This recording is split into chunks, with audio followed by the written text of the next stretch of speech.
I would like, first of all, to officially welcome you to Crete and to Rethymno and to the Institute for Mediterranean Studies, and to warmly thank you for being here, for having accepted the invitation. Some of you have traveled for half a day, some others for a day and a half. So we are very grateful that you are here today. I would also like to apologize on behalf of the director of the Institute for Mediterranean Studies, Professor Harlakis, who would have loved to be with us today and say a word, but she is flying to England to attend another conference, so she could not be here. She would have been the best person to present very briefly the Institute, but I will try to say just a few words about it. The Institute of,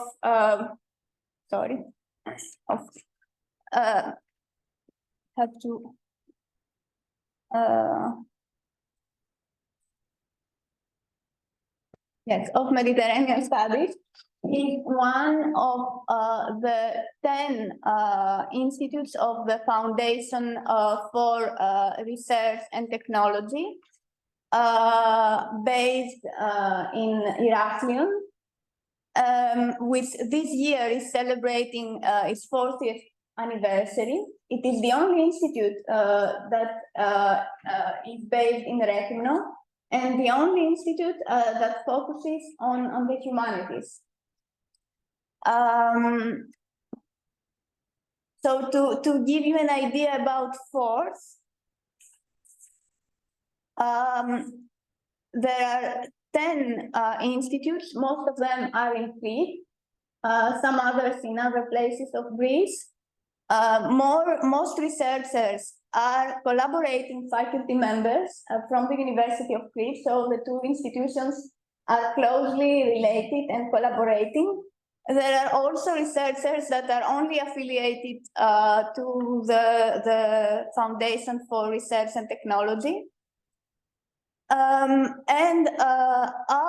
institute was until recently focusing solely on history, mainly maritime history and Ottoman history, but there is a new department, new 5 years old or so, on the ancient and Byzantine world. And it is a great honor that the Between Athens and Alexandria project is the first project on ancient philosophy in the Foundation for Research and Technology, which, given the commitment to excellence of the Foundation, is a huge pleasure and honor.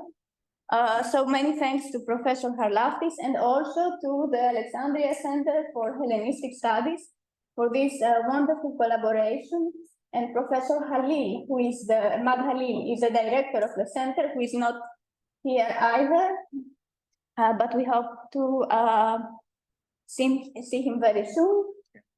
And last but not least, I should say that nothing would have been possible without my colleague Mark Kirkakos.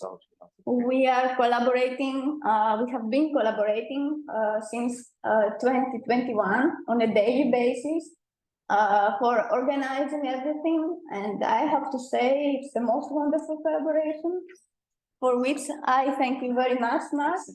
And I think that you would like to say a few words as well. Good morning, esteemed professor and distinguished attendees. I am Mark Kyriakos, a researcher and contact coordinator at the Alexandria Center for Studies, Bibliotheca Librina.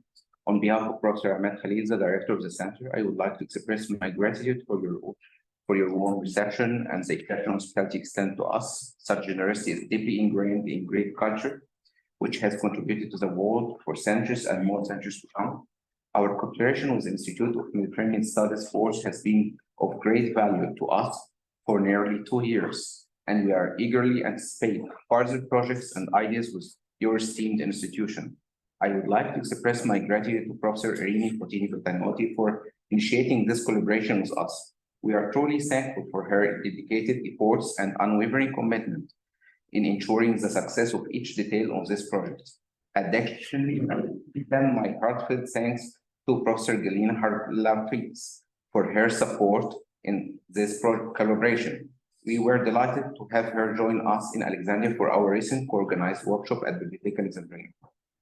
Today's workshop discusses a very significant subject, metaphysics in early Neoplatonism, form and matter in Porphyry and Iamblichus, is a captivating exploration of two permanent figures in the realm of Neoplatonic philosophy.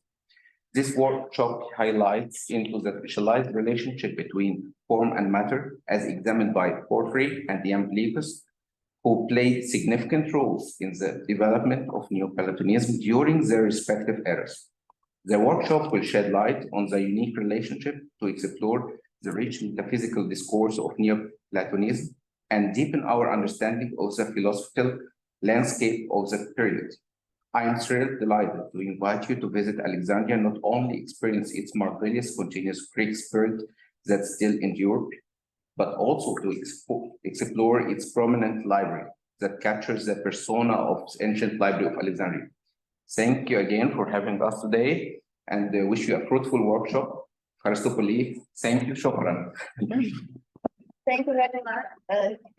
We are delighted to have you with us, to have this collaboration. But before we start, I would also like to say a couple of words for a colleague and friend who is no longer with us, and who has been among those who supported the project when it began, and a very close friend of mine, and a mentor in a way. Suzanne Stevensile passed away on the 14th of October. And her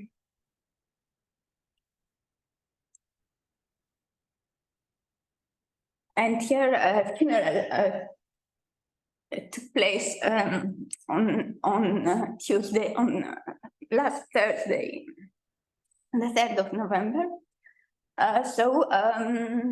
We have been making plans for her coming to Crete, for doing things together, but unfortunately, her illness prevented us from meeting in Crete. I think she would have loved to be here with us today. And in Greece, there is a tradition, popular belief, that for 40 days the soul does not depart, but it can fly and be wherever it wishes on earth. So I would like to dream that she might want to be here today. And I would like to please ask for 1 minute silence in her memory, and then we will start.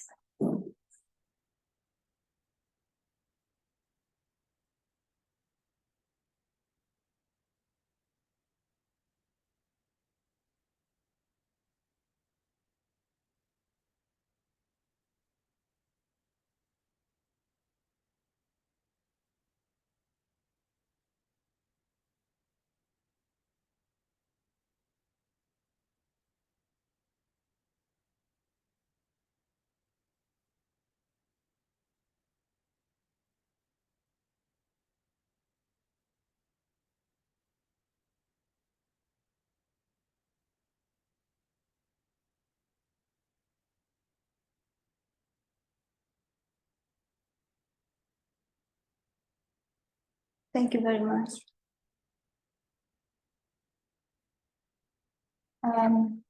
So, Professor Panzakis, Professor Stephens. Thank you. Irenis, thank you everybody for attending this event. It is, as you probably know, a very successful series of events taking place between Athens and Alexandria. this time under the general title, Form and Matter in Porphyry and Iamblichus. Our first speaker is Anne Shepard, Professor Emerita of Ancient Philosophy at Royal Holloway. She hardly needs an introduction. Her publications began with propulsive commentary on Plato's Republic and went on with several other books, including Greek and Roman aesthetics and the poetics of Fantasia in the year 2014. A translation and commentary of the N818 will be shortly coming out on Parmenides Press, and he is now working on a book under the provisional title Drama, Dance and Dialogue, Neoplatonic Views of the Theatre. Seems to be an exciting topic. He'll be talking to us today on the Iamblichian soul and the problem of evil. I take it that evil is a problem. And so on, over to you. Thank you very much for that very kind introduction. And I'd like to thank Irini and Mark and the project very much for getting us all together here and inviting me to participate. And also thank you for beginning with our memories of Suzanne Fiorentino, who is a good friend of mine as well. So perhaps I should say, since was mentioned in the introduction that I have been working on Ennead 1.8, that you see there is a connection that actually, when I started writing the paper, I'd just been what I was hoping was the final stages of preparing that for publication, and thinking again, therefore, about Plotinus' views about evil. So I'm started from that and then started thinking about how that might relate to Iamblichus. So notoriously, Plotinus held that a part of our soul never descends from the intelligible world. He states his view clearly in Ennead 4.8, that's number 6 in the chronological order, chapter 8, lines 2 to 3, and this is at number 1 on the handout. So in the translation, not even our own soul sinks in its entirety, but there is always some part of it in the intelligible world. So that's, I think, as it were, the classic statement of Plotinus's view, but the same view is repeated in Ennead 4.7, chapter 13, lines 2 to 3, in Ennead 5.1, chapter 10, lines 13 to 21, in Ennead 4, chapter 3, I'm sorry, Ennead 4.3, chapter 12, lines 1 to 4, Ennead 2.9, chapter 2, lines 4 to 5, and Ennead 6.7, chapter 5, lines 28 to 30. Again, that's all on the handout. While in Ennead 3.6, chapters 1 to 5, Plotinus discusses the apatheia, the impassibility of the soul. So for Plotinus, as for Plato, there is no evil in the intelligible world. In the world in which we live, however, evil is clearly present. And yes, I think it's a problem. But the problem, the philosophical problem for any Platonist, is how such evil is to be explained. Is it due to matter, or is there an evil world soul as well as a good one, as Plato himself suggested in Laws 10, and as some Middle Platonists believed? Or does the soul, as it descends into the body, fall away from its original purity and become the cause of evil? It's sometimes said that Plotinus, especially in Ennead 1.8, which is 51 in the chronological order, so it's very late in his career, it's sometimes said that Plotinus took the view that matter was evil. I think that's not the case. Plotinus was no Gnostic, and he insists that even matter is ultimately dependent on the good. For him, matter is evil in the sense that it's a necessary cause of the inevitable existence of evil in the world, but it does not produce evil on its own. In Plotinus's view, evil arises from interaction of matter with the individual soul.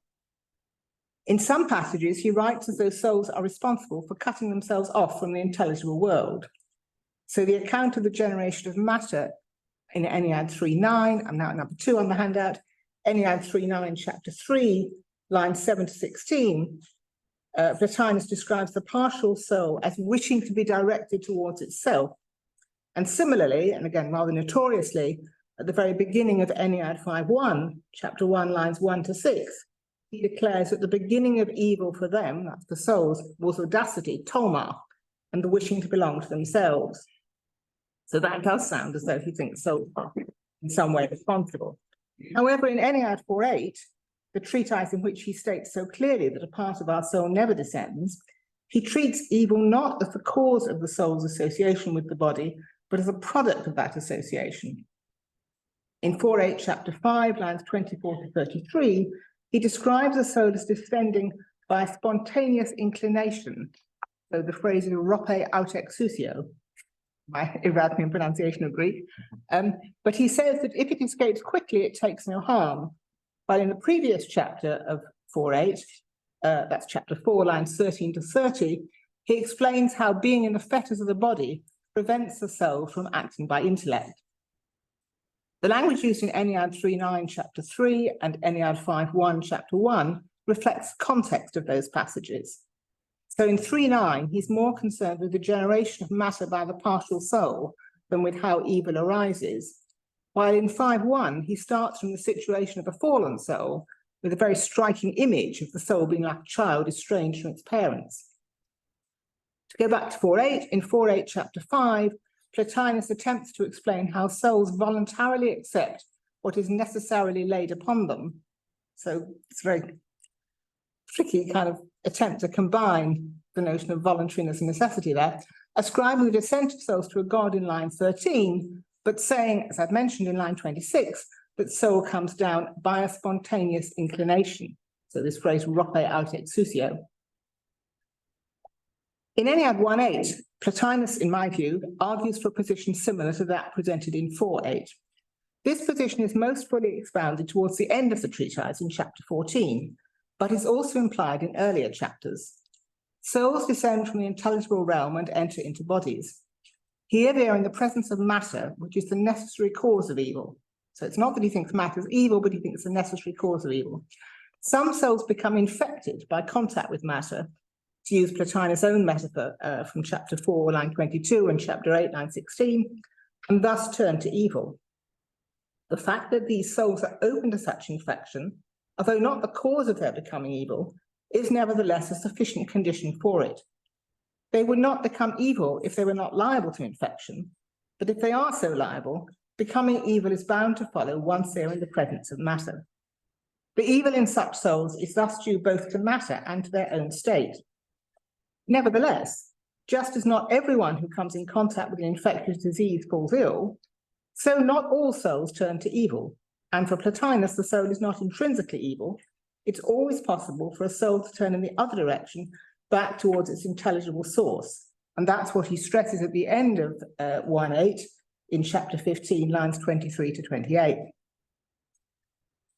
In arguing for the intrinsic goodness of souls and for the role of matter in some souls going to the bad, Plotinus risks giving too little weight to their powers of choice and so absolving us from responsibility for wrongdoing.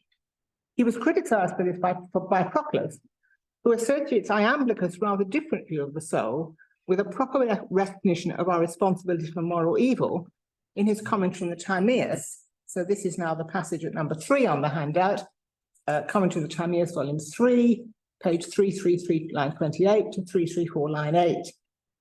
And I'll read the translation from Harold Tarrant's translation.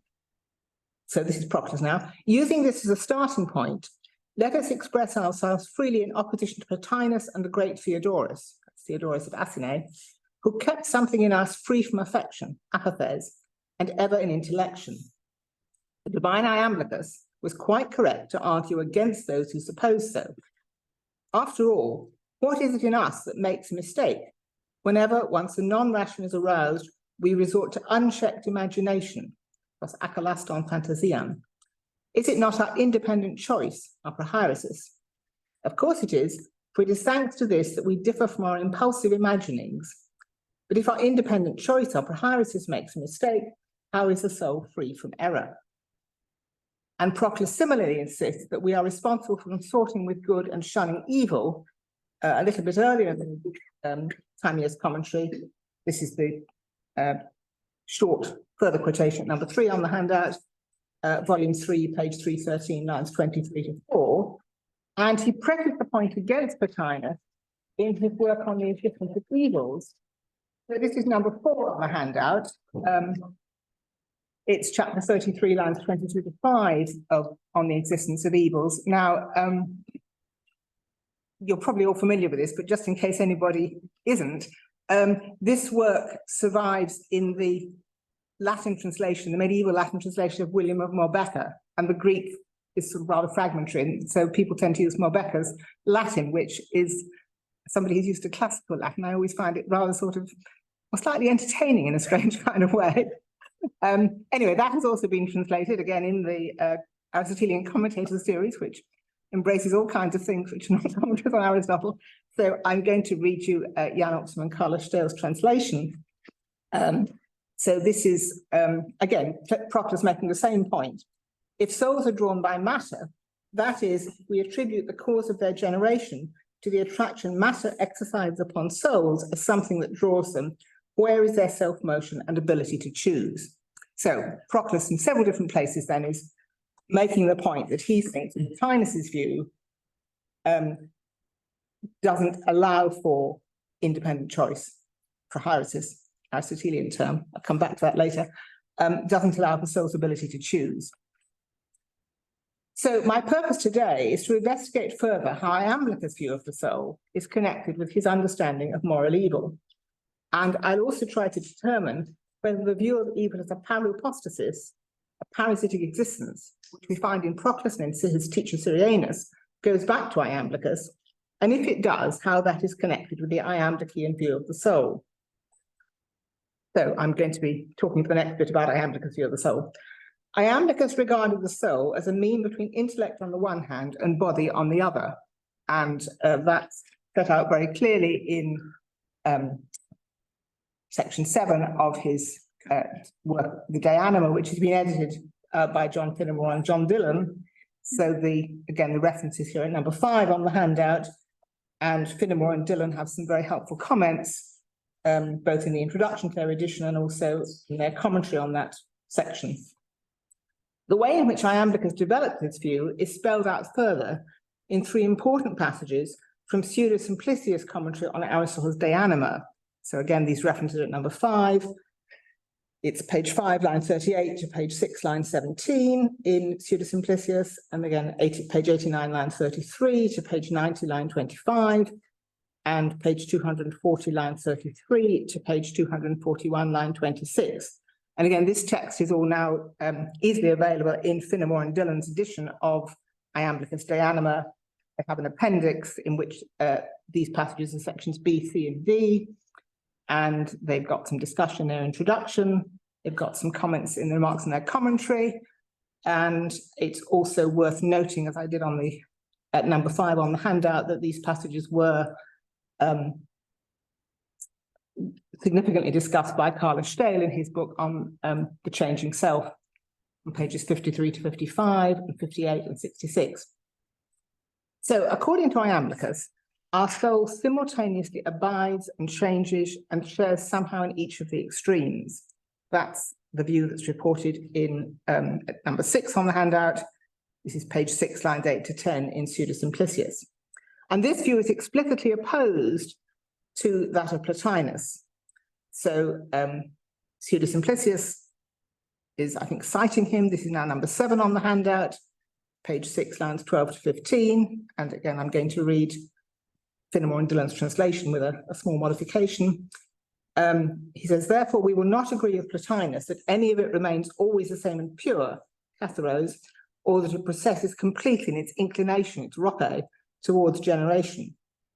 Rather, it processes as a whole and remains pure in its inclination towards what is secondary to it. There's the word rhope again.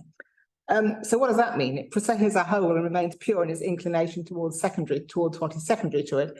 That's quite a strange statement, I think, but it's explained by Finnemore and Dillon as meaning, and I'm quoting them now, that the soul qua soul remains exactly what it is, a mean term, neither here nor there, but always in between. Iamblichus did also hold that there were different classes of human soul, of which the highest were a special class of pure souls, which descend in order to make the world a better place. And that's in chapter 29 of his De Anima. And again, it's discussed by Finnemore and Dillon in their introduction and their commentary. That's number 8 on the handout.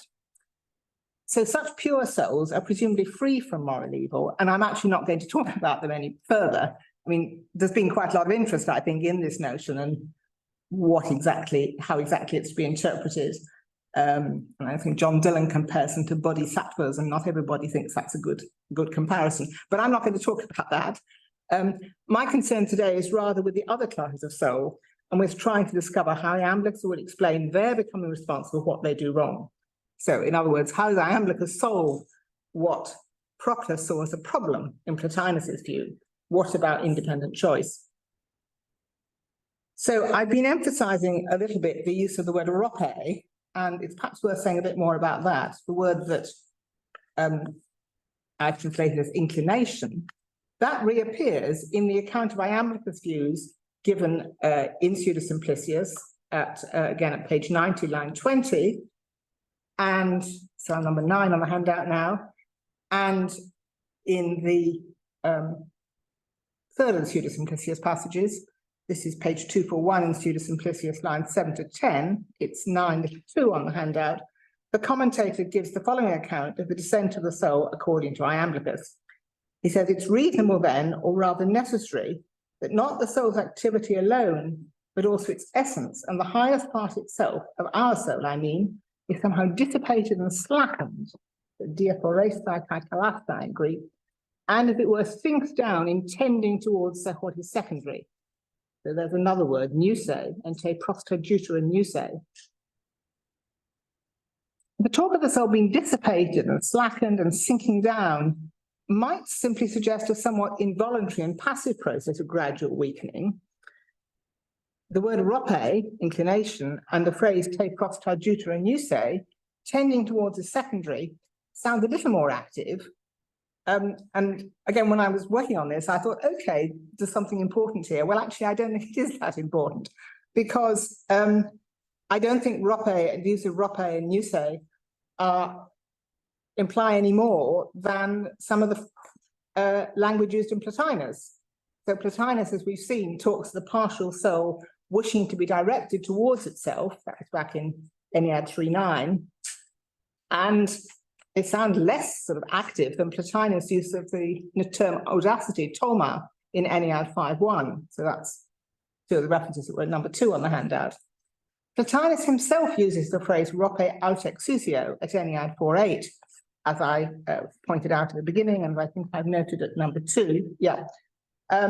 And he uses the verb nuo in a similar context in 1.8, again towards the end in chapter 15, lines 21 to 23, where he says of the soul that it needs only to consort with intellect and be established in it, not tending to the worse. So uniusasan eis tocheron.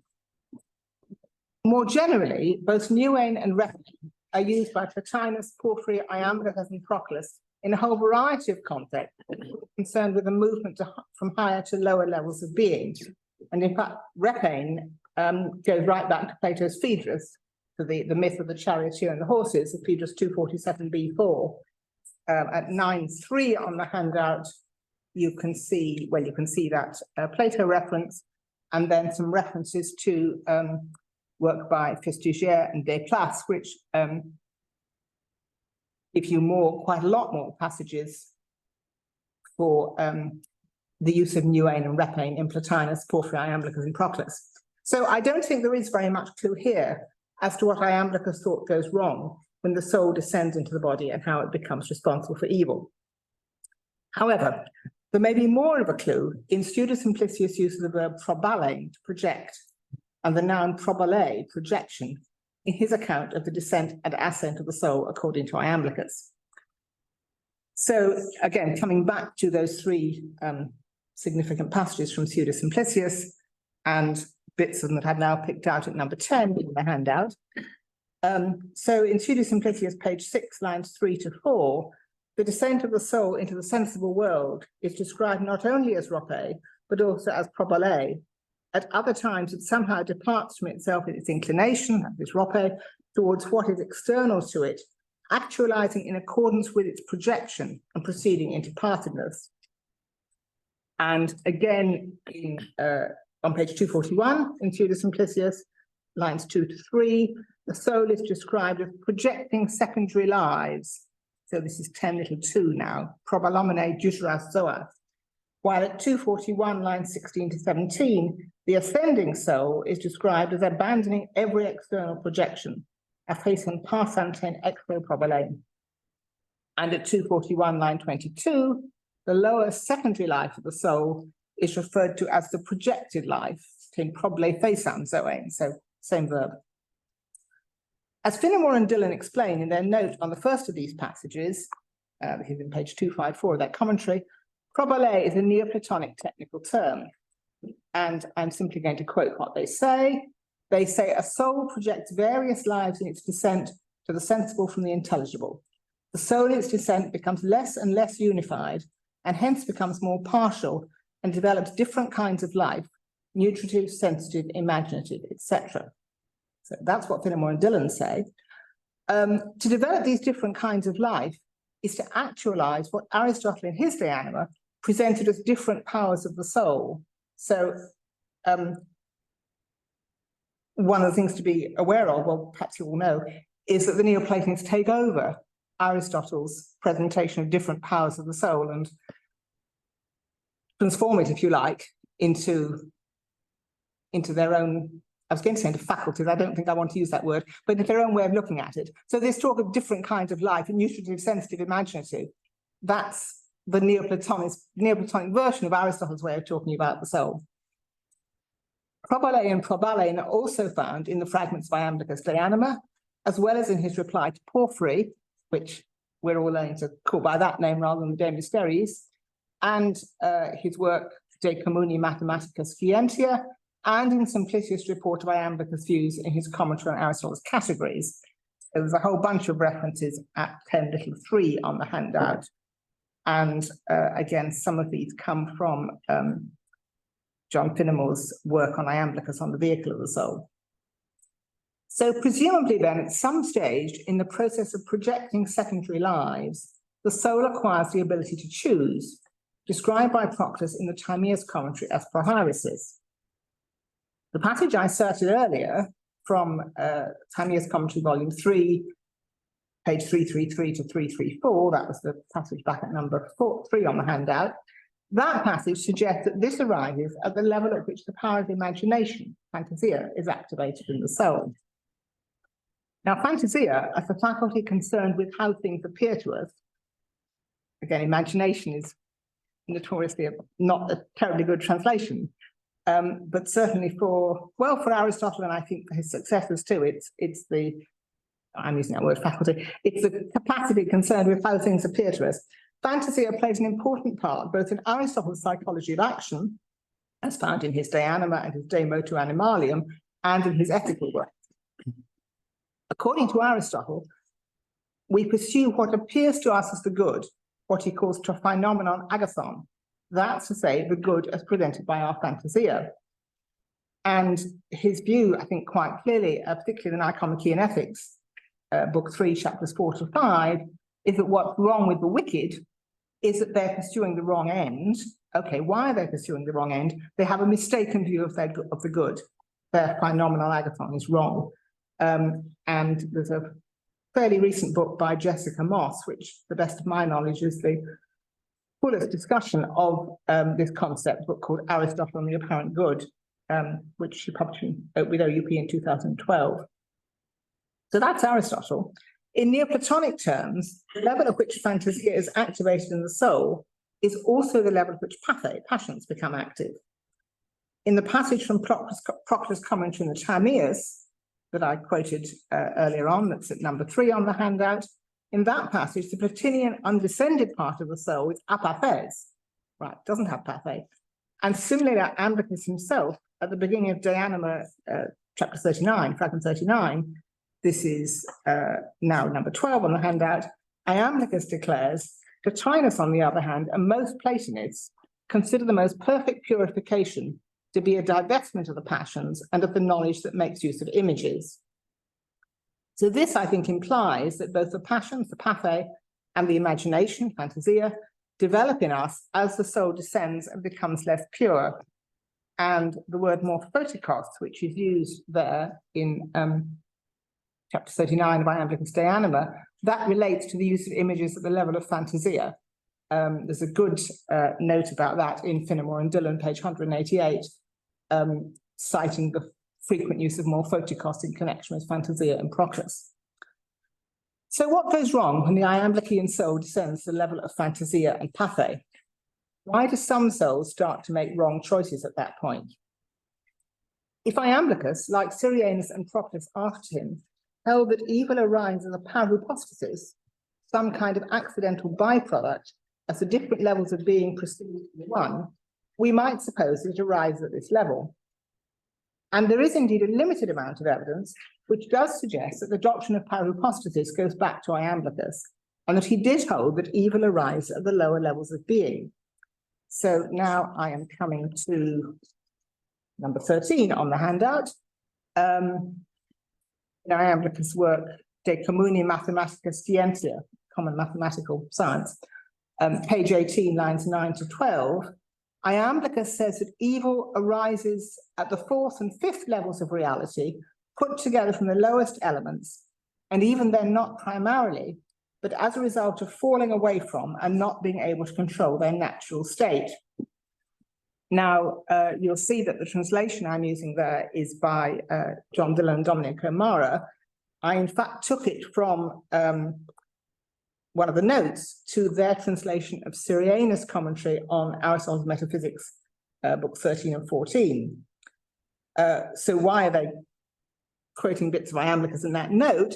Because the idea that you have here in the De Communi Mathematica Scientia seems to be the same idea as we find in a passage of Syrianus' commentary on the Metaphysics, page 185, lines 22 to 23, in which both parupostasis and also the word apoptosis, falling away, are used in an account of the nature of evil. So Iamblichus, at least in this passage, isn't using the term parupostasis, but it seems to be the same idea, and Syrianus is certainly using parupostasis about that. There's a further complication here in that John Dillon has argued, I think quite convincingly, that this Iamblichus passage may be drawn from Speusippus, so it may go right back to the Old Academy. I think what Dillon thinks in the publications I've cited there, so an article in 1984 in his more recent book on the heirs of Plato, I think what Dillon thinks, what he says, I think, in the 1984 article, is that this isn't actually a quotation from Speusippus, it's Iamblichus using Speusippus's view. And there's no reason to think that it isn't Iamblichus' view as well. So I'm not really interested in whether it comes from Speusippus. I'm not trying to claim that parupostasis goes back to Speusippus. What I am trying to claim is that this is something which Iamblichus thought was the right way to put things, and that although the word parupostasis is not used there, the passage does actually imply the doctrine of parupostasis. So, to the best of my knowledge, the only rather slender evidence for Iamblichus' use of the word parupostasis is a passage of Simplicius, again, who in his commentary on the categories, page 418, it should be 4 to 6, I think, or 3 to 6, I'm sorry. My paper says lines 4 to 6, the handout says lines 3 to 6. No, I think the handout is the correct one, lines 3 to 6. This is number 14. Simplicius alludes to Iamblichus having laid out many and excellent reasons with regard to the obligation to consider the bad as being parasitic, in being parupostasis, en parupostase, and consisting in failure, apoteuchia. It's not obvious to me that that's an actual quotation from Iamblichus. It might be, I don't think it has to be, but if pros means with regard to, then he's clearly attributing the doctrine of parupostasis to him. However, disappointingly, he doesn't tell us what Iamblichus' many and excellent reasons were, and he doesn't offer any more detail. I think it's worth noting that this passage of Simplicius was quite differently understood by Anthony Lloyd in a paper called Parupostasis in Proclus, which I've listed in the references at the end of the handout. Lloyd took pros here to mean against, and so he thought that Iamblichus had argued against unnamed opponents who classed evil as consisting in parupostasis and failure. well, who would they be? It's not clear to me who such opponents would be. And I've been arguing that the doctrine of parahypostasis would be entirely consistent with the views expressed in the passage from the De Communi Mathematica Scientia, the views at number 13 on the handout, even though the word's not used there. So I think Lloyd must have been mistaken in his understanding of pros here, and to take it as Richard Gaskin has done, both in his published translation of the commentary on the categories and also in the source book by Richard Surabji called The Philosophy of the Commentators, it's a slightly different version, which is the one I've used for number 14 on the handout, to take it as what Gaskin actually says. He laid out many and excellent reasons why there is an obligation to consider the bad. I think to take process meaning with regard to is correct. So I think it is evidence for Iamblichus, or at least simplicity of thought. I'm being deliberately cautious. Simplicity of thought that Iamblichus was signing up to the doctrine of parahypostasis. Now, Jan Oxman and Carlos Steil have argued that the argument for regarding evil as a parahypostasis, and so in a way uncaused, which we find in Proclus' work on the existence of evils, chapter 50, and now we're at number 16 on the handout. Sorry, this time I put the Latin title, De Valorem Subsistentia. They've argued that this, Oxman and Steil have argued this argument by Proclus is based on Aristotle's distinction between causality per se and causality per accidens. And they say in the introduction to their translation of this work, I'm going to quote them simply, they say the examples of the man discovering a treasure when digging a grave or meeting a debtor when going to the agora are fairly well known. So these are examples of coincidence. Evil effects then seem to belong to the class of beings per accidens without principal antecedent causes, pro-humanite causes. In fact, evil is due to the non-attainment by an agent of the appropriate goal.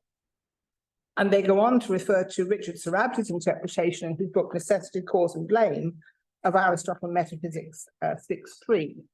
So, yeah, the reference is here at number 15 on the handout, that's right. They go on to refer that Surabji argues that coincidences are indeed uncaused if we understand cause in terms of the ability to give an explanation. So that's what Oxman and Steil say.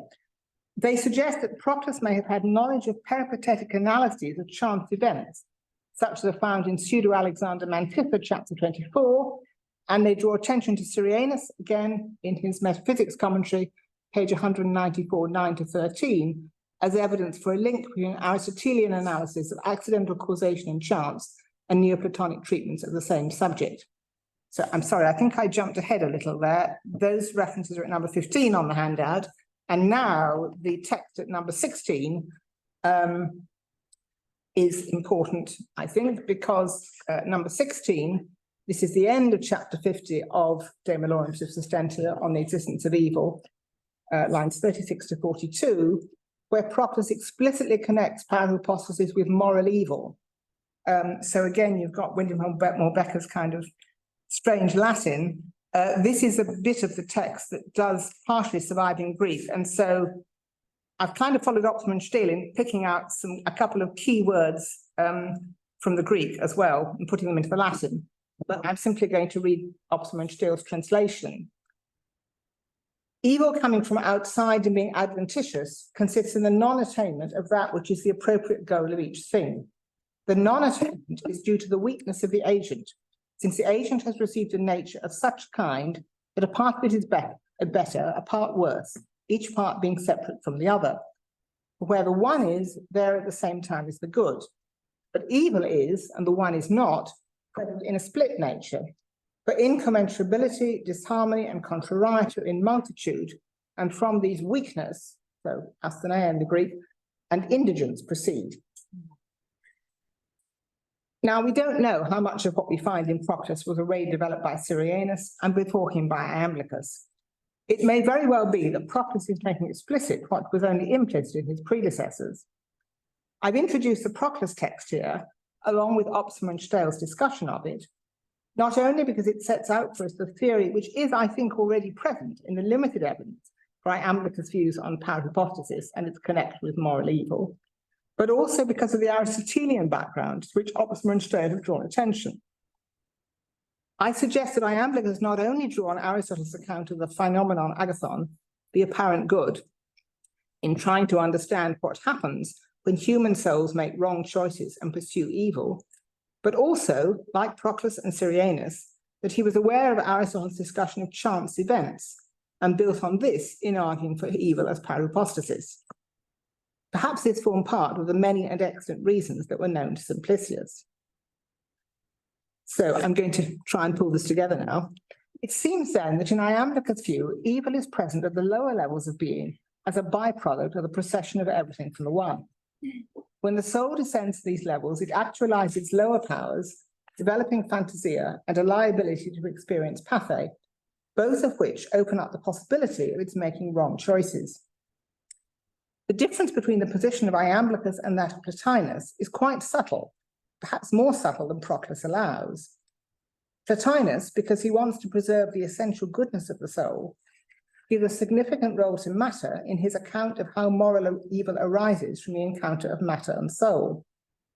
Iamblichus, on the other hand, in presenting evil as arising in the world as some kind of accident, does shift the responsibility for moral evil towards the soul. So that's true, but I don't think he solved the problem. I think it's insoluble. The problem of why some souls make wrong choices and others do not remains unresolved. Aristotle in Nicomachean Ethics 3, chapter 4, discusses whether we pursue the good or the apparent good as an end. So I'm now at number 17 on the handout. And Aristotle suggests in the passage I've quoted there, I'm sorry, I put 24 to 6. It's 1113a, 24 to 6.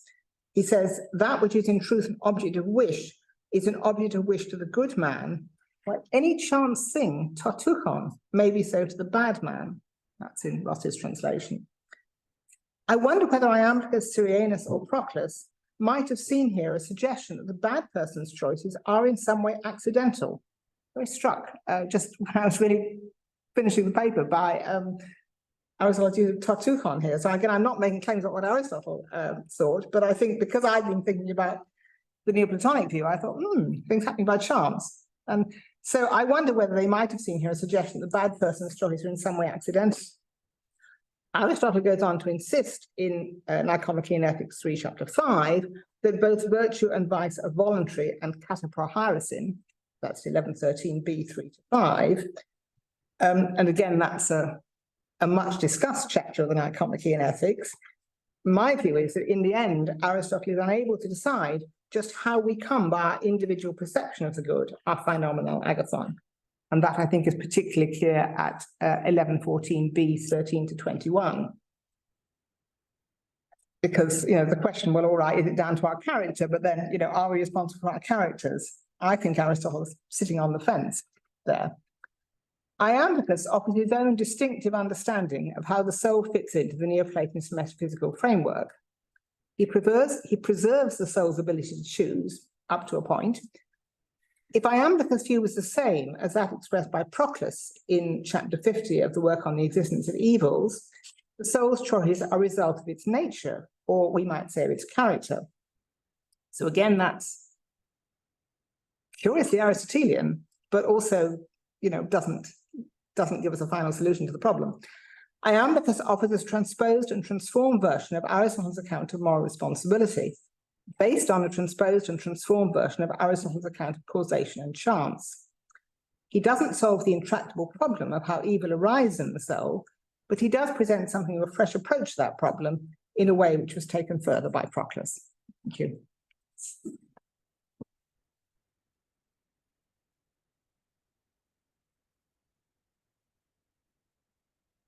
Well, we are grateful to Professor Shepard for this profound presentation and very rich. And we have the time to take 2 or 3 questions.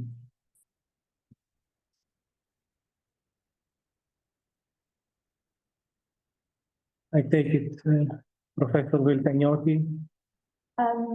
Thank you. I should also say that our friends who are online only need to raise hand so that they can turn off turn on the camera perhaps and ask questions.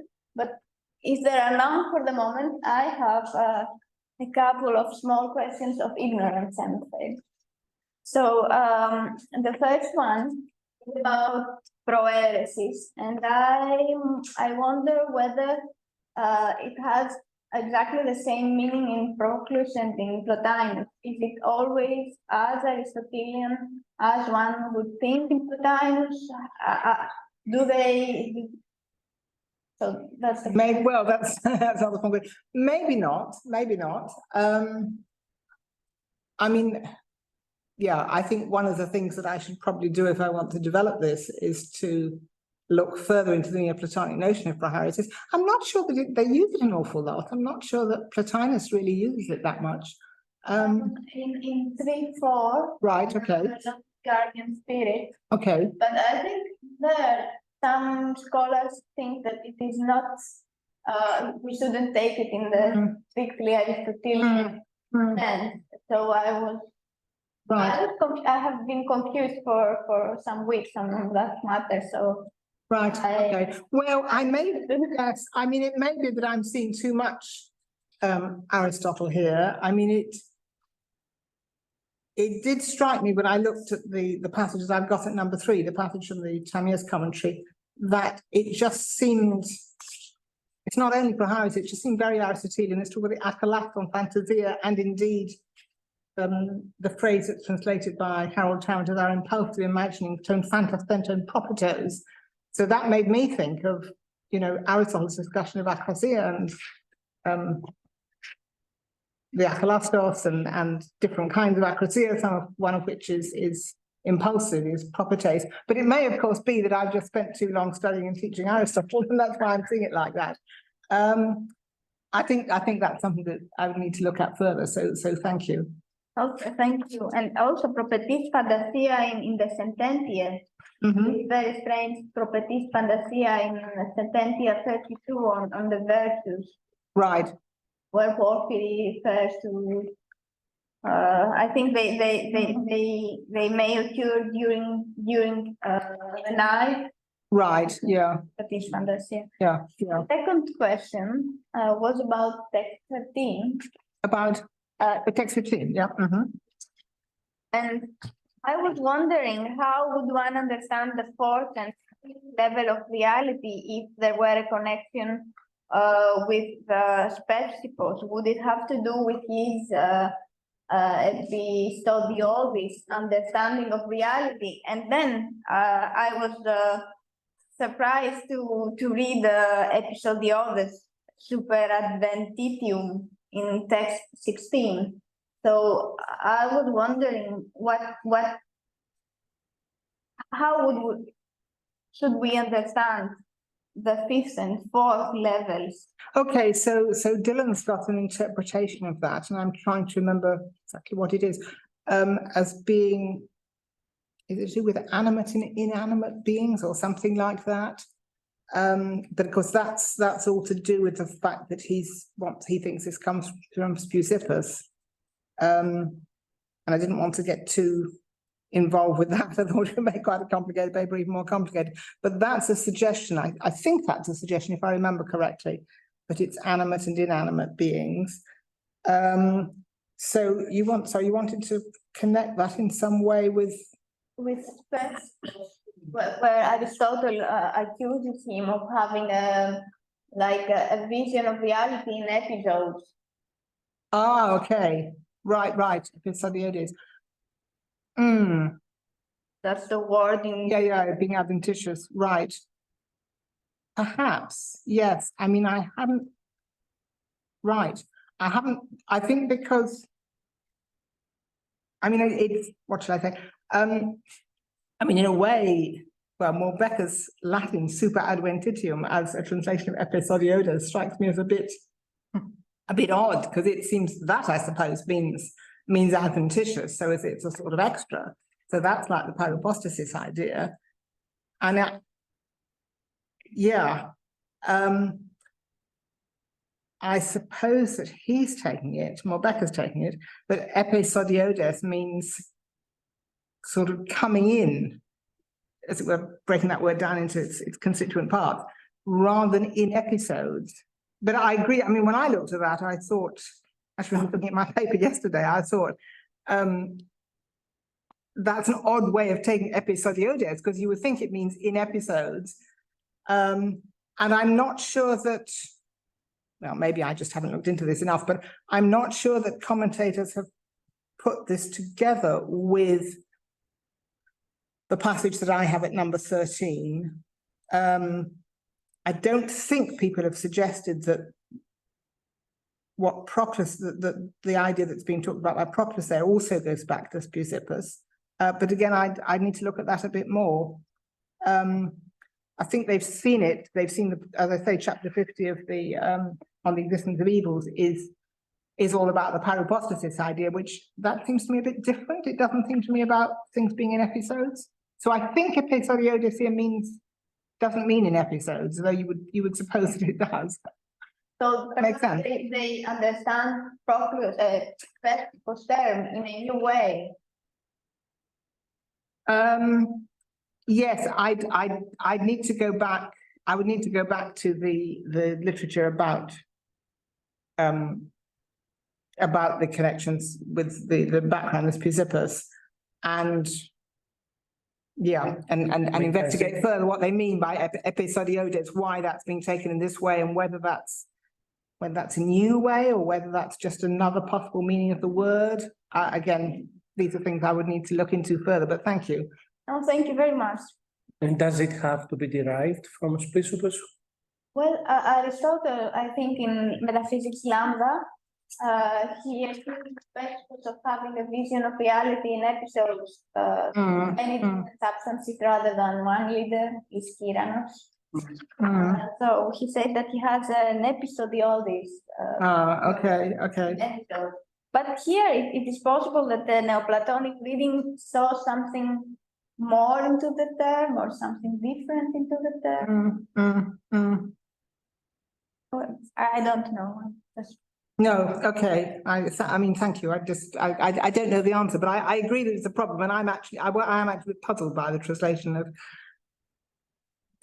I mean, maybe Becker's just got it wrong. He's just looking at, etymology, it's episodiodes, and then I think Oxford and Steele are looking at the Latin, and hence their use of the English word adventitious. So I'm not sure. Yeah, I would render it superimposed. Okay. Yes. Thank you very much. Welcome. Let's move on to, there are two people who wanted to ask a question. Okay. George, it's your first, I think. Thank you, Professor Seppert. It was great. I have also a question of ignorance. I was thinking about text 16 and the astheneia. So it's like he gives there an account. I mean, how do you understand the natura there? Because for the way I read it is one has received nature. It doesn't seem to be the individual nature, but sort of a soul which has a better and a better part, and the part which is worse. Right. Okay. So that would be something that would be true of human souls in general, I think. Yes, and I was thinking in that respect, the connection with metriopatheia, so the idea that the soul is necessarily subject to certain pathway. Okay. Yeah. By virtue of being born, or let's say embodied. And I was remembering the account of the Timaeus, and he uses there the vocabulary of illness as well. I mean, when the soul is embodied, it kind of suffers from things that so it seems to be an account of the soul, so in general, right? What's an individual soul would choose, but that's the way I mean, it's just an impression I had. Right, so that would be suggesting that, as it were, all agents are potentially. Yes, I don't disagree with that. And I think I wasn't trying to claim that that passage was about, was meant anything other than what you're saying it means. I think the point is that, okay, so we all, as human beings, we all have as it were, divided souls. And that goes back to Timaeus, that's true. But then, you know, some of us do better than others, right? Some of us have a bit, and again, it's putting together passages from different texts, isn't it? Which is always a slightly dubious proceeding. You know, Proclus clearly, and for example, the Timaeus passage in the comment of Timaeus, my passage at number 3, Proclus clearly thinks that some cells go wrong, right? So I think it's my puzzle at the end, really. We've all got these, if you like, divided souls. How come some of us are all right? So that's a kind of explanation for why some of us do bad things. But why do some people do bad things and other people don't? Or some people do much worse things than others? I think Proclus and Porphyry and Iamblichus don't have they don't have a completely satisfactory explanation of that. They're appealing to this notion of the divided soul. And indeed, they do use, I mean, other contexts, Neoplatonists, as Michael knows very well, use the notion of metaphysical there's the whole notion of a scale of virtues. So again, some of us get further up the scale than others. Why, if we've all got this divided nature? Not clear. Right, let's move on to Michael, yes. Thank you so much, Anne. I had a quick question about 10(1). So the idea that this inclination of the soul involves actualizing in accordance with its projection and proceeding into partedness and merismos. I just wondered if you could expand on that a little. I wondered if what the relation is between projection and partiality. And I was thinking of, I don't remember where, but I thought somewhere in Proclus on evils, there's also the idea that evil arises out of a sort of partiality, that when you look at things as a whole, evil disappears. So anyway, I wondered what's going on is the idea that when the soul projects that sort of secondary life, it's kind of obsessing over that partial aspect of reality that it is animating, and therefore kind of missing the whole, and that's part of how evil arises. Or yes, I'm just curious. Maybe. I mean, I thought of the passiveness more in the kind of way that George has just been talking about, of this being, as it were, it's because we're human beings, we have divided souls. Yes, okay. Yes, I hadn't thought about it. I think that wouldn't exclude your way of looking at it. I mean that again, because we have these divided souls, then we don't see things as a whole, as it were. Yes, okay. So maybe the two things do go together. So sort of if I'm attending too much to the partial because I'm using that part of my soul that only sees what's partial in myself. Thank you. Right, there is a question from the web, and then we're going to Hussein. Eleni Katlaman.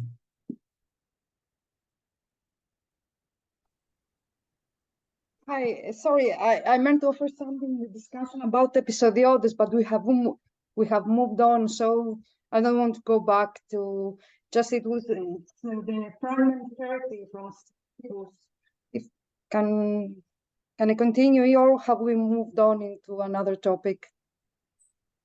No, we'd be happy to listen to the. Okay, it's okay, because Professor Shepard and Irene were wondering, I think the whole discussion there is. I'm sorry, we can't hear you. Eleni, You can if you go away from your micro, we cannot hear you. So Okay, yeah. I'm sorry. I'm really sorry. My connection is not great here, and I have. no, it's a great connection, but just stay close to the mic. I know. It's also the COVID. I'm sorry for not being there. I have COVID once again.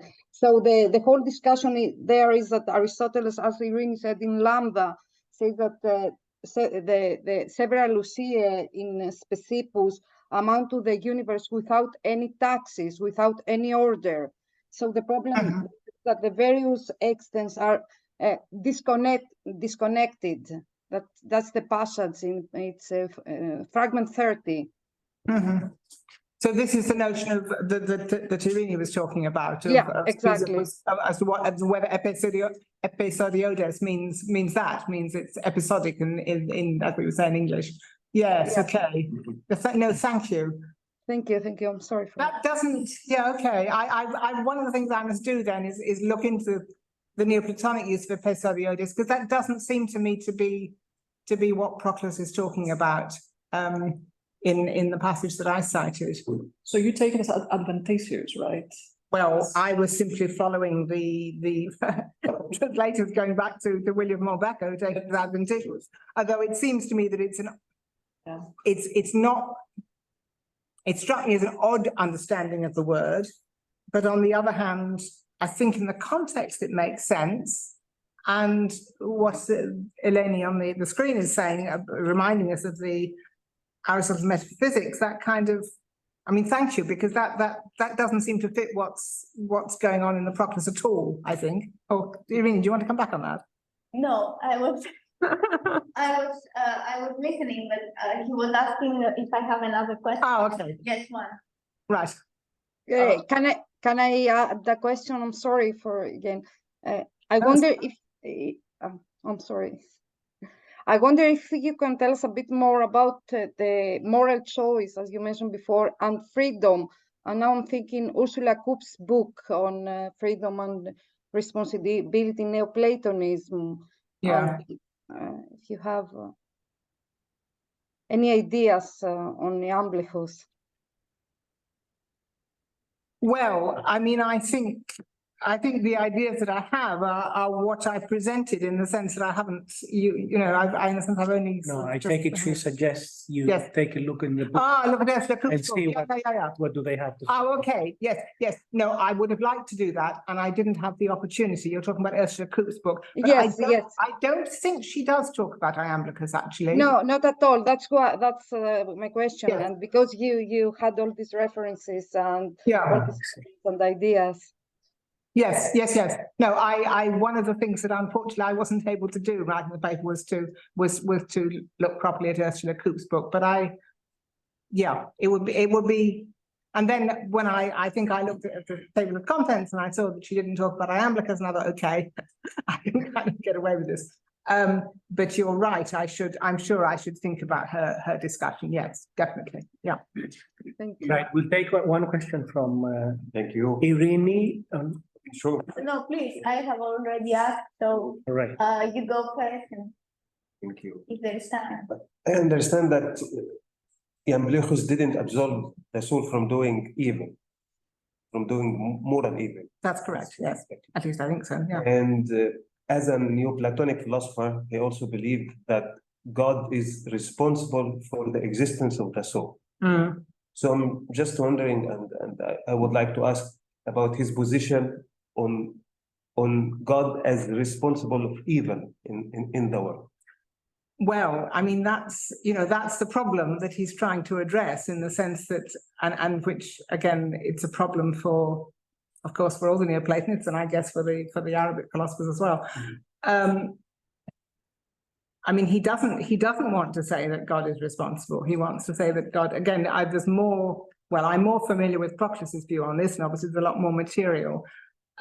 Proclus is very definite that, the gods are not responsible. It's human beings who are responsible. Then you have your problem, because, if God creates human beings, and hence this idea that I think Iamblichus and after Timaeus and Proclus are trying to use to solve the problem, but I don't think they succeed. I mean, I don't think it is a solution. That somehow something happens when the soul when the soul has entered the body and become partial and all that. Somehow something happens, you have passions arising, you have this possibility for a mistaken understanding of the good. But yeah, I mean, if God's responsible for the whole thing, it shouldn't be like that. So it's a perennial problem. Yes, the problem is that it is susceptible to. Yes, that's right. Yes, exactly. No, that's a very good way of putting it. And then that's where, again, I was talking about how far Iamblichus is different from Plotinus. I mean, even Plotinus thinks that the soul is susceptible to evil, but then he really doesn't want to put that very strongly, because he thinks the part of the soul is always in the intelligible and is always good and so forth. So Irene, and that will be it for this session. Thank you. So, concerning superadventivity, my impression would be, but it is a guess, and taking into account that I'm not a specialist in Proclus. So I would say that perhaps it means it comes from outside.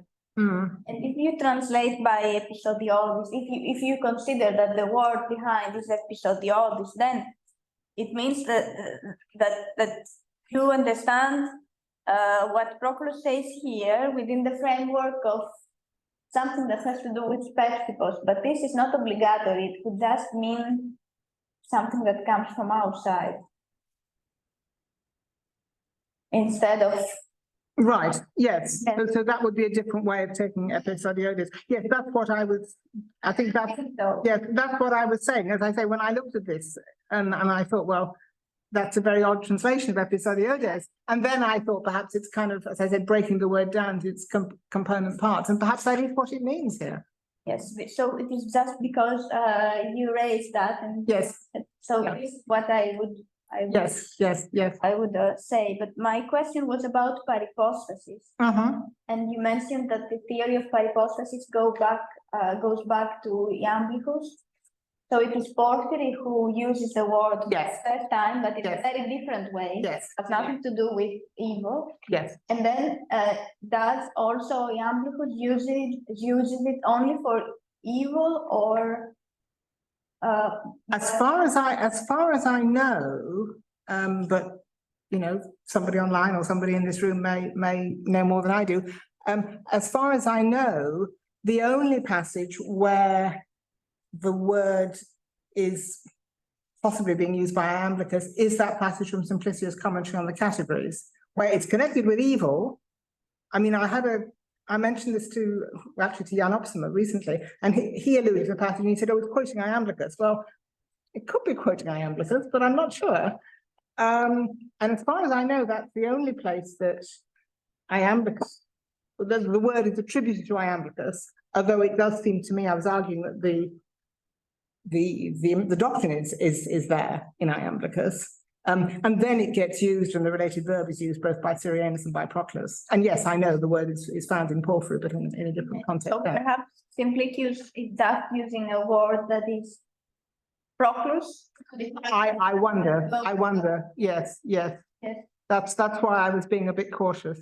Yeah. Thank you. We'll take a last one from Akindinos. Thank you very much for your presentation. I would like to make a history question regarding text number 15. Can you Going back to the Akindinos, loud Yes, voice I so think that the people online may not be able to hear you. with a louder voice.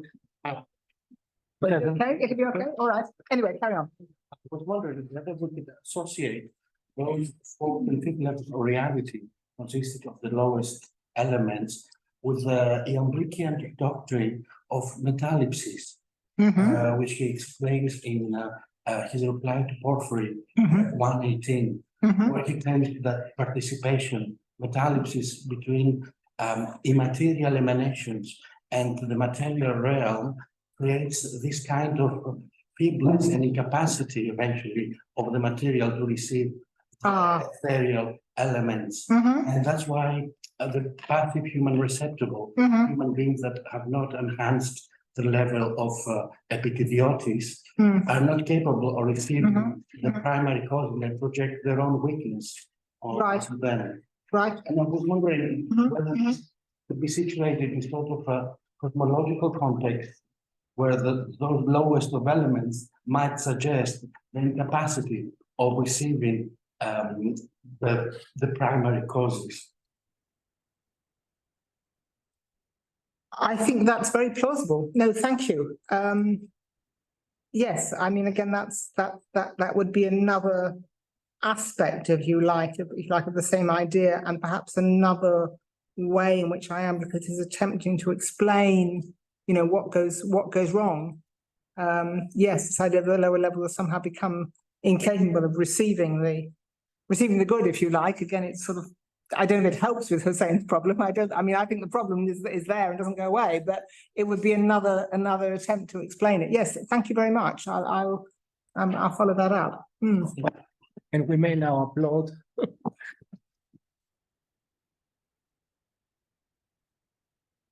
I'll now call my colleague and friend, Georgia Tony, to take over.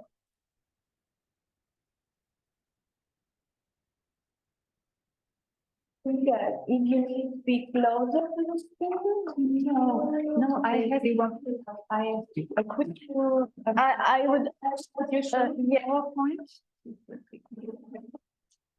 hopefully. Very much. Yes. So it is a great pleasure to introduce Timaeus, our next speaker, after thanking first of all Irini for organizing this most interesting gathering and for the impeccable organization of the workshop.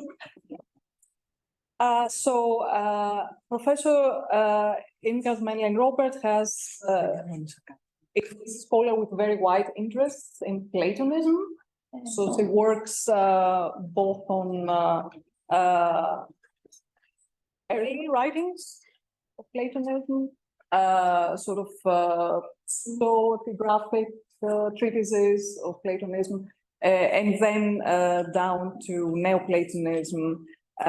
She also works on philosophical aspects and aesthetical aspects, and has widely published in those fields.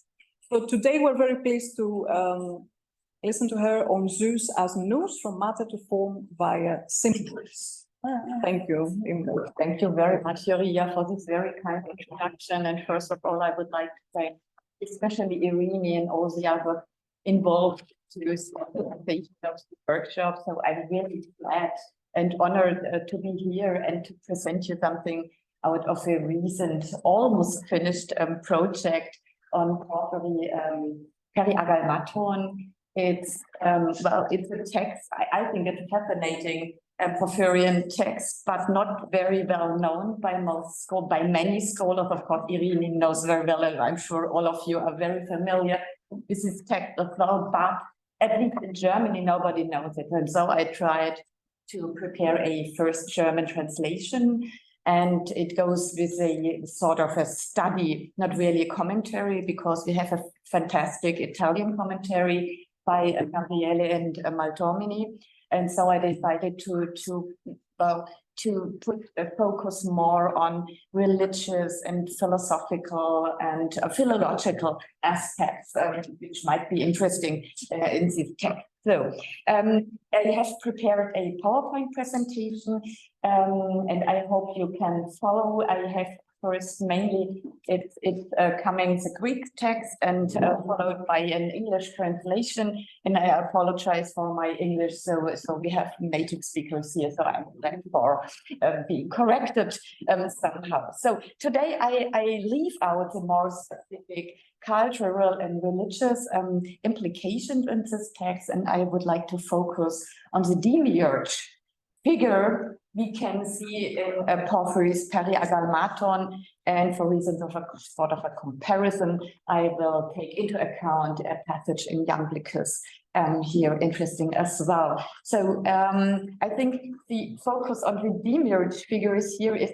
interesting in terms of ontology, because this text was said by Bidet and Börtzler and earlier commentators to be a very early text written by Porphyry. So pre-Platonian period, something like that, because of this very, very simple ontology. And so, well, I am not really going with that argument. So like Irini, I have the impression we have a text we can date probably into Porphyry's Plotinian or even post-Plotinian period, we will see. So I think it's interesting in terms of ontology, but also in terms of theurgy, because the matter form a discussion we can grasp, I think, here. And so I think we have really some interesting aspects I would like to discuss with you later. I would like to do 5 steps. My first chapter is from matter to form via symbols, Porphyry's Periagalmaton. And here I would like to start with the Proemion fragment 1 and 2. This is according to my fragment counting. Oh, okay. No, not yet, but it's fine. And the second step is sort of a comparison between Porphyry's concept of interpreting agalmata and Iamblichus's treatise Periagalmaton. Third step is about metaphysics, Porphyry's allegory of the statue of Zeus, Zeus as nous and demiurge. Fourth step is about the Egyptian demiurge and statue of Knef. And I think it's interesting because Iamblichus is talking about a Knef as well. And so I tried to focus on some aspects. And then in the end, in step 5, I would like to formulate some conclusive remarks. Most fragments of Porphyry's Periagalmaton, fragments 351 to 360 in Smith's edition, are handed down by the Christian bishop Eusebius of Caesarea in his Preparatio Evangelica, Book 3. Isolated fragments are also preserved by Johannes Lydos, Stobaeus, and Augustine. In his Preparatio Evangelica, Eusebius epitomizes some passages from this writing of Porphyry, but also quotes some passages in detail and literary katalexin, as he said. As far as we can reconstruct, Porphyry's original treatise started with a poemia. This is fragment 351 in Smith and my fragment number 1. And after that, Porphyry presented a kind of a catalogue or gallery of statues of important old Greek gods and goddesses, their iconographic representation and their attributes, as well as towards the end, some Egyptian deities. Normally, he starts with a description of the statue, of the agalma of a god, and then he offers an allegorical, to be more precise, mostly a physical, but sometimes also a cosmological interpretation. Porphyry's gallery of agalmata is structured in a double hierarchy. He opens a line of Greek gods with a statue of the highest god Zeus and leads the reader via Hera, Hestia, Demeter, and other Hellenic deities. After that, he reopens another line, that of Egyptian deities, where he starts with the Egyptian god Knef and then moves on to Isis, Osiris, and others. Now important concerning to the topic of this workshop are mainly 2 bigger fragments in which Porphyry presents an allegorical interpretation of Zeus as the highest Hellenic god and Knef as the highest Egyptian god. So we are here at the top of both lines. His interpretation of Knef, perhaps or probably, can be seen as a bridge to a passage in Iamblichus's Responsum ad Porphyrium, where he also presents the Egyptian god Knef. By comparing both Plotinus' interpretation, we can identify interesting analogies in terms of ontology, which may help to understand better what Porphyry is doing in Periagalmaton. But first things first, let us start with Porphyry's text, Periagalmaton. We see proemium, slide number 1 in my presentation. Thanks my hoist temes esti tyras depiteste bebeloi, and so on. To whom it is right, I will speak. Close the gates, you who are uninitiated. I'm showing the revelations of theological wisdom with which men revealed God and the powers of God to physical perception through kindred images, delineating invisible things in visible forms, ta aphane phanerois apatyposantes plasmasi, to those who have learned to pick out the outlines of the gods from the images and even from books. It is not surprising that the most uneducated considers the statues to be wood and stones, just as indeed those ignorant of letters see inscribed columns as mere stones, writing tablets as pieces of wood, and books as woven papyrus. This was a translation by Aaron Johnson, whose son is joining us today. Porphyry quotes here a well-known hexametric verse of Orphic origin, Tenxomai hois temis estin. The speaker who quotes this verse habitually assumes the role of Orpheus, or that of a priest, who describes what is proclaimed below as divine revelation. This should not be accessible to the uninitiated, the bebeloi, and only to the initiated. Porphyry interprets the statues of the gods not as forms of presences of these gods, but as forms of the invisible in the visible, ta aphanerois plasmandum. That is, statues are to be seen as revelations, or more precisely, as signs of the divine. He applies an important theoretical reflection on science and media to his interpretation of statues of gods. Just as a book or a text is read as a conglomerate of signs with meaning, a statue of the gods must also be read and interpreted as consisting of signs with meaning. Just as the matter of the book or text is considered to be a sensually perceptible medium whose content can only be grasped spiritually, so the material statues of the old gods represent symbolic media accessible to aesthesis, but pointing beyond the sensual, material, physical world and referring to divine forces of action behind. Central to this is the decoding of the characters or the reading out of what they refer to. These signs or codes must, of course, be correctly interpreted. Here, Porphyry cleverly diffuses the argument of idolatry launched by the Christians, according to which the Hellenes assumed the presence of their gods in their pictures. Against the old Hellenic popular belief, Porphyry takes the gods themselves not to be present in their agalmata, but places them on the level of signs with reference character. According to him, as I want to show today, the material statues refer to an immaterial, transcendent divine. They are coded and therefore are to be decoded as revelations of the divine. According to Porphyry, the correct allegorical understanding of all the statues of God is possible only for educated people who are able to grasp their deep theological and philosophical value. In the following, Porphyry, however, emphatically defends the material nature and form of the pagan statues of the gods and explains their meaning and semantic reference. And this is on slide number 2. Here I have the Greek text, but for reasons of time, probably it's better to jump into the English translation. Or, no? Yes, it's easy. Just scroll down. Scroll down. Okay, here we are. Or should I give you the Greek text and I read out the English? What do you prefer? So, okay.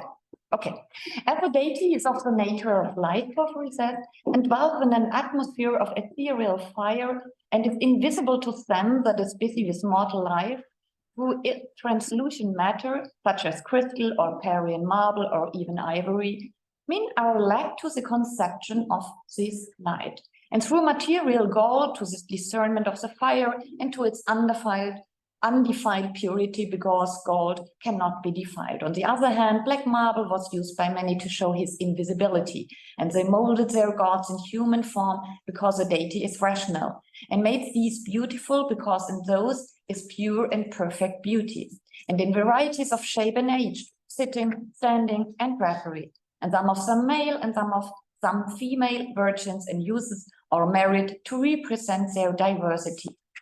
Therefore, they ascribed white clothing entirely to the heavenly gods, the sphere and everything round to the cosmos and the sun and the moon, but sometimes also to chance and hope. The circle and everything circular to eternity, and movement in the sky and to the stones and circles there. The intersections of the circles to the shapes of the moon. Pyramids and obelisks to the nature of fire and therefore to the Olympian gods. The cone to the nature of fire and therefore to the Olympian gods, and the cone to the nature of the moon. The cuts of the circles to the form of the moon. Pyramids and obelisks to the essence of fire and therefore to be Olympian gods. The cone to the sun, the earth to the cylinder, procreation and birth to the phallos and the form of the triangle because of the female part in it.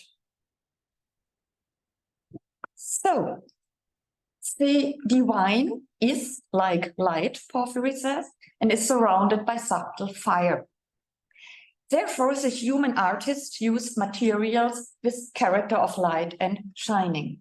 The beauty colors of the anthropomorphic images of the gods refers to the unmixed pure beauty in divine things. Sphere and spherical forms as attributes of gods are depicted in the identical forms of the cosmos, sun, and moon. All these examples show that Porphyry traces the ancient statues of the gods, both uniconic and iconic, in terms of matter, color, and form, back to something comparable in the realm of the divine. In his allegories, as we will see later, certain characteristics of material statues reflect certain characteristics of the divine. More precisely, the respective material qualities of the statue of a god refers to corresponding qualities of the divine itself. So, according to Porphyry, certain conclusions can be drawn about the gods from the material statues. Thus, while the matter and form of a statue, have symbolic, more precisely allegorical value, and figuratively refer to the divine, the material side of the statue has an almost natural kinship with the represented God. It is with the divine.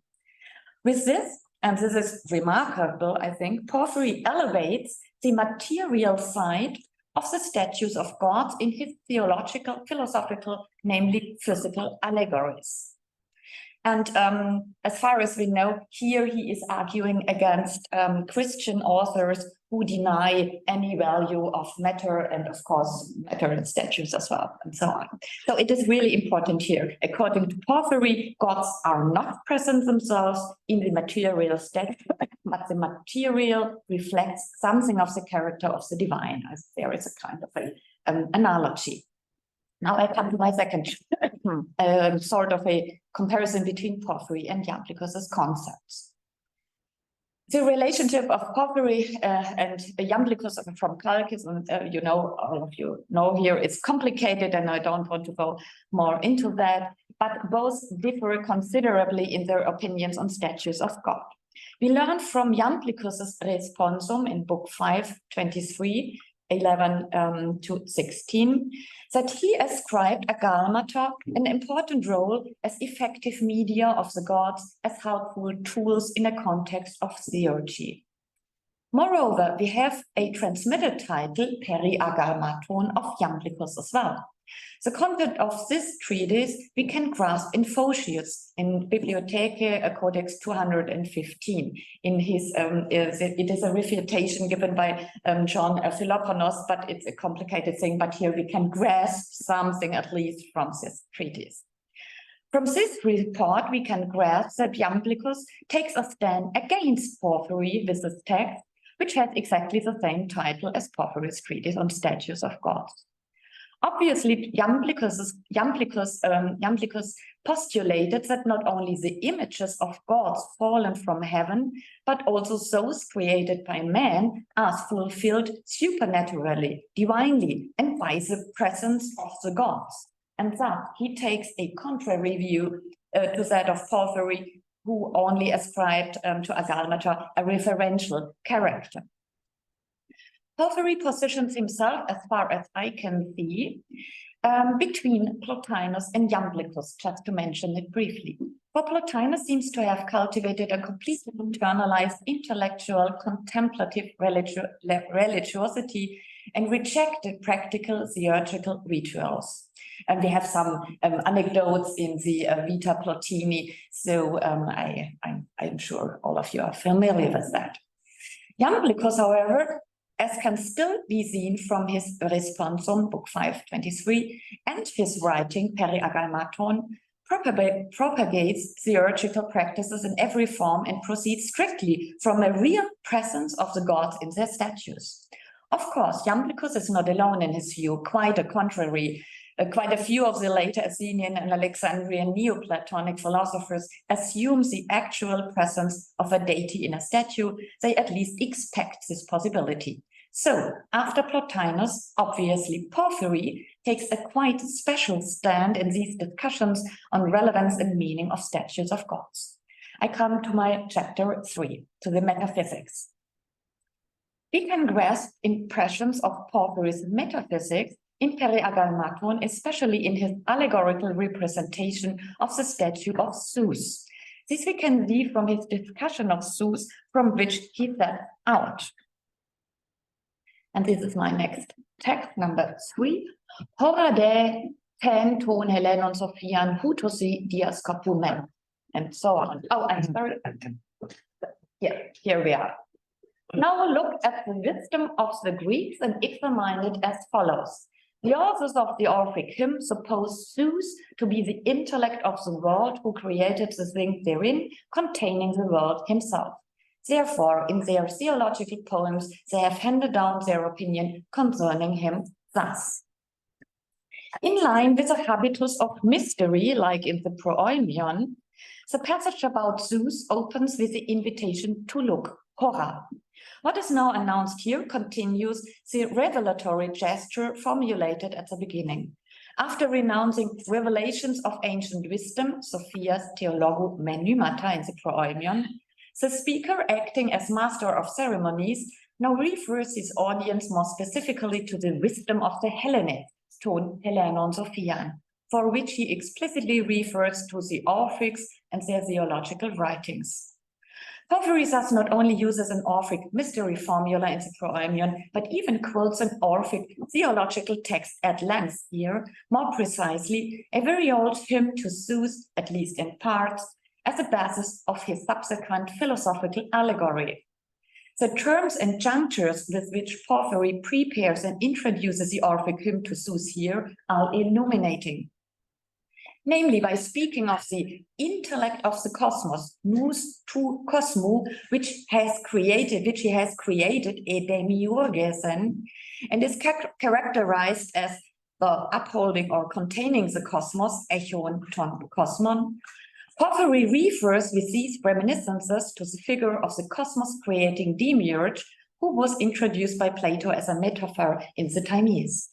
By opening his quotation of the hymn in such a way that the Orphics identified Zeus as the nous of the cosmos and its creator, Porphyry not only appropriates the Orphic text for his Platonic interpretation, but also introduces a decidedly Platonic reading of the Orphic hymn and his subsequent allegory by using relevant concepts from the context of Platonic cosmology.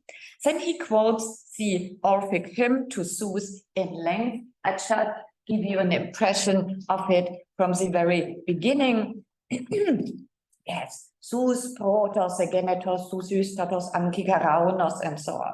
Zeus was the first, Zeus last, the lightning's lord, Zeus head, Zeus center, all things are from Zeus. Zeus foreigner male, Zeus virgin undefiled, Zeus a firm base of earth and starry heaven, Zeus sovereign, Zeus alone first cause of all, one power divine, great ruler of the world, one kingly form, encircling all things here, fire, water, earth, and ether, night and day, wisdom, first parent, and delightful love, and so on, just to give you an impression. Porphyry opens his theories of agalmata with an exception. The poetic Orphic hymn to Zeus replaces the otherwise introductory short description of the typical iconography of an agalma, including the relevant attributes. The Orphic text, comprising 32 hexametric verses, offers in itself a decidedly pictorial, quasi-ekphrastic description of Zeus, which is then followed by Porphyry's allegorical explanation. As far as we can tell from the surviving passages from the statue script, this is unique. After Porphyry had explicitly named the god and the powers of the god, ton theon kai tu teu dynames in the Prooimion, it now becomes clear that this central god with the many dynames is initially identified as Zeus, who is described here in the Orphic hymn. He represents the entire cosmos. This Zeus, or rather his body, encompasses all the realms and divine active powers contained therein. In the Orphic hymn, the Zeus cosmos is described as being spherical. The description proceeds from top to bottom. Zeus's visible head represents the heaven. The invisible interior of his head, his nous, its ITL. Zeus' eyes are the stars, in the middle his shoulders and chest stand for earth and sea. At the bottom, the base represents the Tartarus. In the other surviving passages of Periagalmaton, almost all of the physical and divine elements, potencies, and regions mentioned in the Orphic hymn fire, water, earth, ether, night, day, eros, heaven, stars, and so on, sun, moon, and so on, are in fact described as dynames depicted in Hellenic and Egyptian statues of the gods, to which the agalmata of the gods refer to as symbol. The top position of Zeus in the divine hierarchy, recognizable here, is formulated right at the beginning of the Orphic hymn, where he is described as first in line 1 and as king in line 5. In the first step, Porphyry thus functionalizes an old poetic text as a reference text for his Platonic allegory, as he does in his allegorical commentary on the Cave of the Nymph in Homer's Odyssey in De Antro. Here in Periagalmaton, the figurative Orphic hymn serves him like an agalma as starting point for his theological allegory. This text proves to be central in every respect because, after the religiously inspired proemion and the philosophical preliminaries on the materiality of agalmata we have seen, it now identifies the theological nucleus for Porphyry's subsequent allegories, which, however, depart from the Orphic Zeus. In the Orphic hymn itself, Zeus is praised as a cosmic and demiurgic god and intellect, but is described very figuratively and physically, ekphrastically. The entire cosmos is identical with the humanly depicted body of Zeus. Is the body of Zeus. It is everything in the cosmos has to do with Zeus and relates to him.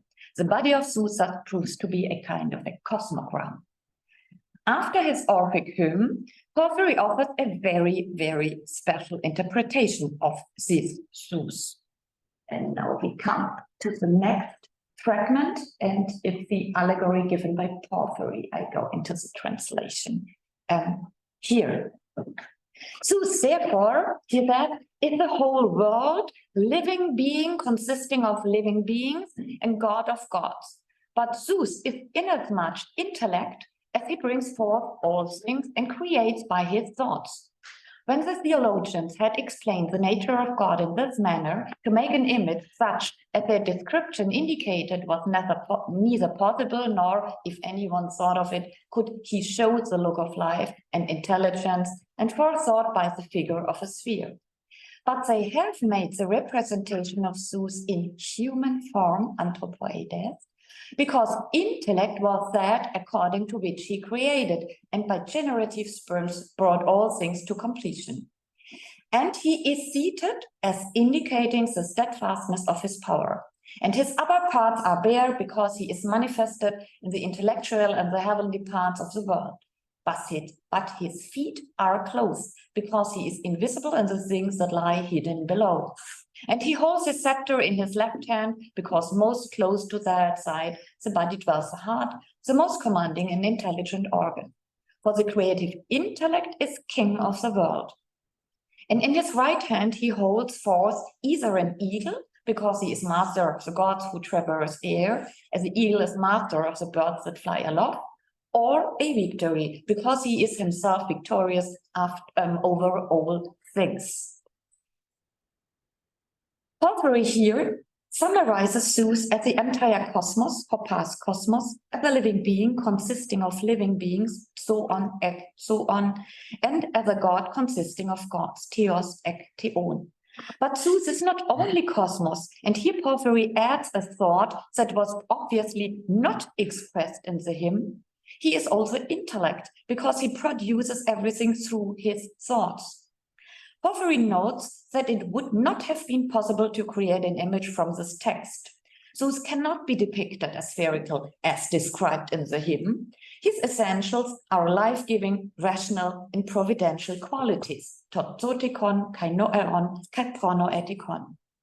In a second step, Porphyry thus moves on to a statue showing Zeus in human form, which now offers a very considerable extension of the concept of Zeus in comparison to that of the Orphic hymn.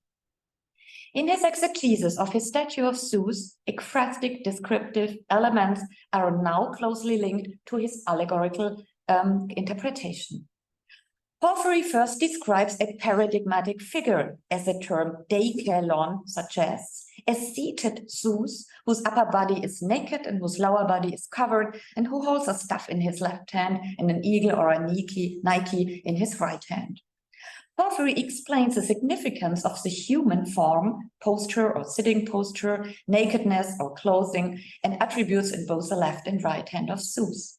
These are details not to be found in the quoted Orphic verses, but whose symbolic value, according to Porphyry, converges with the qualities and characteristics of Zeus from the Orphic hymn. Zeus has human form because he creates according to reason. He sits because he has power. His naked upper body refers to the fact that he is visible in the spiritual and celestial realms of the cosmos. His veiled lower body, on the other hand, symbolizes that he is invisible to those below. The scepter in his left hand shows Zeus' ability to lead. It is close to the heart, the thinking organ, because the king of the cosmos is the demiurgic intellect, he says. If he holds an eagle in his right hand, it shows his dominion over the gods, walking in the air, if a Nike, his victory over everything. Porphyry here explains body posture, nudity, and attributes in both Zeus's left and right hands, details not to be found in the Orphic lines quoted, but which show striking similarities to a real existing agalma of Zeus, namely the famous Zeus statue of Phidias in Olympia. And this is really remarkable. For the figure of Zeus, which Porphyry describes, corresponds exactly to the attitude and appearance of the statue of Zeus of Phidias in Olympia, which had long since acquired the status of an iconographically prototypical image of Zeus and gods in Porphyry's time. Apart from this, it is clear from terminology and figures of thought that Porphyry is formulating a philosophical allegory, or more precisely, a decisively Platonic allegory, which is based on his intense study of Plato's Timaeus. The demiurge, described in Plato's Timaeus as both creator, god, and father, brings forth the world, the cosmos, with a constant view of the self-perpetuating existing ideas, forms, and in doing so refers to the transcendent ideas as the archetypes and models of everything in our cosmos. In the Timaeus, not only does the transcendent demiurge become recognizable as the archetype of the human artist, but the cosmos, the product of the demiurge, is also described as the agalma of the eternal gods, which is a living divine image of the eternal gods and a sensually perceptible god. Just as the cosmos is the agalma produced by the demiurge Nous, so in Porphyry's allegories, the statue of Zeus is the image created by the human artist, Phidias, which actually expands the cosmogram of the Orphic hymn considerably through the identification of Zeus, demiurge, and Nous. Eusebius also makes this clear in his subsequent critique when he emphasizes correctly that Porphyry added this independently, ex hautu. So it's really something like a salto mortale Porphyry is doing here. It is therefore a clear Platonization of the Orphic hymn, a decidedly Platonic allegory that Porphyry formulates here. On the basis of his remarks that Zeus, as nous of the cosmos, demiurgically produces everything, the entire cosmos and everything in it, through his thoughts, pois noemas in it says, Porphyry very independently and originally turns the Orphic cosmic Zeus into the transcendent Platonic demiurgic nous. In his commentary on the Timaeus, he also describes the demiurge as a divine nous who produces everything and so on. So Zeus is first praised here in the hymn, then described as an ideal typical statue, and finally interpreted allegorically as demiurge and characterized as intelligent or rational, noeron, by Porphyry. Here now in Periagalmaton, Porphyry seems to focus on the intellect, nous, as a divine demiurge who produces everything through his thinking in a decided addition to the Orphic hymn. His allegory of Zeus as a transcendent demiurgic nous also echoes a well-known discussion amongst the Platonists of the imperial period and late antiquity about the highest principle and the relationship of the ideas to the demiurge, which, for instance, Proclus outlines in his commentary on the Timaeus. I think I must not go more into detail here because everybody here is familiar with, as I guess. So we can sum up here that Porphyry is presenting a decisively Platonic exegesis of the statue of Zeus, and that the ontological level of Zeus, interpreted as Platonic nous, as demiurge, is a definitely transcendent one. I come to my chapter 4, to the analogy with the Egyptian demiurge, the statue of Knef. In the last passage from Peri-Agalmaton in fragment 10, in my numbering, quoted by Eusebius, Porphyry offers allegorical explanations of Egyptian statues of gods. Their philosophical, symbolic, and cosmological meaning he incorporates into his mystagogically initiated interpretation of Agalmata. In fragment 10, this proves to be not only an interpretatio Graeca of Egyptian deities in a philosophical context, but basically a Platonic cosmological allegory of Egyptian gods and their statues.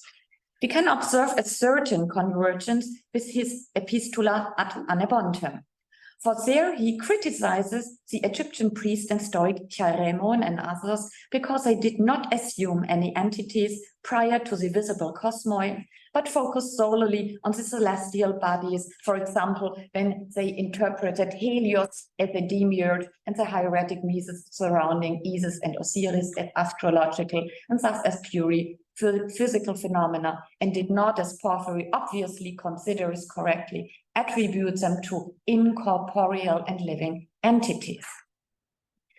Porphyry is quite obviously not satisfied with a purely physical and moreover a purely astrological semantics of gods and images of gods as presented here for Egypt.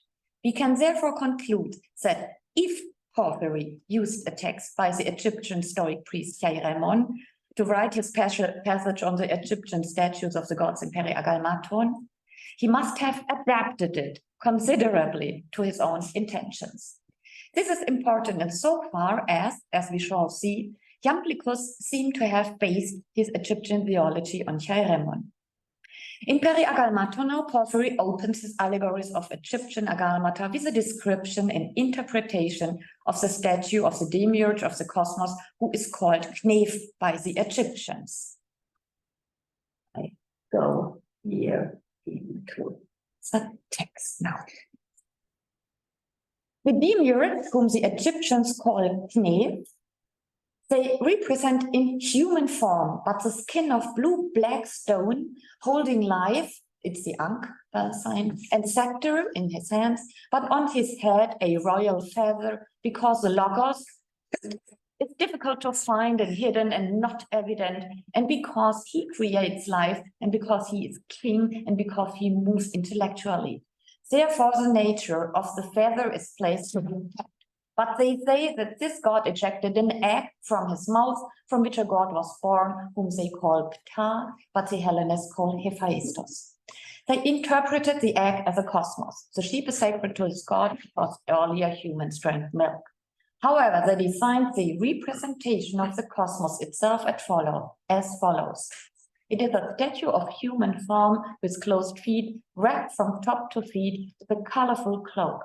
On his head, it has a golden ball because it does not go to any other place, and because of the colorful nature of the stars, and because the cosmos is spherical. The name form Knef or Kmef is a Greek variant of the Egyptian Kematef, which has been a documented epithet of the god Amun-Re and other gods since Hellenistic times, but is never the name of an independent deity. It means the one who has completed his moment. Kematef is therefore a determinative. It is a divine principle prior to individual gods. This determinative, which identifies a god as a creator god, is found above all in the context of solar deities, Amun-Re, for instance. Porphyry describes Knef or Kematef here as a demiurgic, cosmos-creating deity who is, I can show the Greek, who is depicted as an anthropomorphic statue with a royal or double feather crown on his head, a scepter in his right hand, and a sign of life in his left hand, as well as blue skin. The crown of feather on the head of the statue serves as a symbol for hard to find desiretos hidden enkekramenos, non-obvious uphanos reason, the logos of the demiurge. But especially the immediately following predications of the demiurge knave are significant. He wears a crown of feathers on his head because he is life-creating, zoopoios, because he is king, basiloi, and moves intellectually, noaerokinetai. While in the context of the Hellenic agalmata, the demiurge of the cosmos, which Porphyry very originally derived from the Orphic Zeus, had been explicitly and in terms of terminology well platonically named as intellect, nous, Porphyry refers to the Egyptian version of the demiurge, here iconographically identified in the agalma of Knef as logos, thus emphasizing its rational aspect and using the Stoic alternative term for the Platonic demiurge nous. Porphyry quite obviously identifies the Egyptian god described here in the agalma as the demiurgic primordial god who corresponds to his Platonic understanding of the demiurge. A few observations can be made in support of this when he says that Knef brings forth life, so ploios, and moves through his intellect. This corresponds to its naming and describing Zeus as a demiurgic nous, whose qualities are mentioned the same as those of Knef, namely topsotikon, kainoeron, hypronoetikon. In his allegorical explanations of the agalmata of Zeus and Knef, Porphyry emphasizes not only their creative demiurgic power, but also their qualities as intellect, as nous. However, while Zeus, the demiurgic nous in the Hellenic agalmata passage, produces the cosmos through his thinking, his nous, and the logos spermatikoi contained therein, and the cosmos described in the Orphic hymn as spherical can only be symbolically represented in the body of the statue of Zeus. The Egyptian demiurge Knef, according to the myth, brings forth an egg from his mouth, which is interpreted as the cosmos. Ka is born from the cosmos egg, who, according to Porphyry's text, corresponds to the Greek Hephaestos. Iconographically, the cosmos is also not depicted by the Egyptians as a cosmic egg, but anthropomorphically, like Knef. He has a colorful cloak as a symbol for the stars, as well as a golden sphere on his head, depicting his own form. The birth of the cosmos from the mouth of the demiurge as an egg, from which Ta, who realizes the cosmos then emerges, is strikingly reminiscent of the Orphic cosmogony, where the egg from which Protogonos or Phanes emerges comes from the mouth of Hyonos. Porphyry's knowledge of Orphic theologica became already evident. The initially seemingly cryptic remark that this god, the cosmos, that to this god the sheep was sacred because early humans drank milk, can, in my opinion, trace back to a specific psychological interest of Porphyry. Following his Orphic and Pythagorean interests, he could have associated the sheep sacred in Thebes and the milk with the origin of the souls from the Milky Way and the sky. It is with the soul's transition from the heavenly to the earthly sphere, since newborns drinking milk symbolize just such a transition. If we now take into account that Kematev, respectively Knef, is an epithet of Amun-Re, described in his capacity as a demiurge, and according to Plutarch, the universe, the cosmos, was identified with Amun and the Greek form Ammon among the Egyptians, and according to the communist opinion, Amun was the Egyptian name of Zeus, then the analogy between the Hellenic and Egyptian agalmata intended by Porphyry becomes apparent. For him, the anthropomorphic agalmata of the gods, first described and placed at the top of the hierarchy of the divine, Zeus and Knef, embody one and the same figure of thought, namely that of the cosmos creating demiurge as nous. However, in the Hellenic agalma of Zeus, as Porphyry makes clear in his allegorical explanation, the cosmos is also depicted in the body of Zeus, in the material agalma, whereas in the Egyptian context, there are two anthropomorphic statues for the demiurge and the cosmos. For this section, which proceeds from the highest Egyptian god and includes not only the agalma of Knef, but also the agalma of the cosmos, An important parallel can be identified in a passage in Iamblichus's Responsum ad Porphyrium. In this text, the priest Abamon, be he the Egyptian mask Plotinus Iamblichus or not, let's name him Iamblichus, responds to Porphyry's letter to the Egyptian priest Anebo. In Book 8 of the Responsum, he instructs him on the primary principles of the cosmos and the divine among the Egyptians, apparently offering specifically Theban theology. A little later, the speaker, let us name him Iamblichus, explicitly mentions Chairemon as an exemplary Egyptian who had dealt with the first principles in the context of Egyptian theology, thus indicating him, perhaps, as a source for his explanations.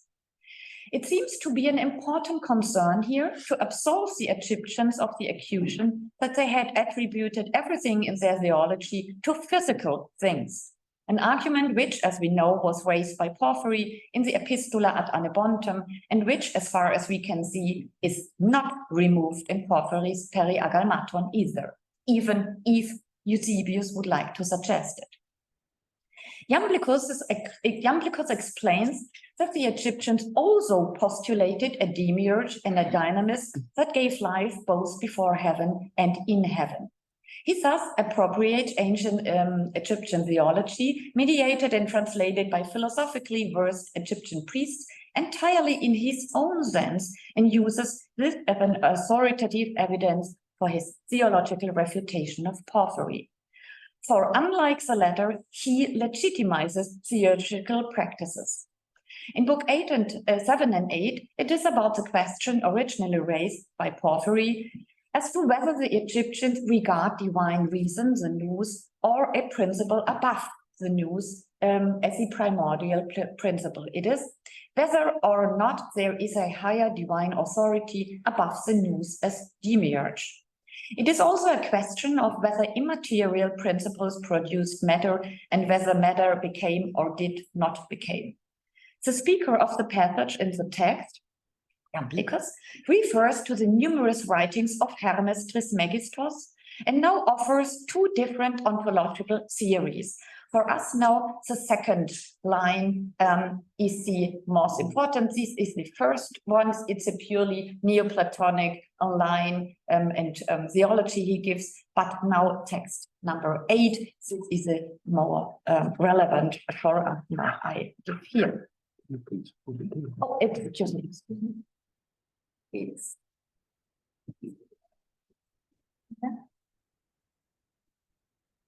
here we are, since translation. Okay. The following, he said, another system of ordering, another taxes. It's Hermes, gives the first rank to Kmev, the leader of the celestial gods, whom he declares to be an intellect thinking himself and turning his thoughts towards himself. But prior to him, he places the invisible one and what he calls the first product, which he also calls Ikton. It is in him that there resides the primal intelligizing element and the primal object of intellection, which, it must be specified, is worshipped by means of silence alone. In addition to these, other rulers have been set over the creation of the visible realm. For the demiurgic intellect, who is master in truth and wisdom, when he comes to create and brings into the light the invisible power of the hidden reason principles, it's called Amun in the Egyptian tongue. When he infallibly and expertly brings to perfection each thing in accordance with truth, he is termed Ta. The Greeks translate Ta as Hephaestos, concentrating only on his technical ability. When he is productive of goods, he is called Osiris, and he acquires other epithets in accordance with other powers and activities. I definitely do not want to come closer to all the big ontological issues here, but I'm focusing on a few remarkable facts relevant in my context today. In the first ontological texts, which I skipped, there is a supreme divine primordial principle that is prior to the first god and king, who is therefore to be understood as an emanation and who in turn stands himself above ether, fire, and skywards. The second taxis, our taxis now, offers an alternative. a theologically and ontologically structured series, according to which Hermes, Trismegistos, places the god Knef, who is reason, nous, as leader, hegumenon of the sky gods, epuranioi theoi. The god Knef, for his part, is preceded in the series by a higher divine authority, namely the invisible, called Hekton, the first thinking and the first intelligible, which, according to negative theology, can only be worshipped through silence. This supreme principle is an intelligible principle at the top.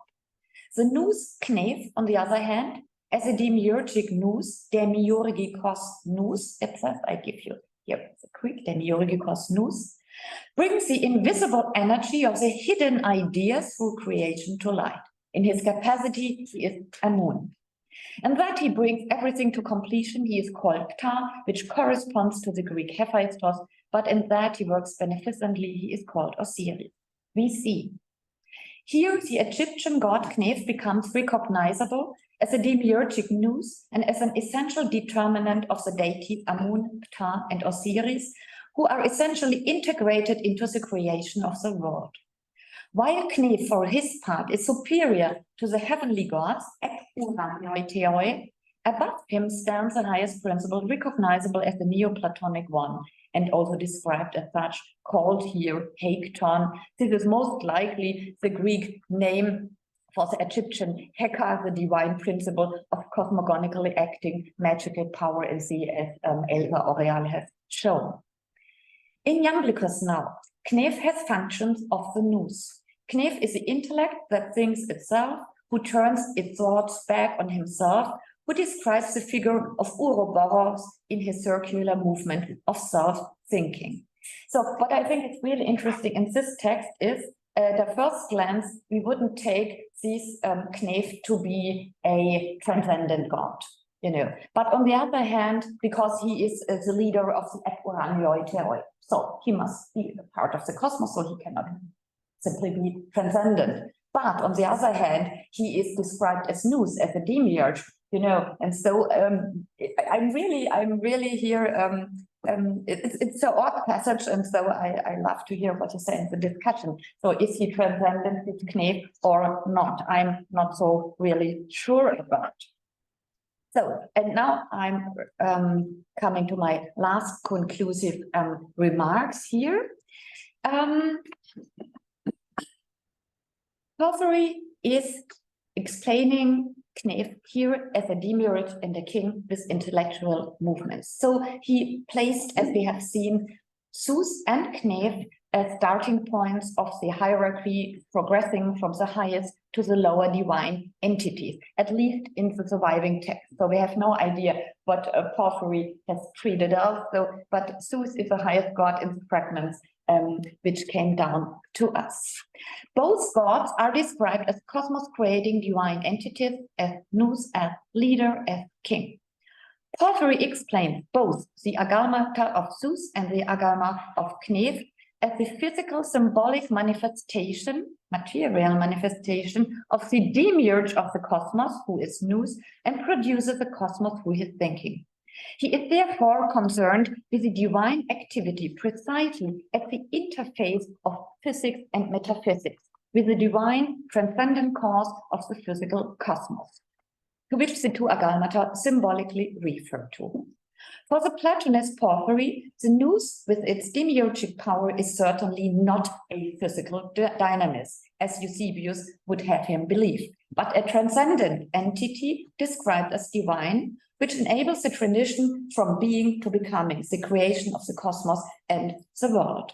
And I think this is an important argument concerning the date of this treatise. So we really do have a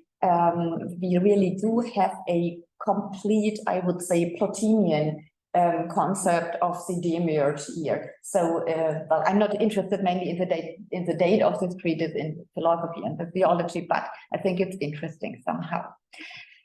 Based on the thematic conceptual and conceptual parallels between the passage from Peri-Agalmaton on the Egyptian Agalmata and Iamblichus Responsum ad Porphyrium, Book 8, the passage we have seen, we can conclude that both Platonists identify the Egyptian chematev qua knef as the demiurgic power of the transcendent nous. Since Iamblichus's responsum is a reaction to Porphyry's Epistola ad Anebontum, and for his part attempts to refute his criticism of theurgic practices and their efficacy and justify theurgy, it stands to reason that Porphyry's Periagalmaton, at least the passage on the Agalma of Knef, should also be taken into account of the same theurgic discourse Iamblichus is talking about. And this, I think, is not really be seen now. For the Egyptian god Knef, apart from Iamblichus's remarks in responsum ad Porphyrium, is also prominent in the context of Greek magical papyri and in theurgic context. In Periagalmaton, as we have seen from fragment 2 on the materiality of agalmata, there are certainly indications that Porphyry also positioned himself with this text in a contemporary discourse on the theurgical balance of agalmata. He addresses precisely those aspects such as materiality, color, and forms that are particularly important in the theurgic context, but make it very clear by means of his allegorical theological interpretations that he is not concerned with their theurgic relevance, but solely with their philosophical and theological balance. In the case of the Agalma of Knef and Cosmos and its allegorical interpretation, it also becomes clear that Porphyry, like Iamblichus, describes him as an Egyptian variant of the Platonic demiurge cosmos creating nous, but not, and this is contrary to Iamblichus, as a god or astrological phenomenon effective in a magical theurgical context.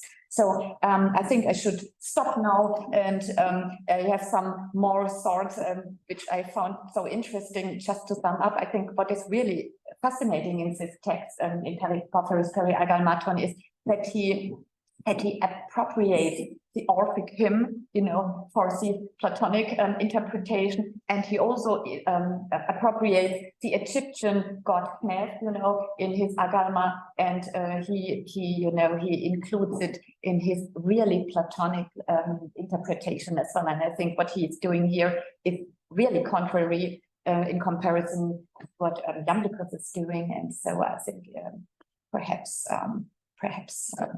Yes, it might be interesting. Thanks a lot for your attention.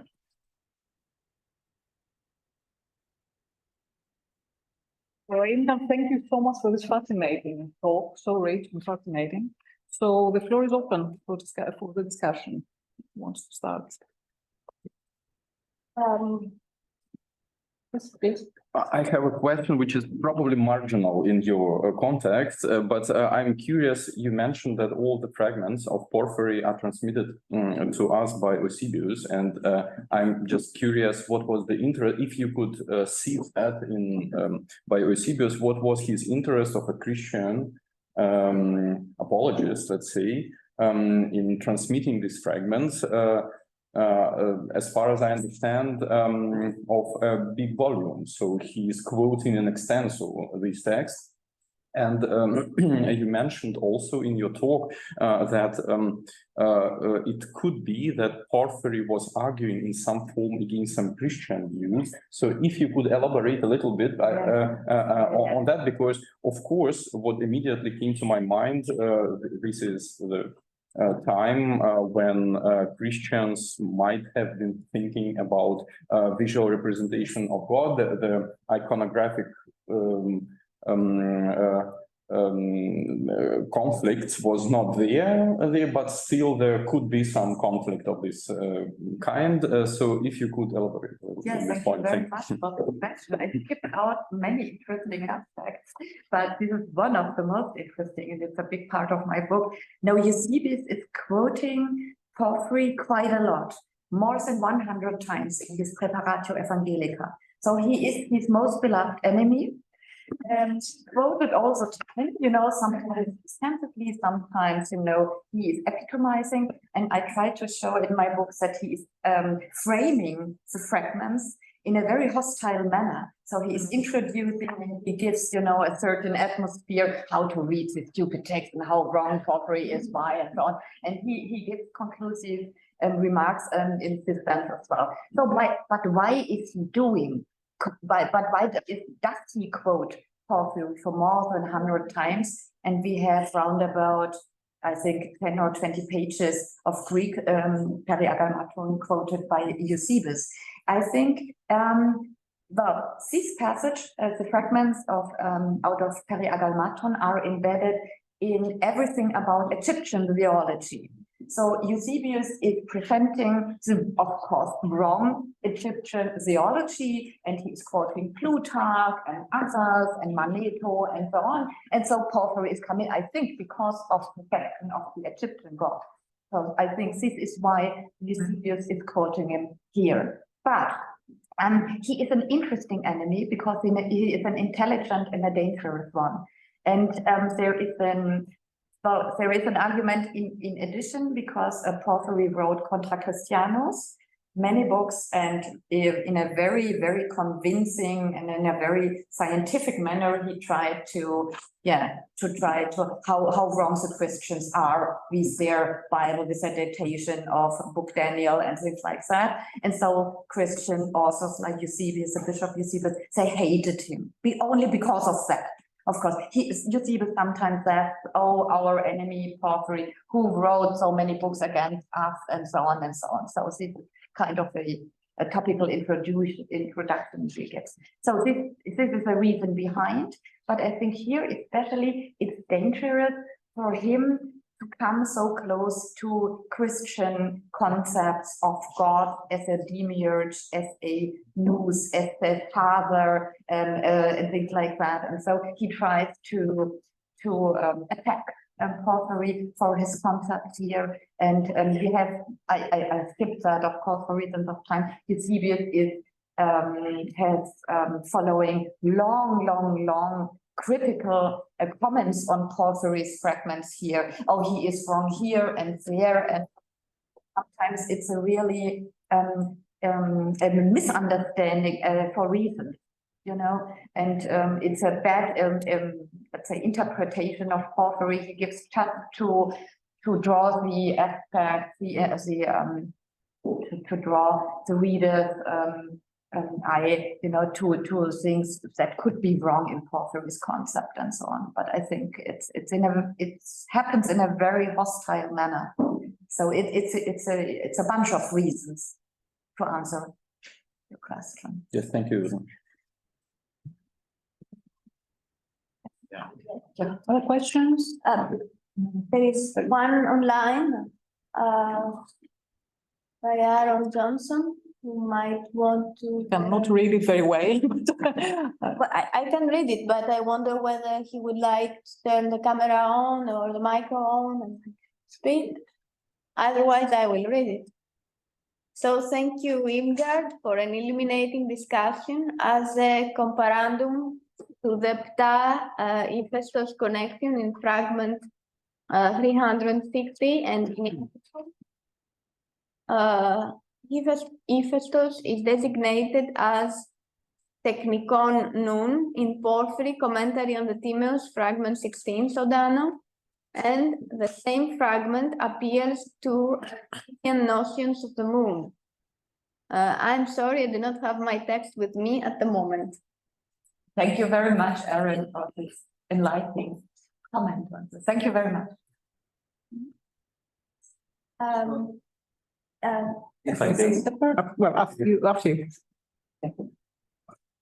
It is a general question. I think that Porphyry was a philosopher.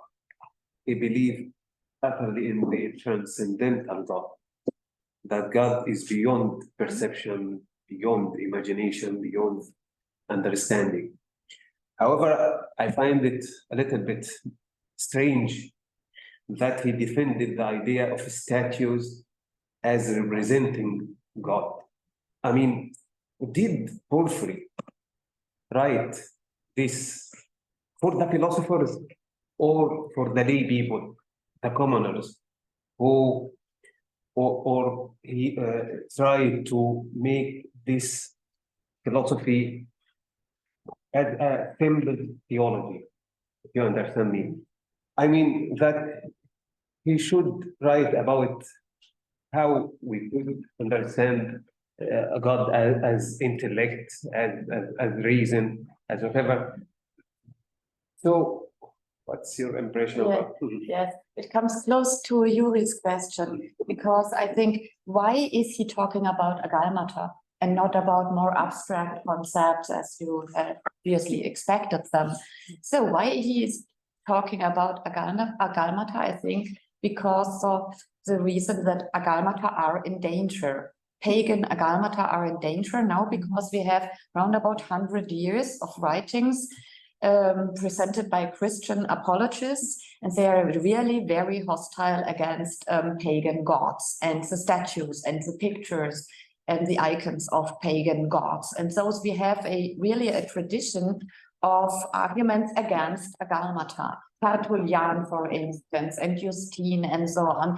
And they mingle, let's say, old philosophical Greek arguments together with their new Christian ones. So, okay, so we have a really hard criticism against agalmata.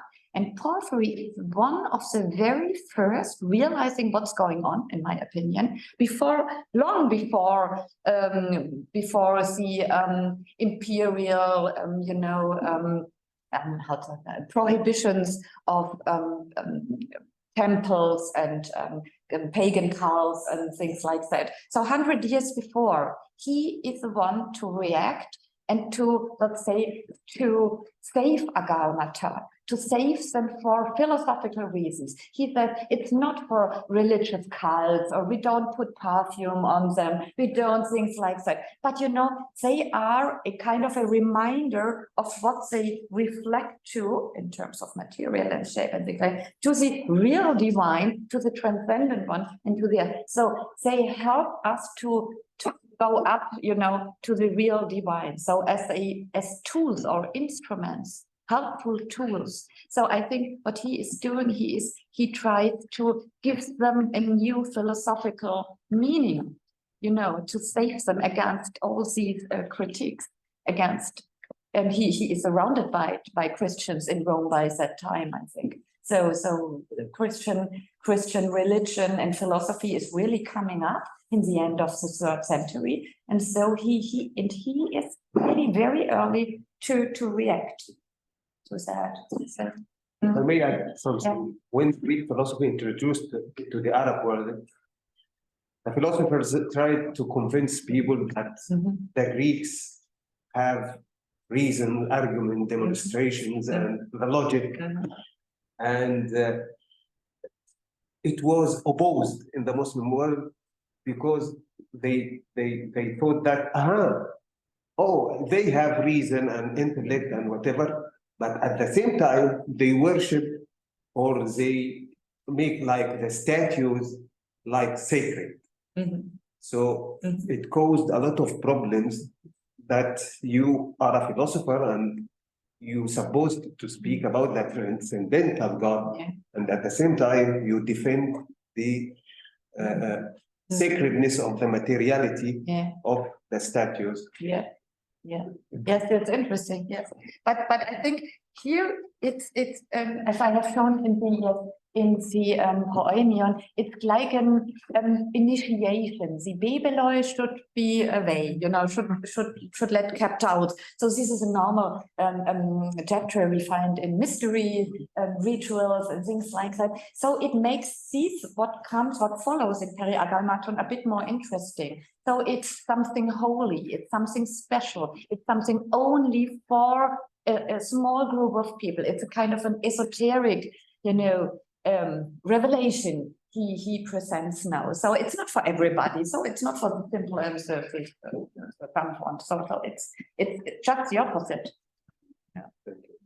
Okay, so this is something different. This is much more specific. I have a suggestion for you about Iamblichus' interpretations of Zeus and Kneph in Vocata, the reply to Porphyry. You said it's not clear whether he thinks they're transcendent or not. Well, certainly in Proclus, you get the notion that gods exist at different levels. Yes. So you can have a transcendent Zeus and a lower Zeus and so on. And I wonder whether there's something similar going on here. Yes. And that would be, Yeah. that would explain. Exactly, Other. exactly. The Helios, it is in Noeric. Yes, pillar. right, okay, It is in yes. Noeric, Yes. Helios as the leader of Yes. the Epuraneoitheoi. Yeah, exactly. But out from this passage, it's a bit difficult. Yeah, yes. I have to go back and look at the passage, but it could be that that's what's Thank you behind. very much. Yes, you're Mm. absolutely right. Yes. And just to continue what you'll be saying, this ambiguous status of they being either transcendent or possibly cosmic, that is the agreement of Puranic. It's a similar thing that we see in the Hermetic corpus with Zeus, who is on the one hand I think it's Timaeus Hermetica 29, which is an astrological poem written in the Cyrillic hexameter, and which presents the seven heavenly bodies as being interiorized. Each of them contains a form of laughter, happiness in humans. And in this particular poem, Zeus, who has the cosmic status as one of the heavenly gods, is also presented with the adjective archigenethlos, which was on the object in which places somehow above the cosmic image. Thank you very much. Thank you very much. Thank you very much. That was fantastic. So I have 3 questions. One on text 8. 8. Yes, this one. So thank you very much, because I hadn't paid attention to this fragment, and now I wonder whether this proton merma, which is before intellect and after the one, could be the intermediate power. And that reminds me of what Lidos says, that Porphyry interpreted the higher levels of Chaldean theology in terms of triad. I skipped the sentence. For reasons of time. Yes, exactly. That's exactly. It is a power. Power. Yeah. Okay. Thank you very much. Yeah. Okay. I'm happy about that. I didn't want to go too. But that is great, because I mean, Lidos says that, but it is not, except for the commentary on the Parmenides, we don't have much evidence. I have found some, I think, in the Sententia, in 44, when he talks about time and eternity. But yes, I'm excited. Okay. The second one was on 3. And I think it's very interesting that in line 2, τα εν αυτό δημιούργησεν, the use of the preposition en, in, has a parallel in the Sententia 31, where he says that all things are in God. Yeah, that's exactly the same figure of law. Exactly. So it is pure metaphysics. 21. 31. And the uses of in Porphyry's commentary on the categories. There are different ways in which something can be, categories. Something can be something else. And the third one, as I have been thinking of revising the paper I wrote back in 2000 something on Timaeus. the studies, yes. I wonder whether you make anything of what Plotinus says in 5.1 and elsewhere, that the hypostases, all of them, can be agálmata. The hypostasis agálmata. So would you see any possibility of connection between? But my impression was, the deeper I went into this text, that there is a discourse behind, probably between Porphyry and Plotinus on agálmata, and they are more close than normally people expect them to be in terms of this religious interpretation of ontological figures and so on. And perhaps the also five, is it five, eight? Eight, yes, yes. The intermediary role. Exactly. In this temple, in this. So we agree. Yeah, we do agree. Yes, additionally. Thank you very much. No, thank you. I don't know if there are questions online. I think there are none. Or our master students would like, or The suggestion about what we're saying about the sacredness of agalmata, which is highlighted by the heavenly bodies being called by Iamblichus themselves as the visible agalmata of the gods. Great. Thank you very much. If there are no other questions, then we should thank Inga again for the.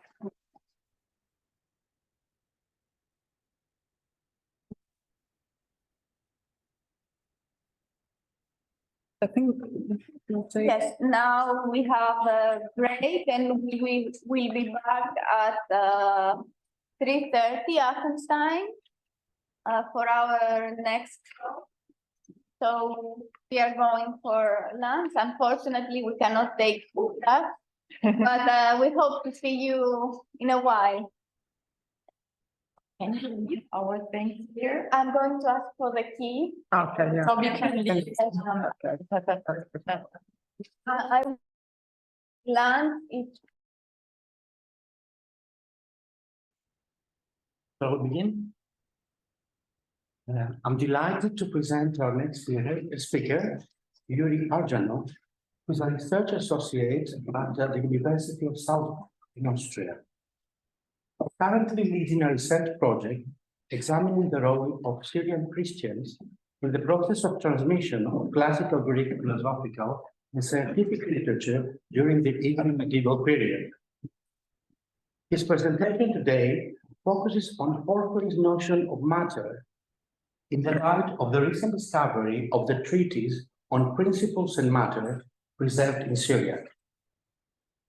Thank you very much, and thank you very much for the organizers of this conference for having me here. I'm very glad and very honored to be in this company and in this audience where I could present some findings in Syriac literature, in Syriac language, and my presentation will have the following roadmap. First, I will say some words about the history and the background of the Syriac text which I will be presenting. Then I will provide you with main arguments which allow us to attribute these texts to Porphyry. Thirdly, I will dwell for a moment on the connection between the Syriac text which I have published and the Latin commentary on Plato's Timaeus written by Chalcidius. Then I will come to the main point of this conference, namely to the notion of matter in the Syriac text. And finally, as a sort of PS, postscriptum, I will say some words what the newly found text tells us about Porphyry's role in the transmission of the ideas and texts of other philosophers, mainly of the so-called middle Platonists. So just first, some brief notes what we're speaking about. My presentation will be based on the Syriac treatise, which I have recently published by de Gruyter under the title Porphyry on Principles and Matter. But before we speak about this text, two remarks are necessary. First, the Syriac text has been preserved without author's name and without title. And though I am as good as sure that the published treatise goes back to Porphyry, and I will suggest you some arguments which speak in favor of this conclusion, there is much less certainty about the title of this treatise. The title which I proposed for my edition reflects the contents of this text, which deals mainly with the issues of prime matter and first principles.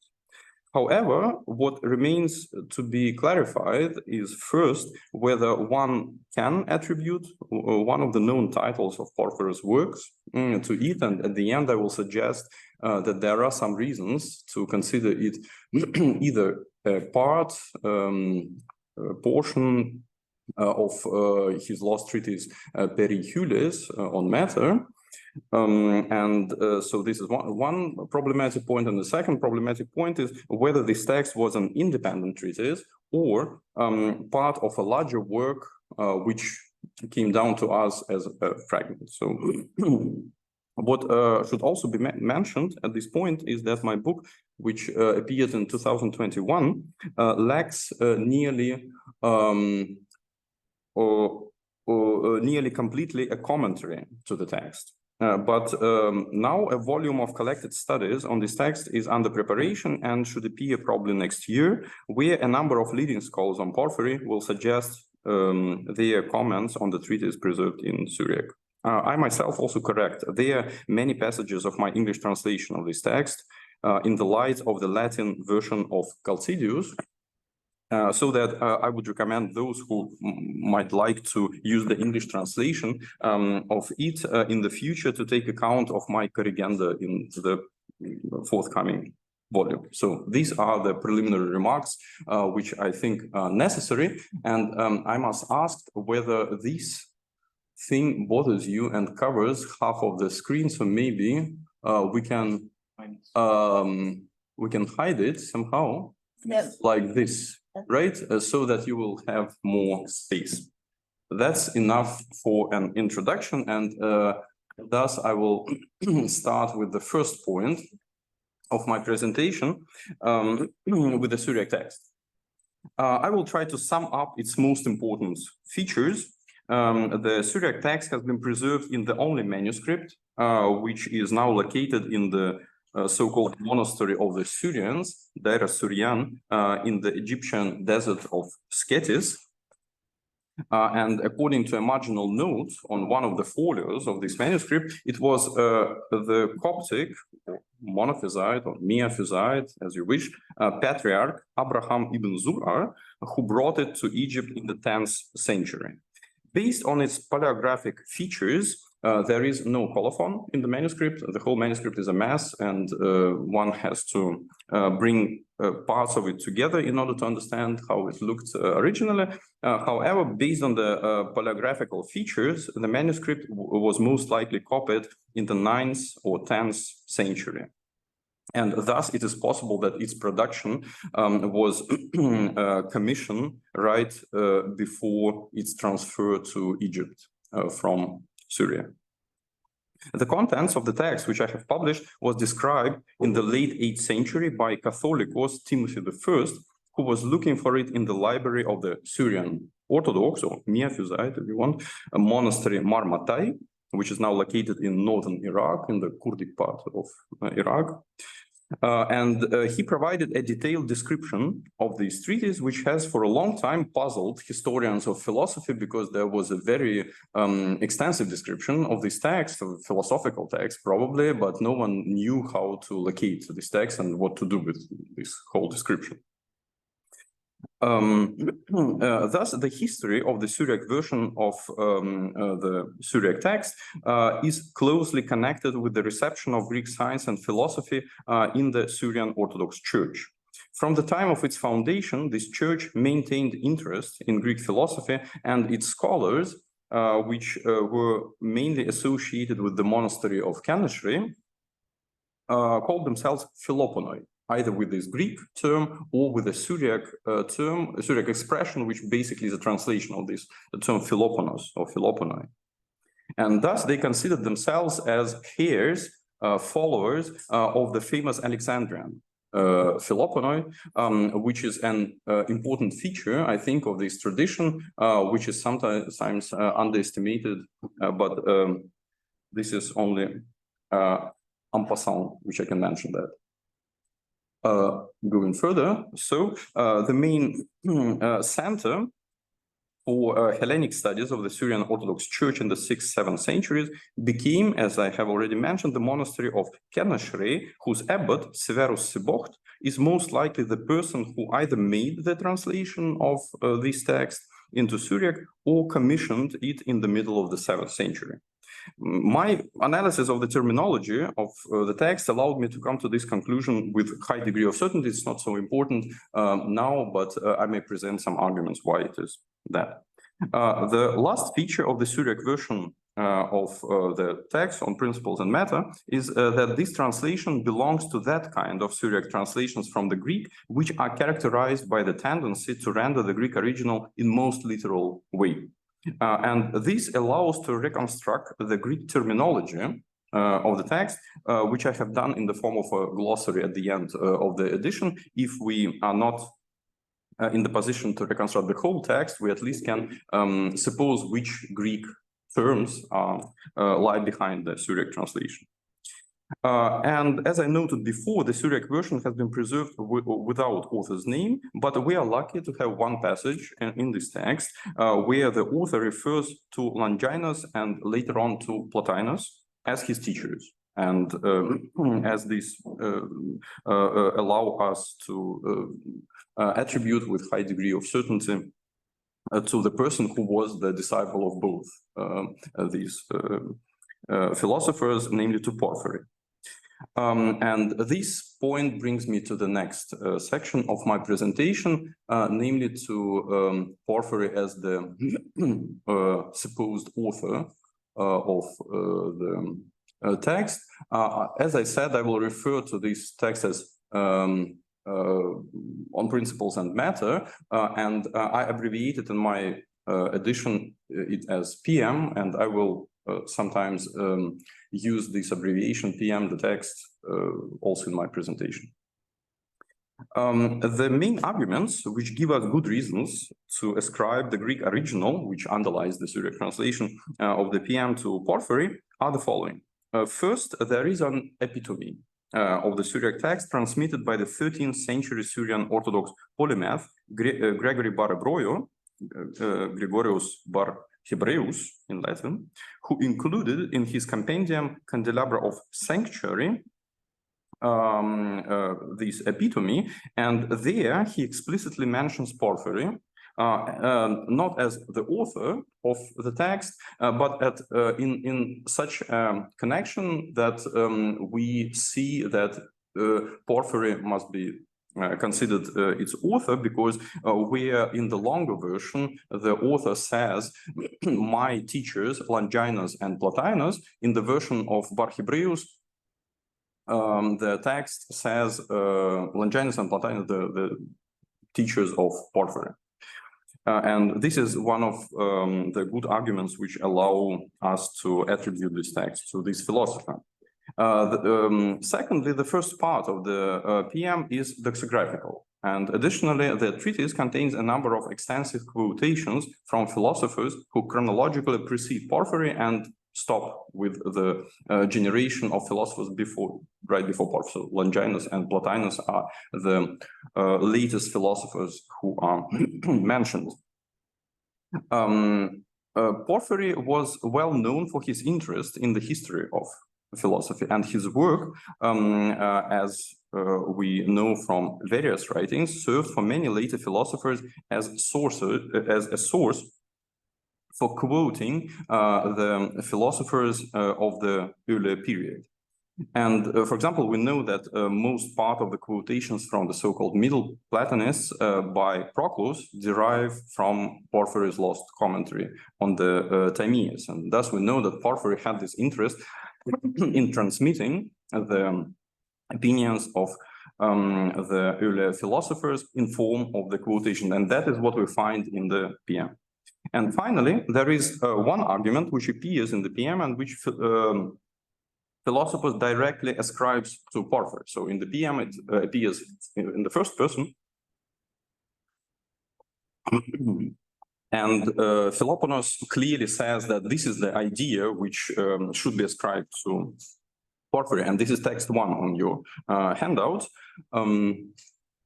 Here is the comparison between these texts, which we see here that Philoponus speaks of Porphyry. Porphyry himself is a witness that this is true, although he has previously stated that the world is said to be generated in that it is composed of matter and form. Later, when commenting on these words, and then comes the quotation, he to quote his exact words, writes this: the making of the world and the creation of body are not the same thing. Not are the beginnings of body and of the world the same. So here's the argument which Philoponus describes to Porphyry. And this is what we find in the PM. In context of discussing the ideas of Atticus and Plutarch, the author he criticizes this position, and he says, while they assume that matter possesses movement due to the discordant motion of soul that is in it, they completely fail to differentiate two things. One thing is the constitution of the world, and another is that of the body. So here comes the argument which Philoponus ascribes to Porphyry. Just to mention it briefly here, it's important that Porphyry, the alleged author of this treatise, suggests his arguments in context of discussing the views of other philosophers. And this is the point to which I will come back at the end of my presentation, speaking about the role of Porphyry in doxographical accounts, indexography. But before we go further, I would like to dwell on a short issue which came up after my book has already been published in 2021. There was a review of this book published by Alexandra Michalewski, which she published in the online journal. I think there is no printed edition of it, Études platoniciennes, in 2022. And there, Alexander Michalewski pointed out at a number of parallels between the PM and the commentary on the Timaeus composed in Latin in the 4th century AD by Chalcidius, the connection which I completely missed in my edition. And later on, Michael Chase came to the same conclusion, that there are whole passages in the Syriac text, which I published, and in the Latin commentary of Chalcidius, which coincide nearly verbatim. And he spoke about that on a small workshop, which was organized in 2022 in Vienna and focused on the PM, on the Syriac text of this treatise. The close proximity between the published Syriac treatise and the Latin text of Chalcidius turns out to be one of the most important keys to our interpretation of the PM. These parallels further strengthen the attribution of the original Greek text which underlies the PM to Porphyry, since scholars have long assumed that the section on matter, the Silva, by Chalcidius derives from a work of Plotinus' disciple. And the new evidence of the Syriac tract made Michael Chase come to the conclusion that both some portions in Chalcidius and the PM derive from Porphyry's lost commentary on the Timaeus. I will mention it once again in context of the question whether PM is a fragment or is an independent work, but anyway, Michael Chase had strong arguments in favor of suggesting that this is a part of the lost commentary of on the Timaeus by Porphyry. I will not go into this whole discussion, which was opened by Vasting, who considered that parts of Chalcidius' commentary, at least some parts of the Chalcidius commentary derive from Porphyry, but a number of scholars criticized him for this position. However, the newly found Syriac text gives good reasons to consider that there must be some connection between Porphyry and Chalcidius. The question is how to interpret this, whether so to say, whether Chalcidius really copied some parts of that, or he adapted and transformed this source. However, that Porphyry was the source of Chalcidius seems to be an important fact. Now,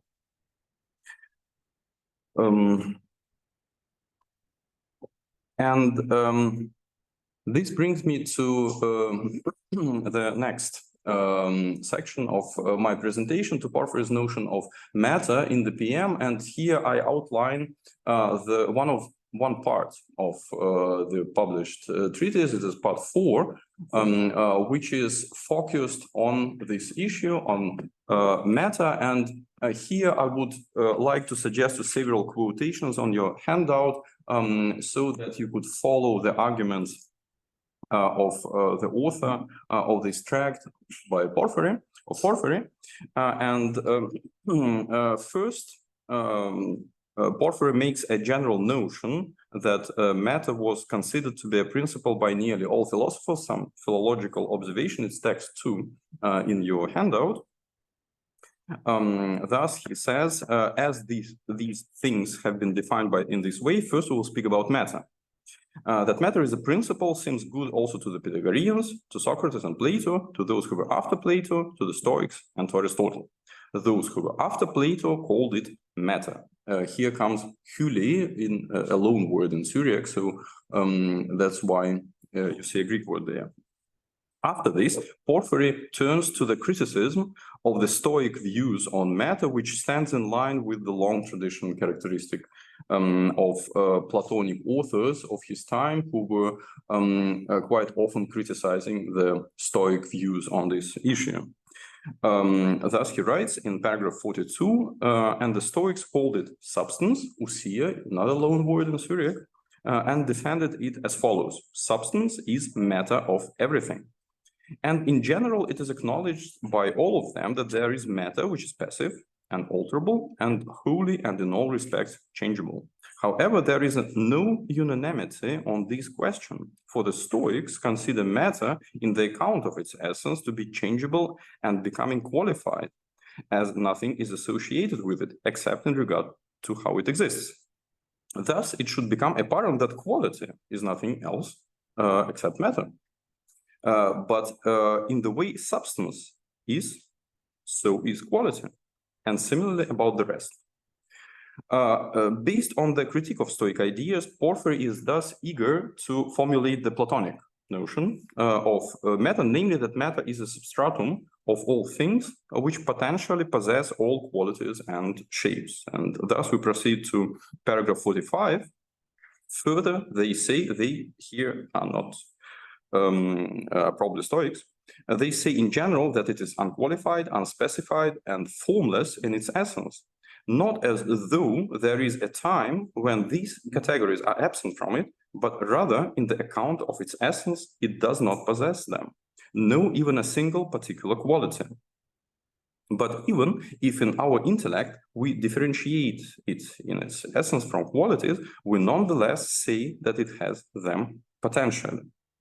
Now, paragraph 47, now if someone says, according to the first meaning, that matter in itself potentially possesses qualities, and together with them also forms and shapes, so that all these appear from it and come to completion, then the active course is not necessary for the constitution of the activity. But it is proper that there be an active course together with matter, if an activity is to take place. And if in the second way we say that these exist potentially in matter, then we also exclude the active cause, but this is absurd and doesn't follow the reason. My translation may be not very comfortable here. I try to be as literal as possible in rendering the Syriac text, but I hope that you follow the logic which Porphyry suggests. Here, in this paragraph 47 especially, he takes up the topic on which he has already touched upon earlier in the previous part of this treatise, part number 3, where he tried to define what first principle is. So there are two main topics, first principles and matter. First, he goes into some general issues, then defines first principle. Secondly, he defines matter. And already in the portion on first principles, he, to which I will turn just after this point,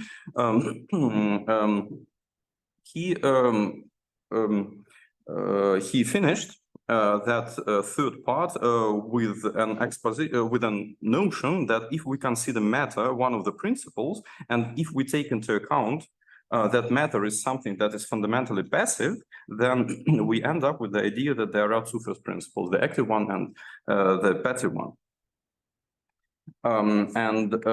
Thus,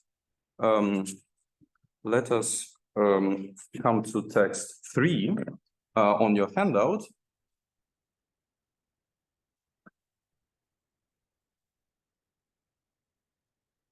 Where Porphyry is discussing the first principles, and on this, in this logic, he comes to the notion of matter as one of the principles. So paragraph 36, in that case, when the first principles are reduced to 2, it is necessary that they be opposite to each other. For this is also how some people before Plato taught. Some of them stated that principles of existing things are the hot and the cold, while others that they are the wet and the dry. One of them stated that it is love and probably strife, victories in Zurich. Still, others said that it is one and many, even and odd. This is monad and dyad, as the Pythagoreans said. All of them agreed that the first principles were opposite to each other, though they differed from each other in that some of them considered them as secondary, some as primary, and some only as material. However, it also seems good to that when the first principles are reduced to 2 and are thus opposed to each other, one of them is like an active one, and the other is like one that is affected by it. But it is necessary that these principles not originate from something else or from each other.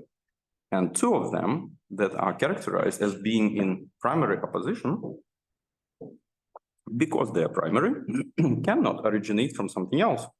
And because they are opposed, they cannot originate from each other.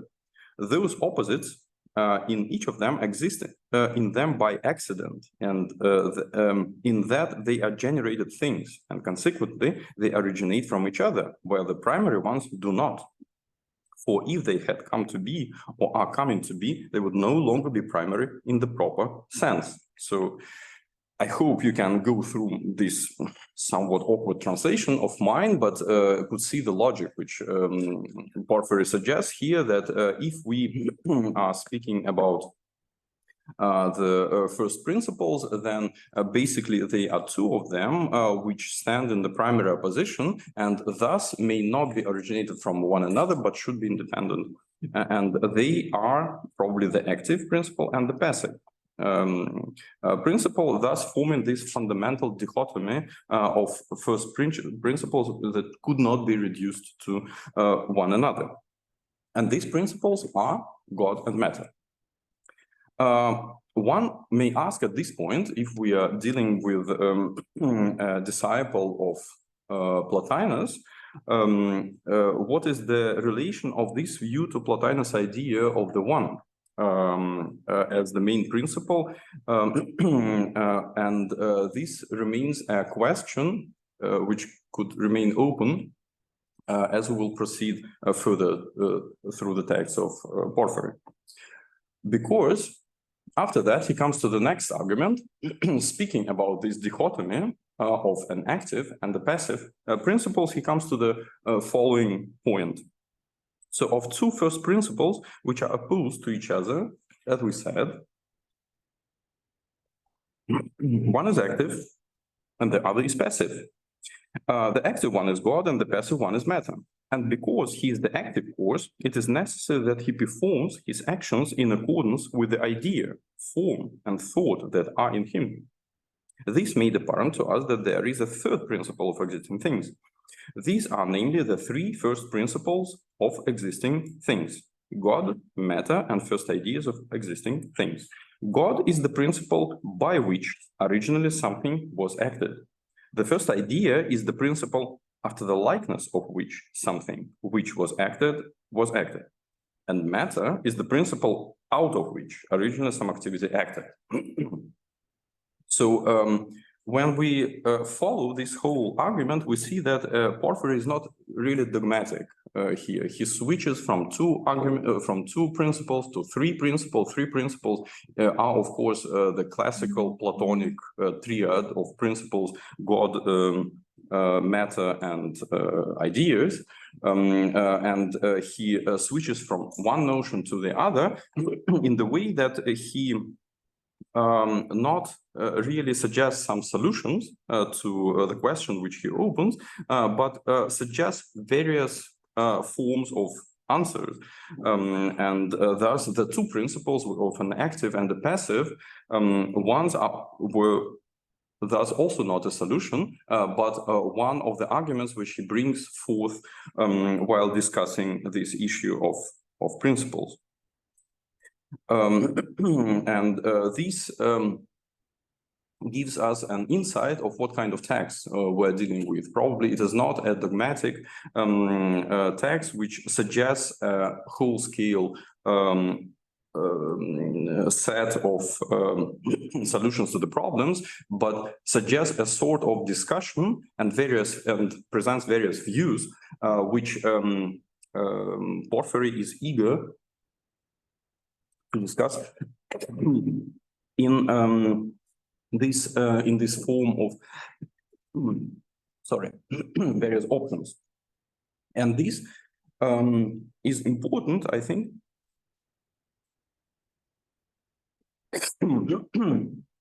Sorry. If we try to analyze the attitude of Porphyry, first to his teacher Plotinus, and secondly in his attitude towards other philosophers, which he's quoting also in his treatise. Later on, Porphyry suggests a series of arguments as why matter is not a body, which on one occasion specifically addresses the Stoic understanding of matter as three-dimensional and having resistance. Porphyry presents his arguments in a series of logical syllogisms. And what is interesting about this passage are not only the arguments themselves, but also their source. Porphyry's text here derived from the discourse on matter of his teacher Plotinus, which is Enneads 2, 4, and 4, and where Plotinus vigorously criticized Stoic materialism. The same set of logical arguments appears by Simplicius and Philoponus, and Simplicius clearly ascribes these arguments to Plotinus. And here is the comparison between the two versions, where you might see that if they do not coincide verbatim, then still we see the same way of exposing Plotinus' views. Simplicius writes, so you might also syllogize in the following way. In itself, matter has neither magnitude, no shape, no number, but body in itself does have magnitude and shape and number. Therefore, matter is not body. Matter is not a composite of matter and form, but body is a composite of matter and form, and so on. So this set of short syllogisms, which Simplicius suggests in order to show that matter is not body. And the same we find in the PM, where it has somewhat different wording. It follows from this that we should consider whether matter is embodied or not embodied. I state, namely, that it is not simply embodied, and neither is it unembodied, but rather it is potentially embodied and something embodied. For that which is properly called body is composed of matter and quality. Therefore, it is not a body. Further, there is no body which is not qualified, but matter, by its own definition, has no quality, therefore it is not a body, and so on. So all these texts derive basically from Ennead to 4, but Plotinus doesn't suggest these arguments in the form of these logical syllogisms. It would be logical to consider that Porphyry, his disciple, has transformed the treatise of his teacher into this syllogistic form, and this is what Simplicius and Philoponus knew as the source which they used for their own works. However, they in most cases, so they never mention Porphyry as the source for their texts.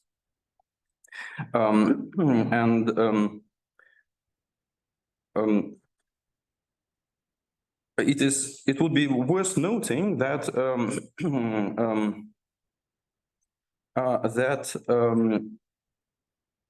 Simplicius is quoting Porphyrius' treatise on matter perihules just before this set of syllogisms, which I have presented here on the screen. Namely, he quotes a passage from Porphyry's on matter, not as not as a view of Porphyry, but as a source for the quotation of certain of the views of the certain Pythagorean moderatus. He says that he's quoting this Pythagorean on the basis of Porphyrian text, and just after that, what appears just after that is this set of syllogisms. So it would be logical to consider the option that both the quotation from moderatus and these syllogisms in reality belong to the same treatise on matter, which is now lost, but which is mentioned by Simplicius and which is listed under the among the works of Porphyry by Suda. But I will come back to this point at the end.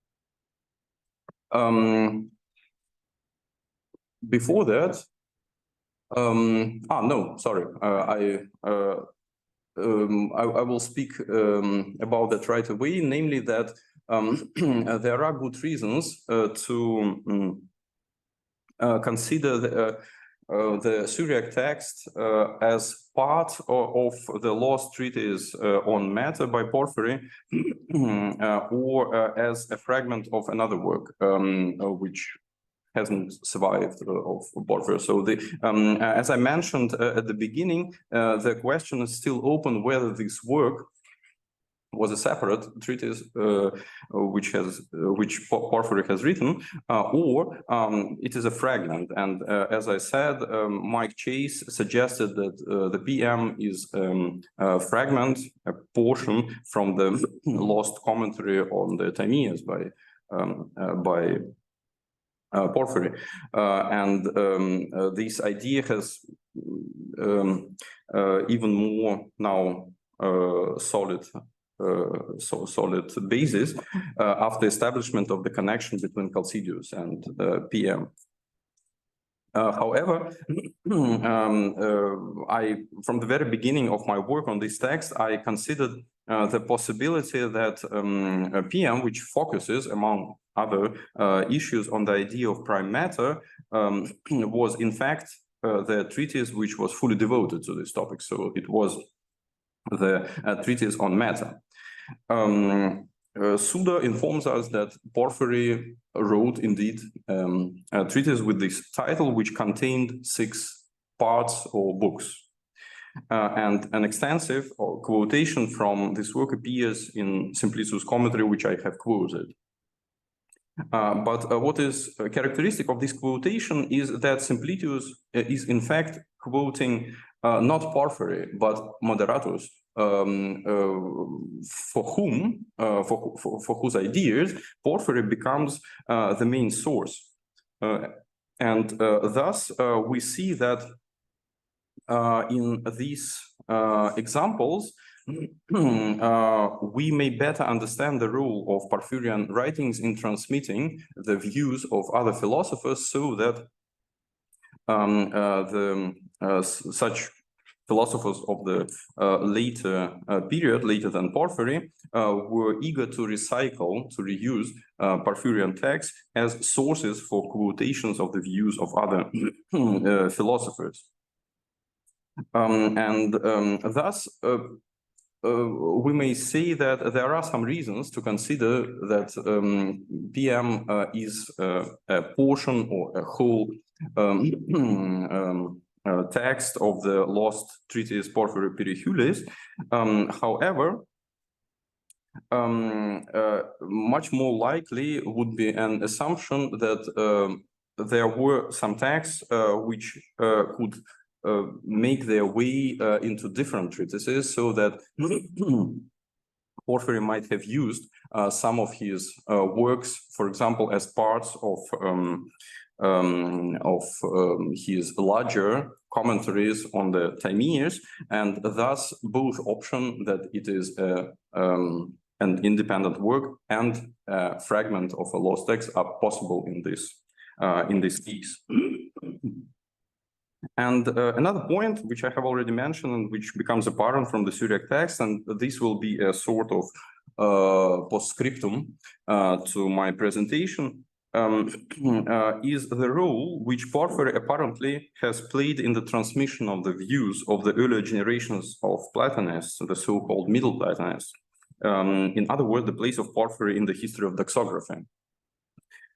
It is needless to remind in this audience that the term doxography was coined by Hermann Diels, who was primarily interested in the tradition of the so-called Placida Philosophorum, but who in his classical books, Doxographic Requia, also summed up all available information on alternative channels of transmission of doxographic materials. And Diels considered Porphyry as one of the channels of this kind, although the preserved sources do not give us much concrete materials supporting this assumption.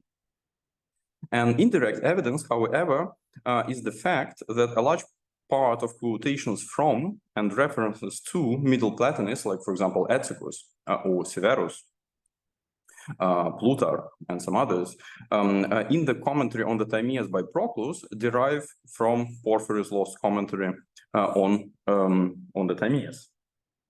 And as we know from the life of Plotinus, written by Porphyry himself, the quotation which I give on the screen, Plotinus read with his disciples the treatises of Severus, Numenius, Atticus, and some others. And to give one example of what could be considered the role of Porphyry in the transmission of the ideas of the Middle Platonists, here Proclus, in the commentary on the Timaeus, quotes some ideas of Atticus on the mutually conjoined principles. So Atticus is speaking about 4 principles in comparison with the classical triad, Platonic triad of principles. So Atticus was probably eager to stress that there are 4, which could be paired with one another.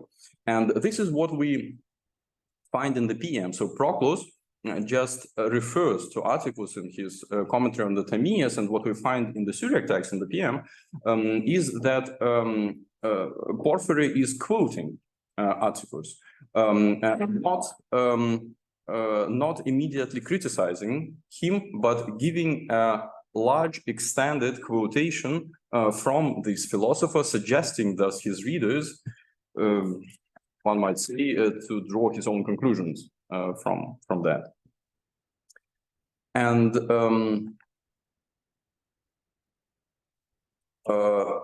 on another occasion, in paragraph 94, Then, and this is the quotation number 4 on your handouts, Porphyry refers to Severus, whose quotation he gives, suggests his readers just before this paragraph.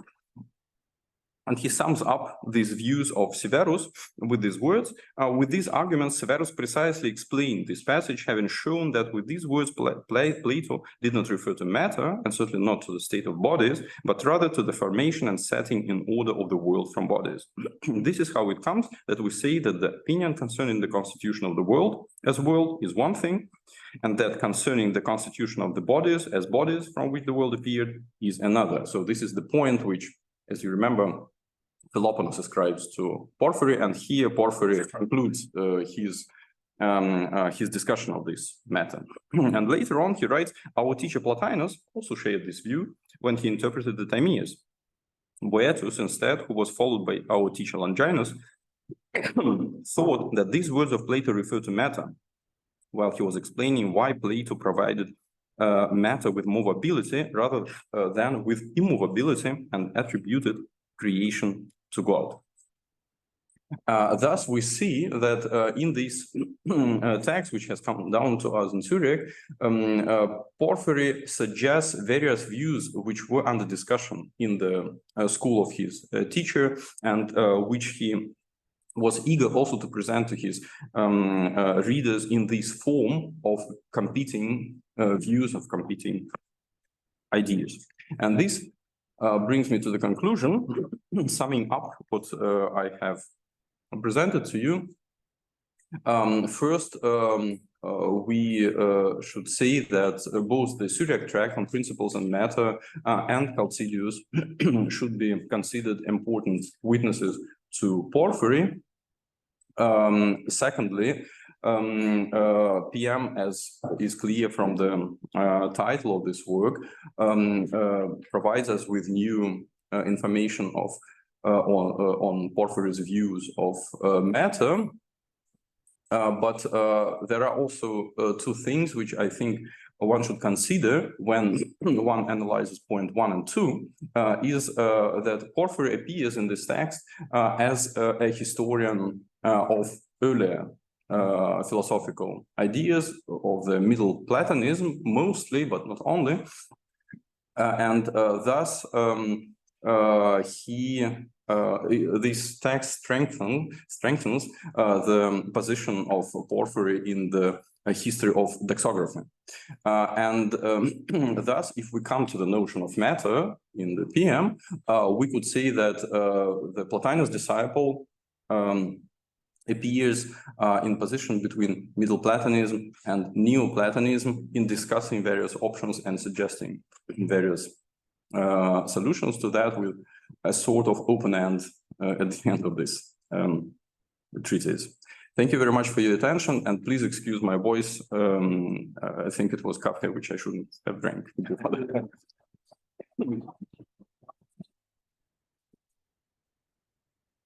very much for this original and very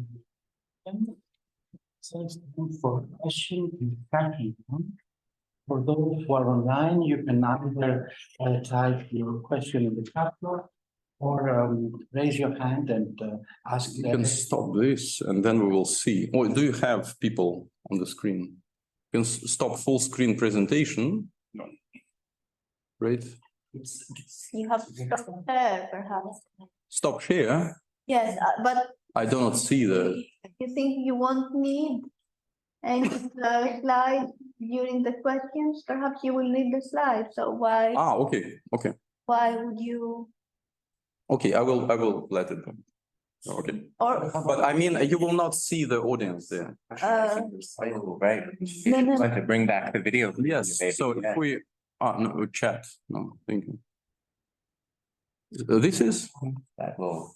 Yes. Okay. So we see now everyone. Yeah. You can start. Yes, you're welcome. Yeah. Thank you very much for this fascinating topic. I have a question concerning text number 3, the last part in paragraph 38 and 37. There is a text that These are namely the three first principles of existing things, God, matter, and first ideas of existing things. If I understood you right, this is supposed to be Porphyry's opinion, or does he refer to other middle Platonists? Because this is a purely middle Platonist doctrine of principles, let's say. So God, matter, idea. Okay, so is his opinion here, or does he refer to Atticus, for instance, or perhaps Longinus would have agreed with this very well, but I was a bit puzzled by, as you showed us, his quotes of Plotinus, Aeneid 2.4 and things like that. So how can we bring this together? You know, this quoting of Plotinus and his doctrine of matter and purely middle Platonic traditional doctrine of principles. This is the first question. And I have another stupid one perhaps, but I remembered Carlos Dale, who found a Latin treatise which he translated into Greek, and from that he found out that it was, and he could identify a manuscript on Cosmas Indigo Cloisters. So did you ever try to translate this treatise into Greek, or did you came across them with certain terms or so we could go further? Thank you very much for your. Yes, I understand it. So that's what makes the scholarly work so fascinating. Things like that. All right.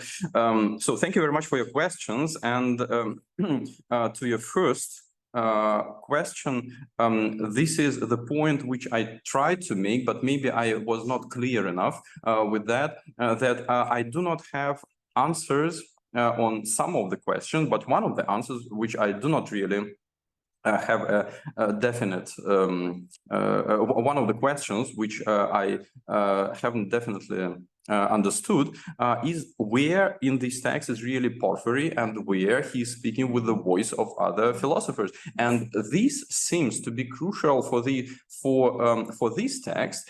And being not a specialist in Porphyry, I tried to read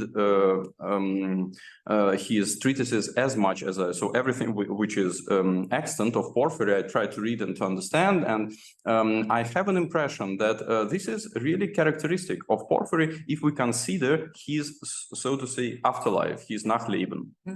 When we see how much he was recycled, reused in such texts as Proclus' commentary on the Timaeus, where he Proclus is quoting someone, and we understand that probably he had no direct familiarity with the text, so he didn't have access to the text, so probably he's quoting someone else.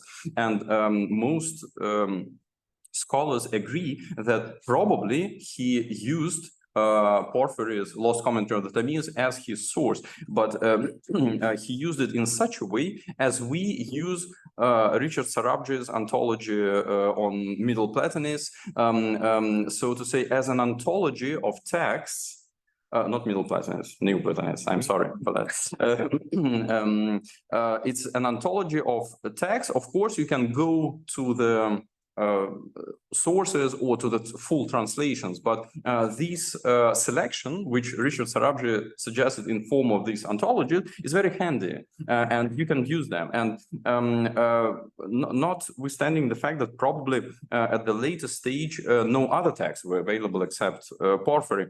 However, it may be, we see that Porphyry turns out to be an important source of quotation of other philosophers, meaning what for us? That in some cases where we have to do with the text of Porphyry, we see that he suggests the ideas of others, in a way balancing between various views and suggesting them to us without taking sides.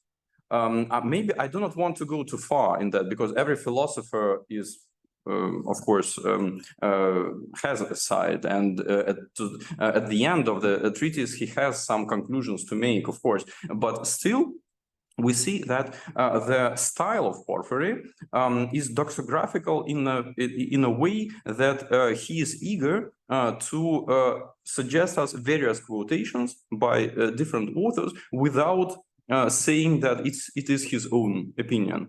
And thus, in some cases, we are not sure whether it is Porphyry or he is quoting someone. For example, in this case, which you highlighted, this is, of course, the triad which you find by Alkinos, if you call him Alkinos, in this handbook on Platonism, and if you find by whatever, Longinus and Plutarch, and so by a number of authors who just suggested as a classical view which doesn't need any arguments, basically, and this is what we find in the Syriac Syriac translation of this tract, that there are some ideas which Porphyry suggests. Okay, there are two principles, active and passive. Sounds logical. Okay, but if we go further, there is another view to see that there are three principles. Then he goes on to speak about Atticus, who says there are four principles, and he is eager to switch from one position to another. And by the end of the day, you may ask, really, but what's the point? So what is the solution to this question? He doesn't provide it with such a solution. He suggests there are different ways of seeing that, and this is one of the cases. This is my feeling, so to say. It's from again, being not a specialist in Porphyry, I try to understand his logic in this treatise, and this is the logic which seems valid here, that he's not always trying to dogmatically persuade you with some arguments, but to suggest some arguments and suggest you a choice, a kind of a choice in analyzing them. To your second question, I was also in contact with Carlos Still, who I saw this. I know this article which you mean. Let him know about. He will translate it. Yes,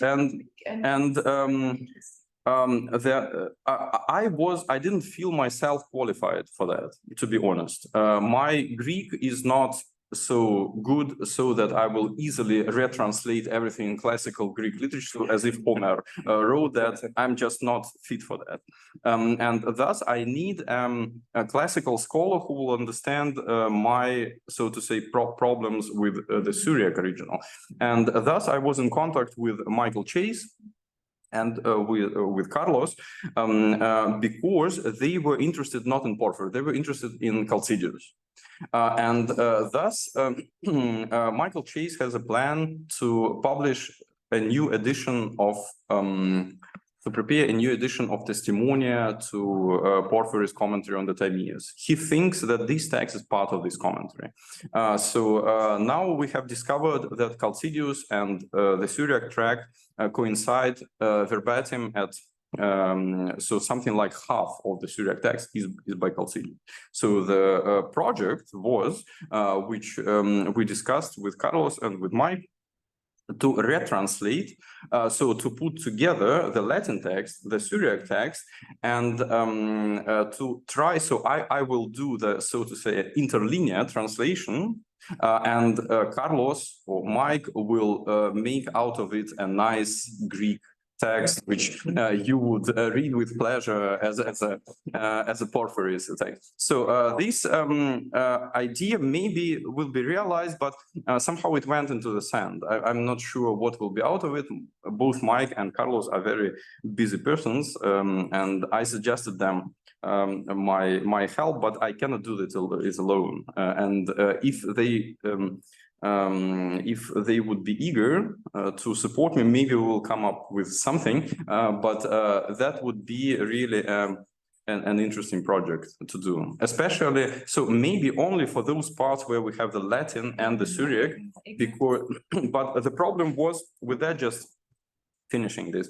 The problem was that, however interesting it is, it also brings additional problems because Syriac and Latin are not identical. They're very similar, and it is clear that they go back to the same Greek original, but they're not identical. And then if you retranslate, then retranslate what? The Latin text, the Syriac text, your reconstruction, both, maybe, yes, maybe, but still we came into trouble discussing all these details. And what comes first is a volume of collected studies of commentaries on the PM, because at first I started to write a commentary that I understood that my commentary will not be good enough for the specialists. So why should I do that? I will just restrict myself to the philological part, and I did everything what I could do in terms of philology. Then now there is a volume of analyzing each part of these texts from different perspectives, the doxographical part, the part on the matter, so my colleagues like George Karmanolis or Riccardo Chiaradonna, they will write a number of studies on that, and I will write, so I have already written a corrigenda based on the Latin text of Chalcidius, so that at least at first one can see the affiliation between the Latin and the Syriac, and then in the good Platonian style make his own conclusions about that. We'll see how we proceed with that. I'm very happy that such colleagues as you, as Mike Chase, and Ricardo, who are interested in Porphyry, so read these texts and try to do something with it. So we will see. Maybe we'll come up with some new projects on it. Thank you. Any more questions? Well, thank you very much. I have a couple of questions. The first one is, you said that the translation is quite literary. And I wonder how can we reach this conclusion? Because as far as I can judge from what I have read here, for example, passage number 336, love and victory. And of course, it strives. So I am sure that you have not invented victory. This is what is in the Syriac. So who would ever translate accurately Nikos as victory? There is, in fact, this mistake of Nike and Nikos. No. I could make such a mistake. Okay, but there is a mistake in the. I checked the Greek manuscripts, and there is this error in the Greek text, and it is probably that the Syriac translator just had a bad copy. It's very probable. This translator didn't have to be familiar with this dichotomy of the Greek, of the supposed Greek text. I assume. Yes. I assume, because it is not misunderstanding. It is clearly that he saw this not Nike but Nikos. Or in text 1, primary bodies as principles. It's difficult to say that bodies are principles. I would understand beginnings, but principles would be which text? I'm sorry. My idea is, how can we know that this translation is? Okay. Yes, this is absolutely justified. Yes, that's these are two things, two different questions. So first of all, the way how the translator was going to translate this text and how he succeeded. So he probably not always succeeded. That probably is something which you should assume from this text. The text is difficult. For Syrians, it is a difficult philosophical text. it is not something we read a lot in Syriac language. So this is a complex terminology, not very clear a way of arguing and so on. So I assume that for the translator, it was not an easy task to accomplish, to translate this following all the nuances of Porphyrian argumentation, so that in some cases, when he just didn't know the context, like this love and victory there, yes, he just translated what he saw. He didn't know that the dyad is other. So these dichotomies of other kind, but where he understood the text, he did his best, because the text is how we understand these modes of translations in Syriac. There are basically the two ways of translating Greek text, which we also see in Arabic translations. We know that there was a shift in Arabic translation known with the connected with the name of Hunayn ibn Ishaq and his son Ishaq ibn Hunayn, who developed a very elaborated way of translating Greek texts according to the sense, so that they grasp the sense of the sentence and then tried to translate it not word after word, but so to say part after part, thus making sense of the whole. But that was in the 8th century, 8th, 9th century. Translation by meaning, not a literal translation. Precisely. Actually, before him, there was Al-Kindi translating Greek text in a literal, word for word. Then came Hunayn, who used a new methodology. Mainly Ishaq, in fact. But the important thing is that there were different epochs of translations, and before that, the best way of translating how the Syrians, though they were translating into Arabic, but before that, the best way how they translate is just to translate word for word, because the first period, which was before that, so I'm going how to say it, backwards. Was to translate as literally, as freely as possible. In the 4th, 5th, early 6th century, what we find by the Syriac translations is that they are trying just to make sense of what they are reading. Doesn't matter what was in the Greek. We have the Greek text and we have the Syriac translations, and we sometimes wonder why is the translator translating like that. But the answer is usually he's just trying to express something and to express how he understands the text. He doesn't stick to the Greek text. So the reaction to that was that the Syriac translators decided that they should better proceed with another way and translate just word after word, even if it doesn't make much sense in Syriac. So they elaborated such mechanical way of translating one word after another, and this is what we find in this treatise. It is not Syriac. It is not good Syriac. It is a way of rendering the Greek text so that it will reflect word for word the Greek original, and this is what allows us to say, okay, behind this Syriac term is most likely this and this Greek term. Whether the translator really understood it, it's another question. But he tried his best to render the Greek text in Syriac as mechanically as possible.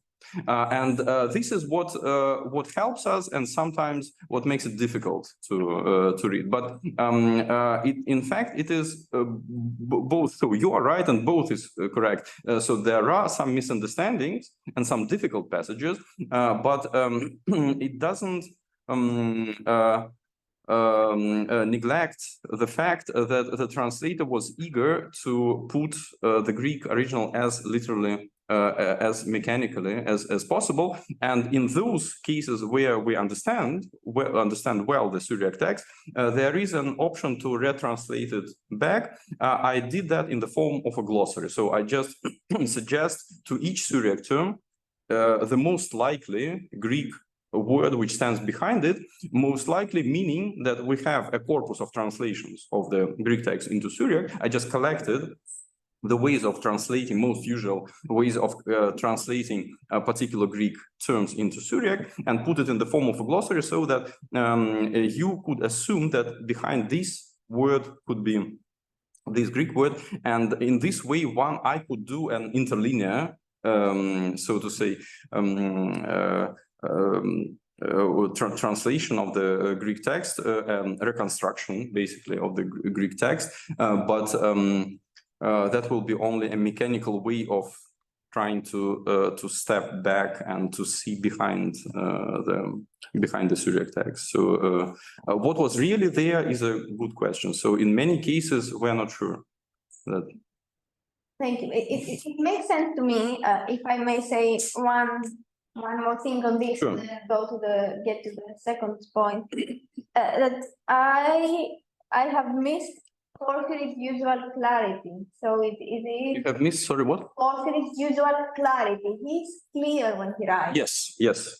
Mhm. It is not clear. So to the point that I have wondered whether it could be a Syriac imitator pretending to be Porphyry, saying yes, this is Porphyry, but it's not. Absolutely. That is why at the beginning I was not sure whether whether it is a good way of publishing this text as Porphyry, just Porphyry on principles and math. And there were arguments speaking in favor of, well, if it is Porphyry, it could be adapted or, well, reshaped text. Maybe it is something which other people considered to be Porphyry, but has nothing to do with Porphyry, and so on and so on. So maybe the good way of publishing this text would be something like a text on principles and matter, assumingly or presumably ascribed to Porphyry or whatever. But the reasons which I suggested to you, they speak in favor of a text which is rather a translation. So we see that it is not a good Syriac text. Maybe it's imitation, but for an imitation, it's really too good to be an imitation. So secondly, the details which a Syriac translator could not really know are there, like this passage where the text of Plotinus is set into logical arguments. So this is something which one finds by Philoponus and Simplicius, and we see that it's a reshaped Plotinus, but who could do this reshaping? And thus we see that in the Syriac text, okay, it is likely that it is possible that it is Porphyry who did that. And a number of such arguments speak in favor that it is still Porphyry. And until the very end, I was skeptical about putting the name of Porphyry in the title, but I consulted with various colleagues, and they somehow persuaded me to do that. And then after the publication, as I said, this connection with Chalcidius came up. And this is a very good argument because it is precisely that part of Chalcidius which always was considered on matter, chapter on matter, which was always considered to go back to Porphyry, which we find nearly in the same form as in the Syriac text. But the key term is nearly. It is not in the same form. And this is what makes it very puzzling because we are not sure, so who made the more adaptations, more changes, the Syriac translator or the Latin translator. And but what remains more sure, so we could be more sure about that, is that probably this is Porphyry. But I hope that I was able to convince you with that, but maybe not quite. I have to study more of the passages I have not studied, but I can follow you. And Okay. I have a small second question. Yes, sure, sure. What about parallels with the sententiae and other fragments, but especially the sententiae, where we find small passages on matter? Because you see the commentary on the Timaeus, we have like 80 fragments, of which only 5 are verbatim fragments. All the others come from, mainly from Proclus, but all. And there are paraphrases. So I wonder, do we, for example, when you quoted that passage about Atticus, I can recall it is, I think, fragment 53 of the commentary on the Timaeus in Sodanos edition, but Right. it's Proclus, it is not, it is the paraphrase. So I wonder, do we have anything in the Syriac that could be put in parallel with what Porphyry says on matter in the sententiae or in the fragments, which refers to matter, and we know that it is Porphyry's own words? Have we done this? I haven't found anything. So I studied, of course, the sententiae and the other fragments. So I studied the whole volume of Smith. But I found nothing that, of course, was my first my first task to do. So I tried to find some literal quotations. So where there would be direct parallels. Nothing like that. No. It's not necessary to have direct parallels in the sense that it is not the sententiae that are translated into Syriac, but to find an idea that could. Well, with ideas. Ideas, the one we find. Yes, yes. Well, a couple of ideas I tried to present to you, like what Philoponus says of Porphyry, but you say that it paraphrases that. The Porphyry said. No, you see, Philoponus says that Porphyry said. Right. But if you take the sententia, I think it might be 21, sententia 21, or another one, I can say, or 19, where he speaks of matter. Of matter, there is a number of them. Yes, yes, yes. I checked that, but I haven't found anything what will be directly. The problem is that if you think about the style of sententia, so the way how Porphyry presents his ideas in sententia, and try to see the style of this tract, which even through Syriac you will see the way. So it is clearly for different audience. So sententia are much more for the advanced philosophers, let's say, yes. And what we find here is clearly for the beginners. And beginners in the sense that are beginners of philosophy courses, maybe it was really written for educational purposes, or those people who are just generally educated in philosophy. However, it is not for those who know, for example, Platonian philosophy in the way how sententia, to whom sententia addressed. And this is might be an explanation to why we do not find precisely the same ideas here. We find similarities in a couple of cases. I found such parallels. I think I included them in the. So I made some kind of commentary to this text, so the most obvious things, and I think I refer to sententia. I think that is sententia 21, if I remember, probably. But what I definitely remember is that there were nothing what was really what would really seem okay. It is Porphyry. Clearly, what we find here.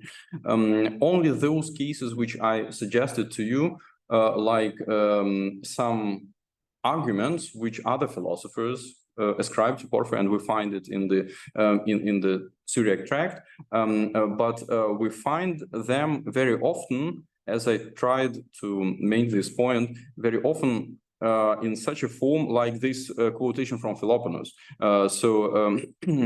Here Philoponus says, Porphyry has this and this idea. What we find by the PM, it is not really what Porphyry is trying to state, but he's trying to present the ideas of Atticus and Plutarch. So he, and in some cases, we are not really sure whether it is Porphyry himself or he is presenting the ideas of the others, what we discussed just before.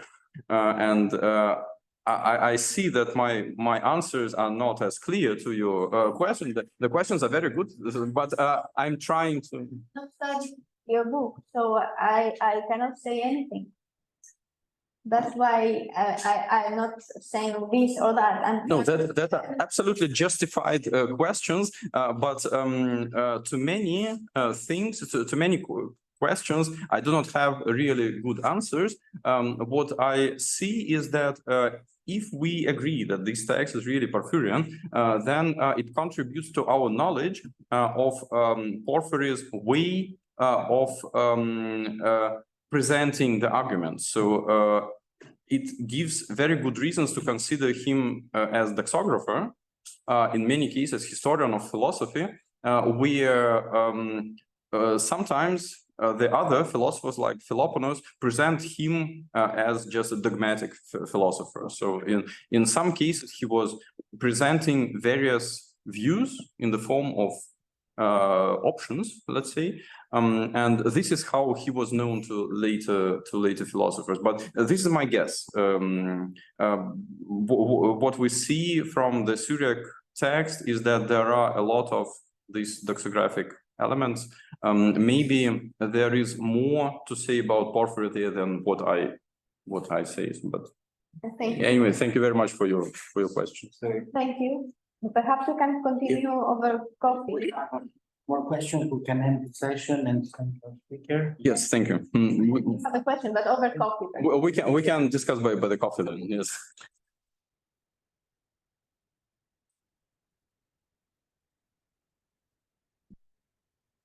In the last section. Yes. So now, last but not least, we have Michael Griffin. Michael is a professor of classics and philosophy at the University of British Columbia, Canada, and currently he is head of the Department of Ancient Mediterranean and Near Eastern Studies. His works include Aristotle's Categories in the Early Roman Empire, 2015, and a 2-volume translation of Olympiodorus of Alexandria's Lectures on the Alcibiades I, with Richard Sorabji. He is co-editor of the Ancient Commentators on Aristotle series, and he is a participant in the Buddhist Platonist Dialogues working group hosted by Yale in US. His current project is a book-length study of the Greek Neoplatonic scale of virtues. So, Mike. Thank you so much, Hussein.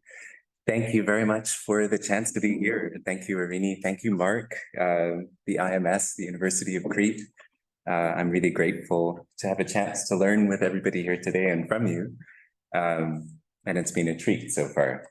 So hopefully you have a copy of a handout for those in the room and for those online, which is mostly a tremendous diversity of texts, like the overflowing emanation from the one, but I won't read them all, but I will refer fairly regularly to the text as I go through. I'll just start with a quick outline of what I'll try to contribute, which is the overview at the top of the handout. This flows from a project on trying to understand the relationship between two different models in Porphyry and Iamblichus, I'll argue, respectively, of how contemplation of forms relates to action, and whether it's possible to contemplate forms and act in the world at the same time. So in what's listed here as part 2, I'm going to talk about Porphyry. I'll talk about this moral puzzle of attending to forms or sensory impressions. And then in 2.2, I'll try to introduce how I understand Porphyry's in mattered forms, and why I think that might be relevant, certainly to the conference and to my puzzle. And then I'll offer in 2.3 a sort of metaphor for how I understand Porphyry's solution to the puzzle, that like a painter in Plato's Republic, we look to the model, the world of the intelligible forms, and then look back to the canvas of our own practical agency and character to paint from the model in alternation. And then in part 3, I'll talk about Iamblichus. I'll talk about how, in a somewhat limited way, I understand Iamblichus's picture of enmattered forms and why that seems to me to recommend a different solution. And I'll talk about a corollary in Iamblichus's understanding of the soul's descent. And then in 3.3, I'll offer what I think is Iamblichus's alternative solution to this puzzle, which I'll draw on the metaphor of dancing rather than painting for, instead of alternating between the forms as a model and practical agency like a canvas. The Iamblichian philosopher or theurgist all at once is receptive to contemplation and active in the world, like the dancer moved to the music. And in 3.4, I'll try to talk about some mythical language that I think can be traced to Iamblichus to show that this is an idea that he develops and how he puts it in terms of Adonis and Attis and the demiurgic series from the sun. And if I have time at the end, I'll say a bit about the scales of virtue because it's hard to resist. But if you've heard me talk about this before, as some might have done online in the series, I've already talked about that there. So if we don't get there, I'll just gesture in that direction. So first for the introduction, just pulling back to a very high level, I think Porphyry and Iamblichus have a sort of goal in common, therapy of the soul by becoming our true self, as Porphyry puts it in fragment 275 Smith on knowing ourselves. And becoming our true self more or less amounts to becoming godlike. But first we have to discover who we are and answer the Delphic injunction, know thyself. For Porphyry and for Porphyry's Plotinus, the answer to that question is clear. Our genuine self is nous, is mind or intellect, which alone is genuinely capable of self-awareness. Our goal then, as philosophers and ultimately as human beings, is to be nous without distractions. And yet, as Aristotle says in Nicomachean Ethics 10, even the philosopher needs to eat, which is very pleasant on Crete in Rethymno. But anything that we do in the sensory world can be a distraction from being a good nous, from studying the eternal forms. And this leads us to text 1 on the handout from Porphyry's treatise on abstinence, an extended argument for vegetarianism, among other things. I'll just read a little from text 1.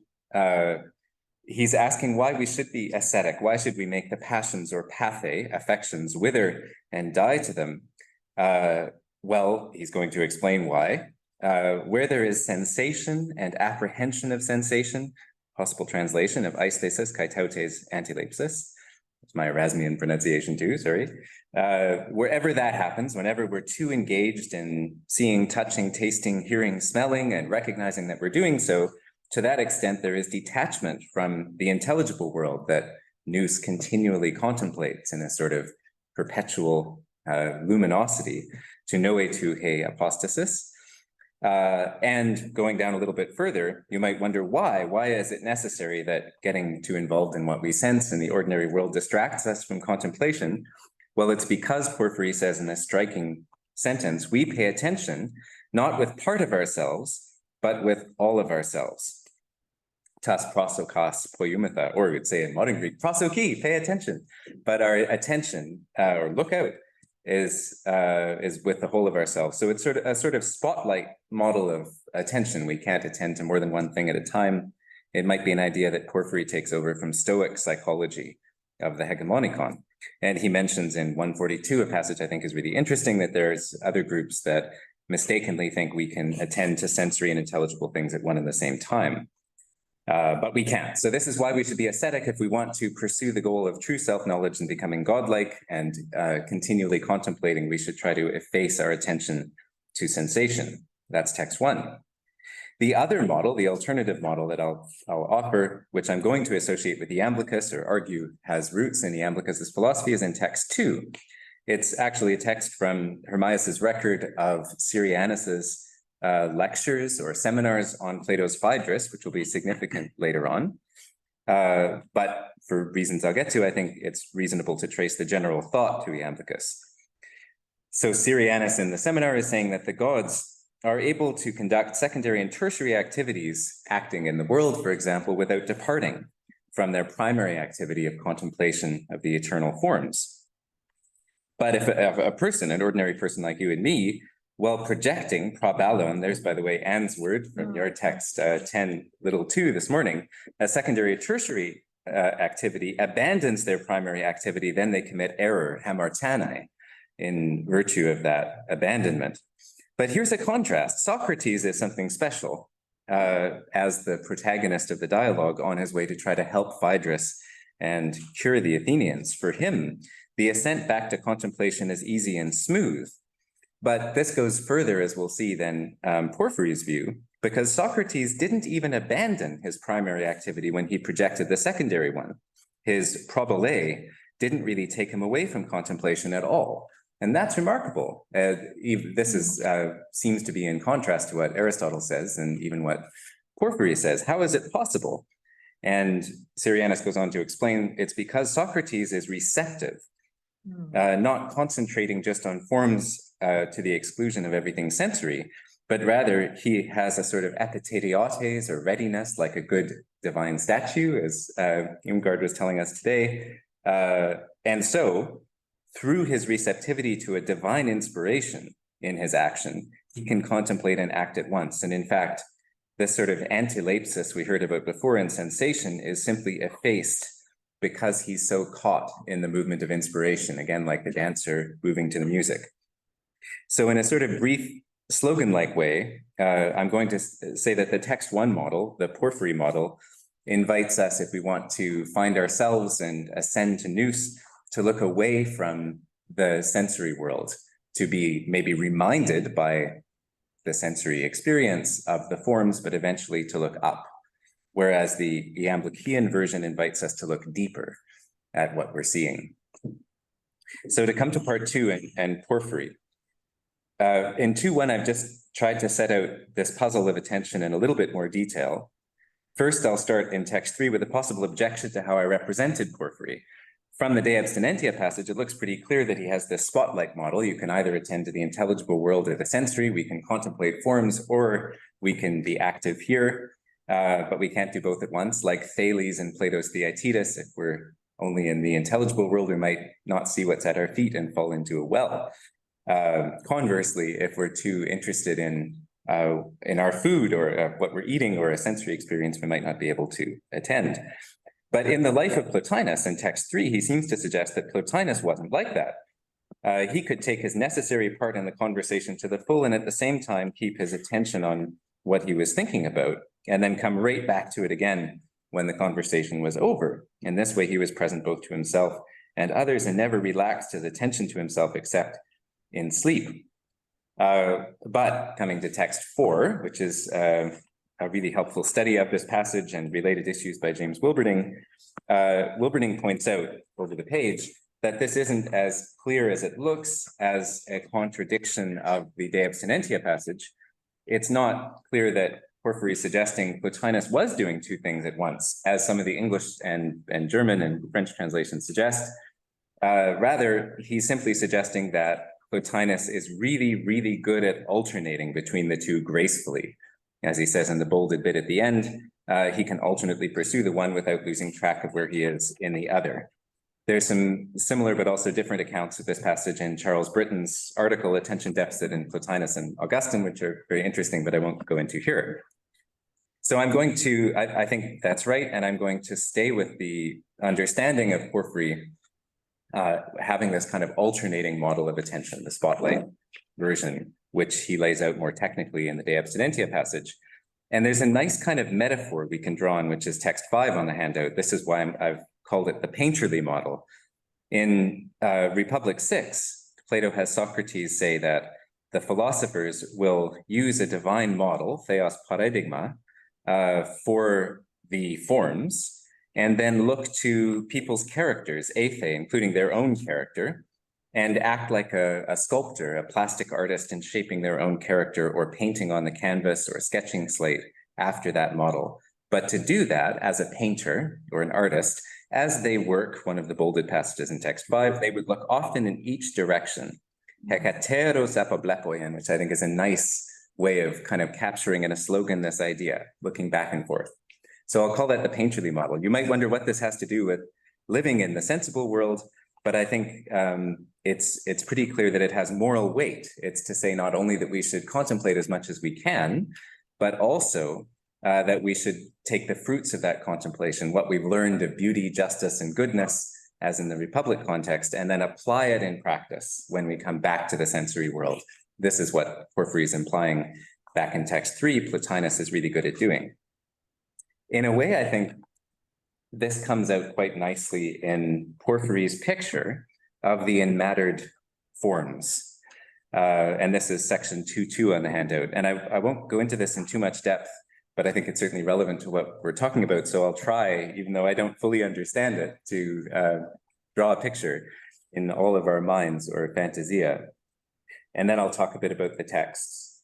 So if you imagine that I'm looking at a person, or you're looking at me, and how Porphyry pictures this, and you're noticing my humanity, let's say, as a form that's in me, or a quality or anything else that's inhering in me, then on Porphyry's understanding, as I construe it, there is the separate sort of Platonic form of humanity that is that I'm imbued with as an immanent form, and it's part of a kind of bundle of qualities and other non-substantial items that together are going to make me up, me, the sensible version that you see.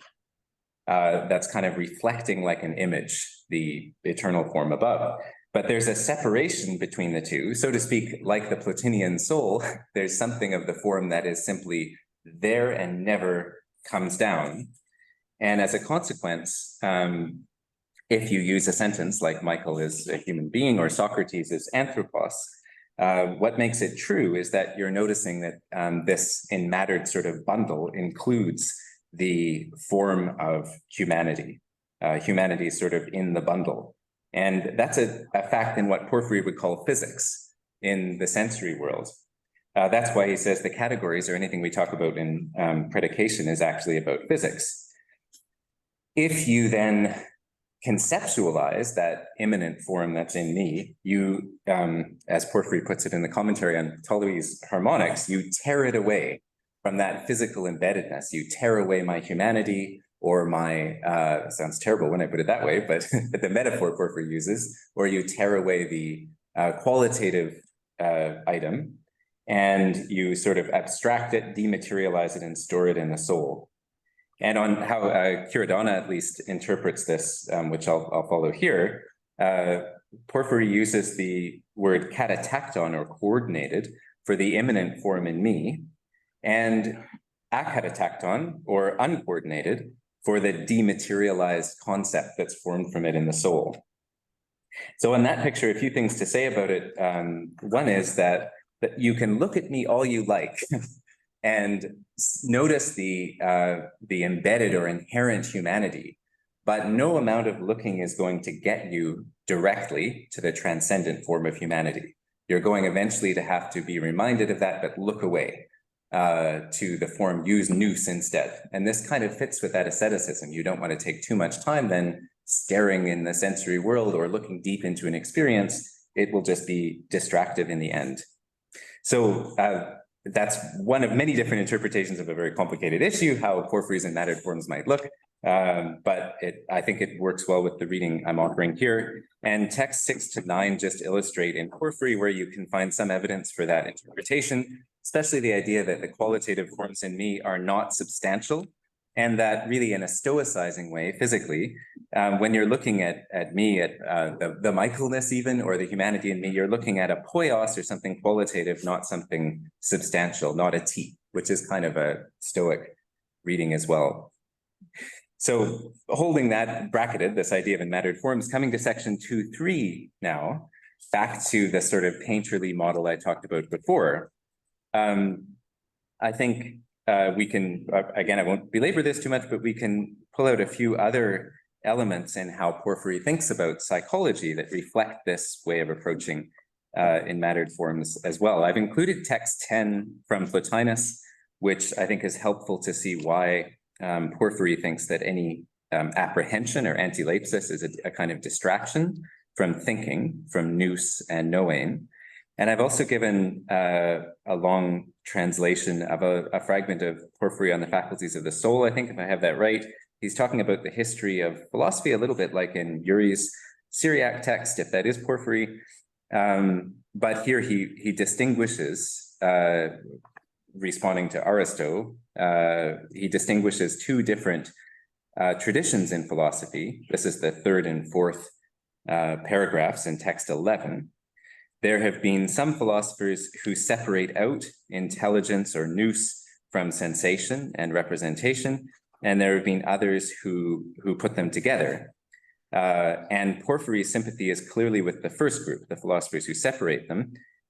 He says later on he disagrees with the second group that put them together, who think you can sort of have intelligence and sensory activity bundled together. I'm going to suggest a bit later that I think Iamblichus is more sympathetic to that second group and reverses Porphyry's sympathies here. But it's sort of relevant to the point I want to make, because for Porphyry, again, intelligence and any kind of activity of imagination, sensation are so separate and belong to such separated parts of the soul. Just like with the form, that which is above or transcendent can never be reached by looking a lot at the immanent form. That sort of break implies the asceticism, if I can call it that, in the De Abstinentia passage again, why your spotlight of consciousness should just be attentive as much as possible to forms alone.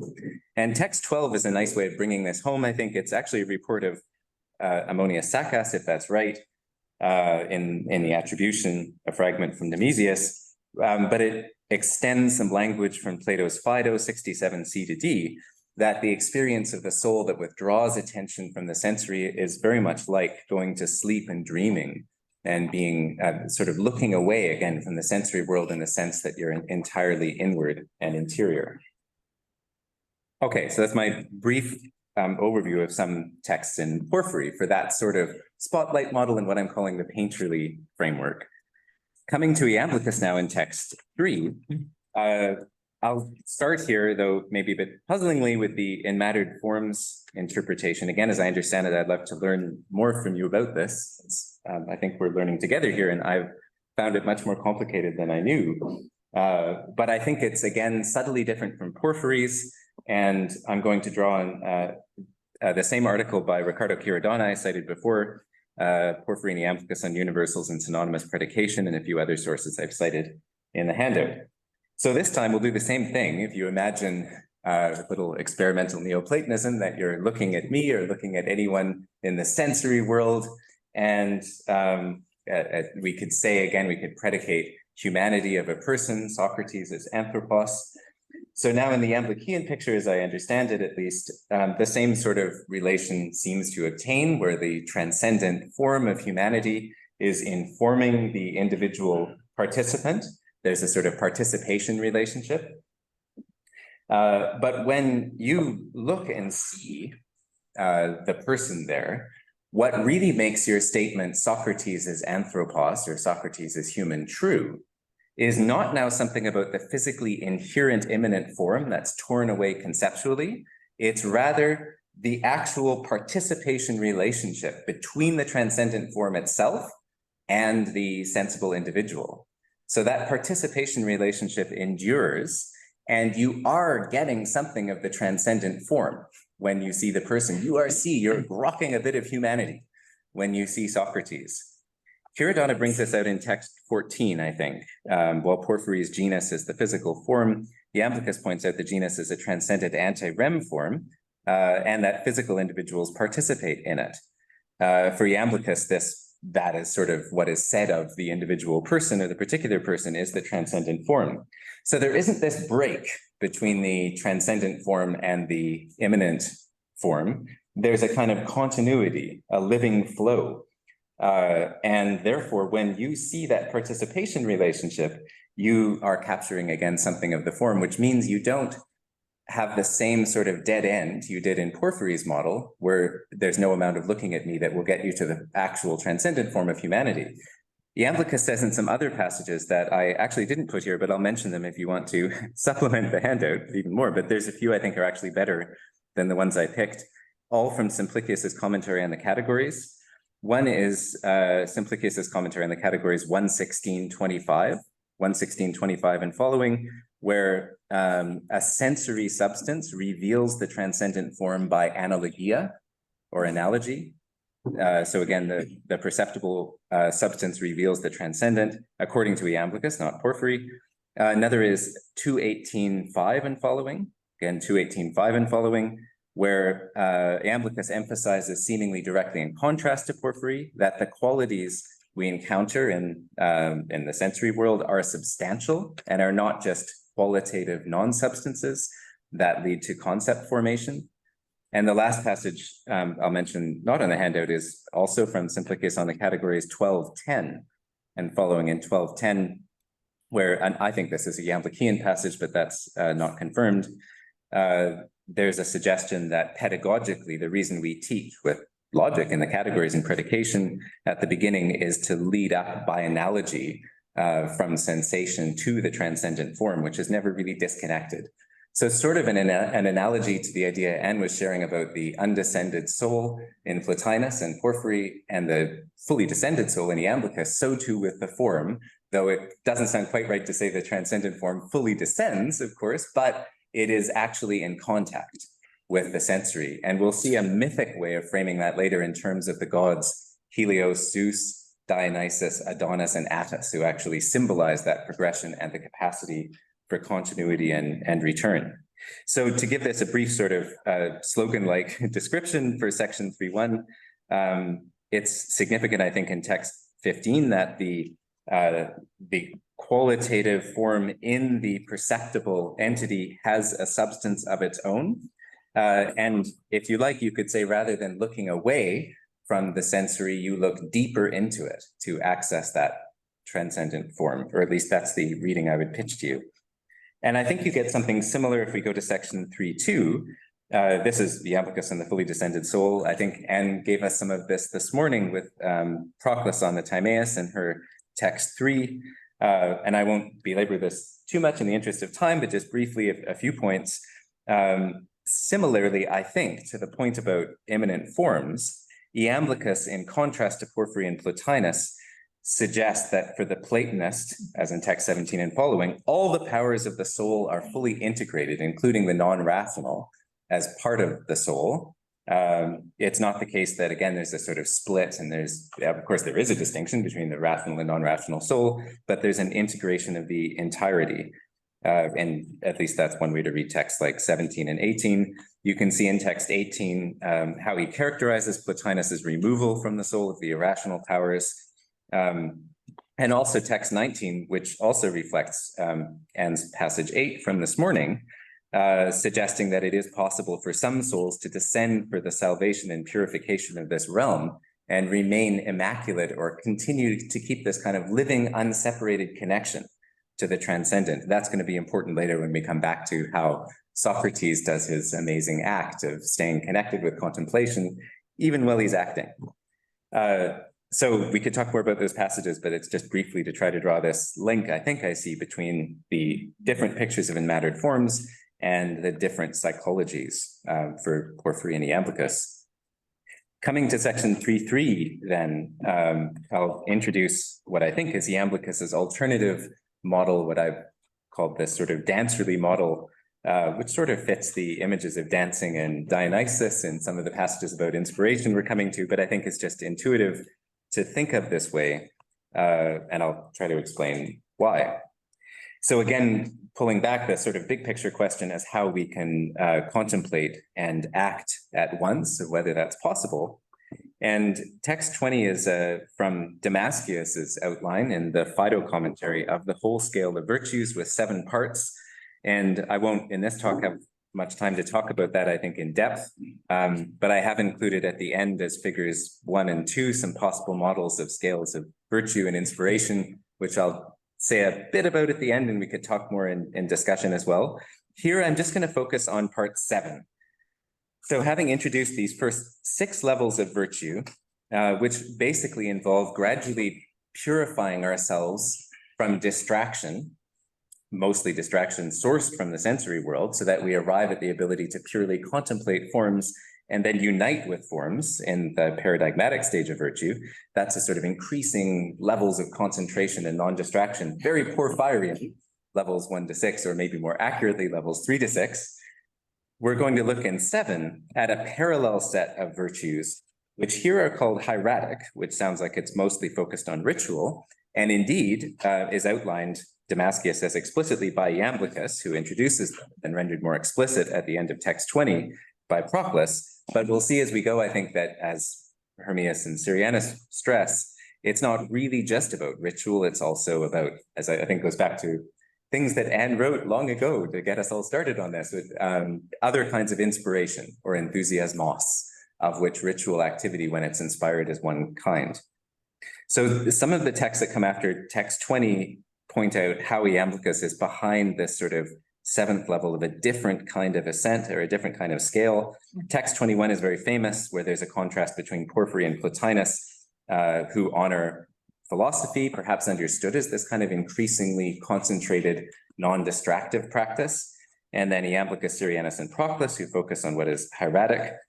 Text 22, now this gets us into the Hermias material, introduces a new, apparently new, faculty of the soul called the one of the soul, which is above the nous of the soul. And with this introduction, which we find out is probably thanks to Iamblichus, we reach a whole new model of what likeness to God would be like. Now, in contrast to Plotinus and Porphyry, it's not just becoming like a mind or nous, but it's becoming like the one.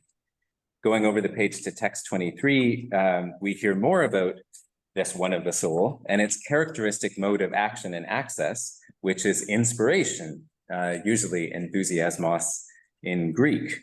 This kind of inspiration and illumination is significant because the one of the soul generally binds together all of its faculties. So you can see at the end of text 23, when the one of the soul is illuminated, there's no more contrast between what is accessible to contemplation and what is sensory. It, in fact, illuminates everything all the way down to the body itself, including the irrational soul as a totality.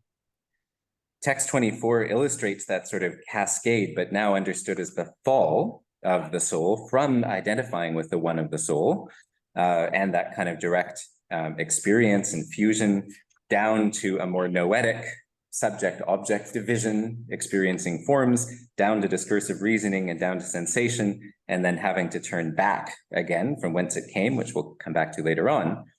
And this finally takes us back to, well, text 2, which was the one I offered about how Socrates is able to contemplate and act at once in virtue of his receptivity to inspiration, and a bit more detail about that passage in text 25. In text 25, Hermias, again reporting Syrianus, explains that Socrates' life is elevating and purificatory. We might get to talk about that part later, but here I'll just focus on the reason. He is wanting to save Phaedrus, understood as the young man, and remove him from the kind of spell of distraction, so to speak, in the sensory world.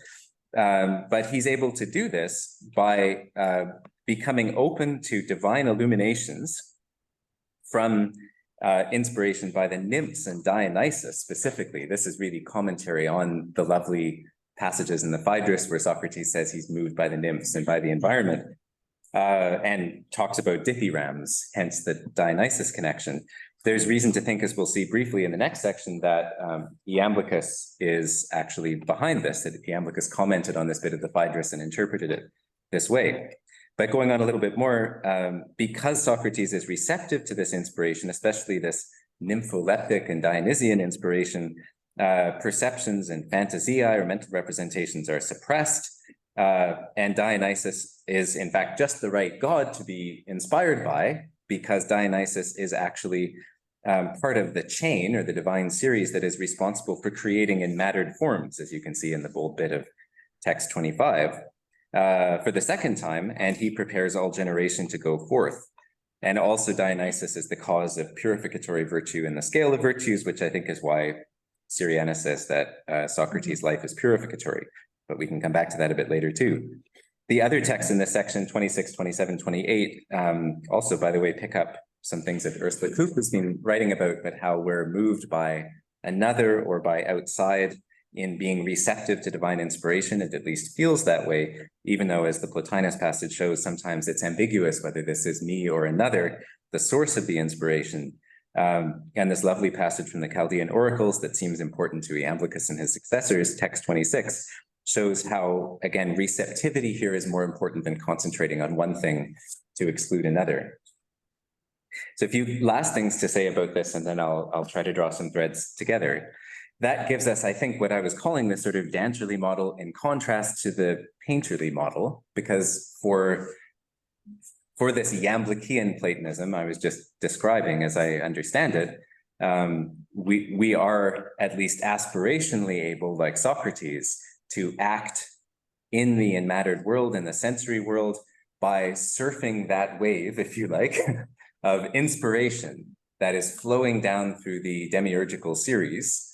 And what that feels like is we're no longer, there's no distraction at all, because it's the one of the soul that is inspired, and that includes everything, the noetic and the discursive and the irrational and bodily faculties all at once.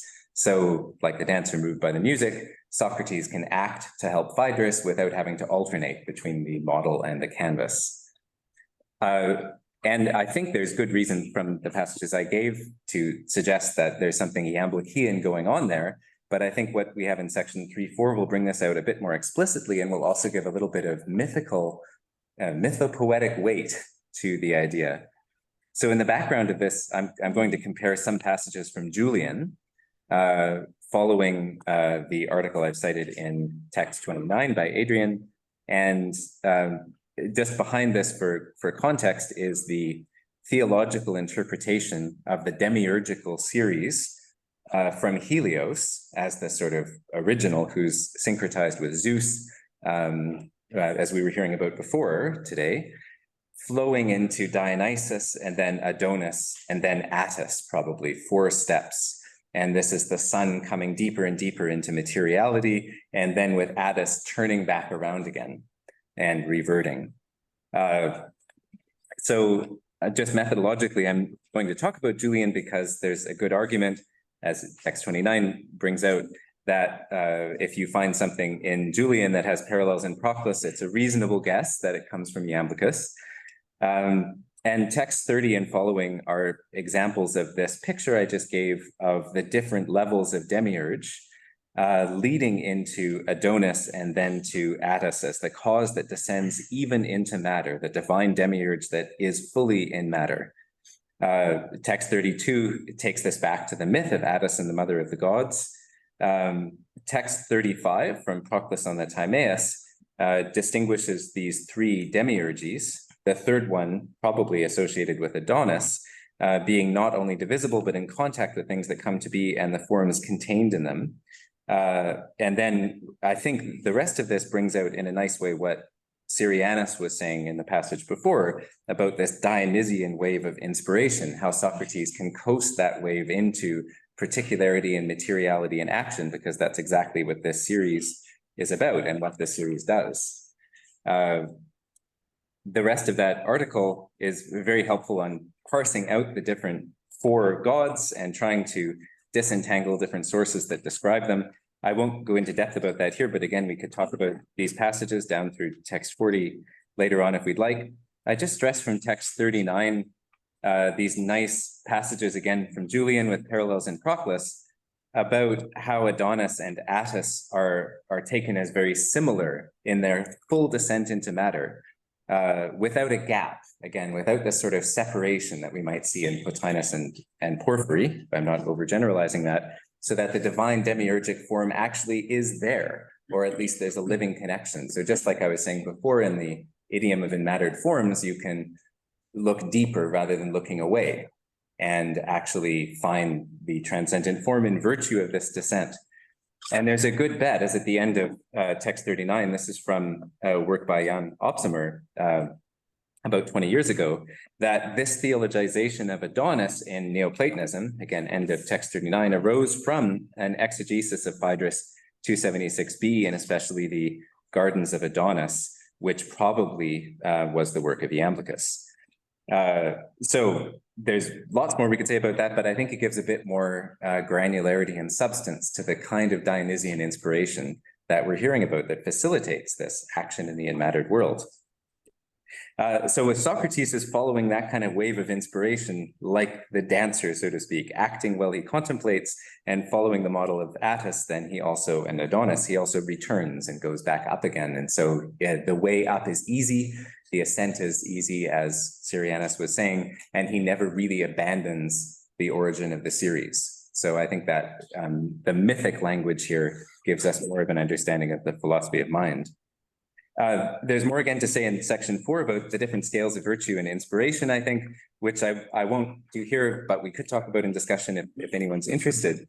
But I'll just say briefly, if you go to the very last page and compare the two figures, how I'm understanding the relationship between them, which also sort of picks out the theme of the talk, I think, is that the classic scale of virtues in the top diagram, figure 1, that's number 3, 4, 5, and 6, civic, purificatory, contemplative, and paradigmatic, map the sort of later understanding of the Plotinian Porphyrian practice of becoming increasingly concentrated on the noetic until there is this purification and witnessing and eventually union with the noetic or the intelligible form by not being distracted by the sensory, where the highest level of inspired activity is not really just one level at all, which is a little bit clearer back in text 20.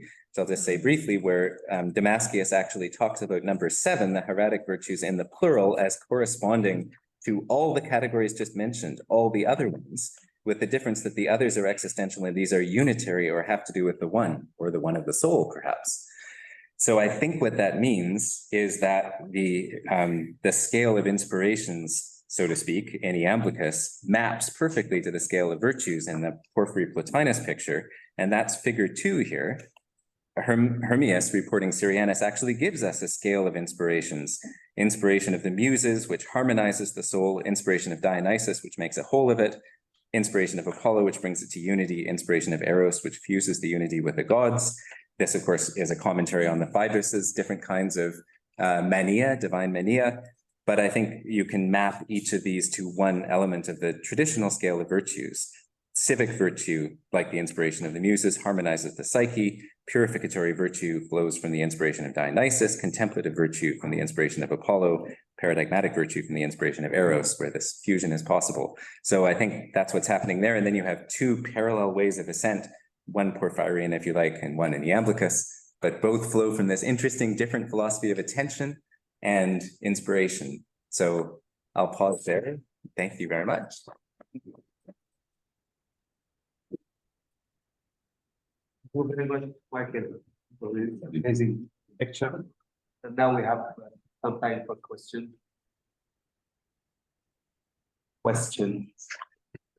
Or just reflections. Everybody might be looking deeper or looking away to see where the intelligibles might be.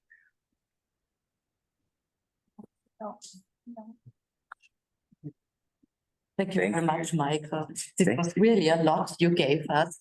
I know. So, well, many interesting things, but I would like to learn more about the Adonis and Attis thing in chapter 3 of your handout. Yes. So if I got it right, the mythical figures Adonis and Attis became demiurgical figures here. Yes. In, Julian. And as far as these passages are saying the same as Proclus does in his commentaries, you say it's Iamblichus. I think more or less. Yes, more or less. More or less. Yes. Okay. So, but could you expand a bit more this connection between the Adonis and the Attis?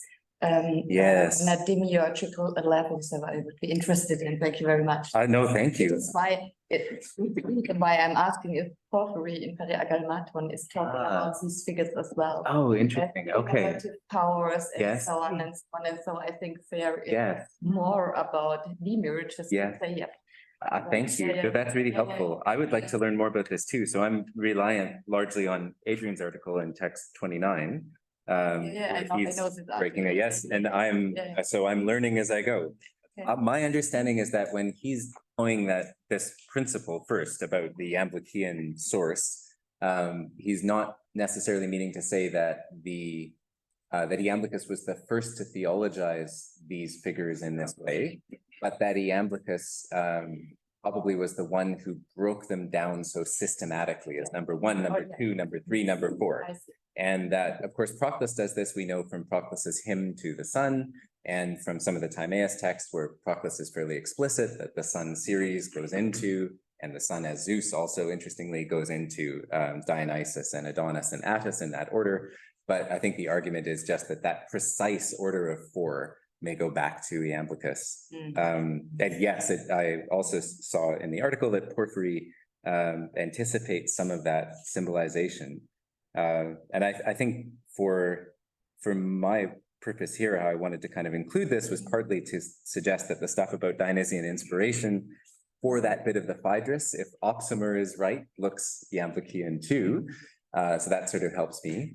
But maybe more deeply than that, I think the series that goes all the way into matter, not just on matter, supervening on matter, but in matter with Attis and then returns in the sort of Attis myth, is important for me because it shows this continuity without a break, that you can look at the enmattered form, so to speak, and get back by analogy to the transcendent form in the way Iamblichus talks about in the categories material too. So that helped me sort of draw the link between the mythic idiom and the logical predication theory. But as you say, it's a lot, so I'm still learning if it works. Thank you. So thank you very much, Michael. That was really a lot. So I'm still stuck in the beginning. Oh, good. The arche is the half of everything. Arche is the hemisi to pentos. We have already discussed the same passages, so I'm repeating myself. Yes. About prosophy and provoli. So I have the impression that prosophy is more static. Yes. Whereas provoli is more kind of movement of. Oh, interesting. Okay.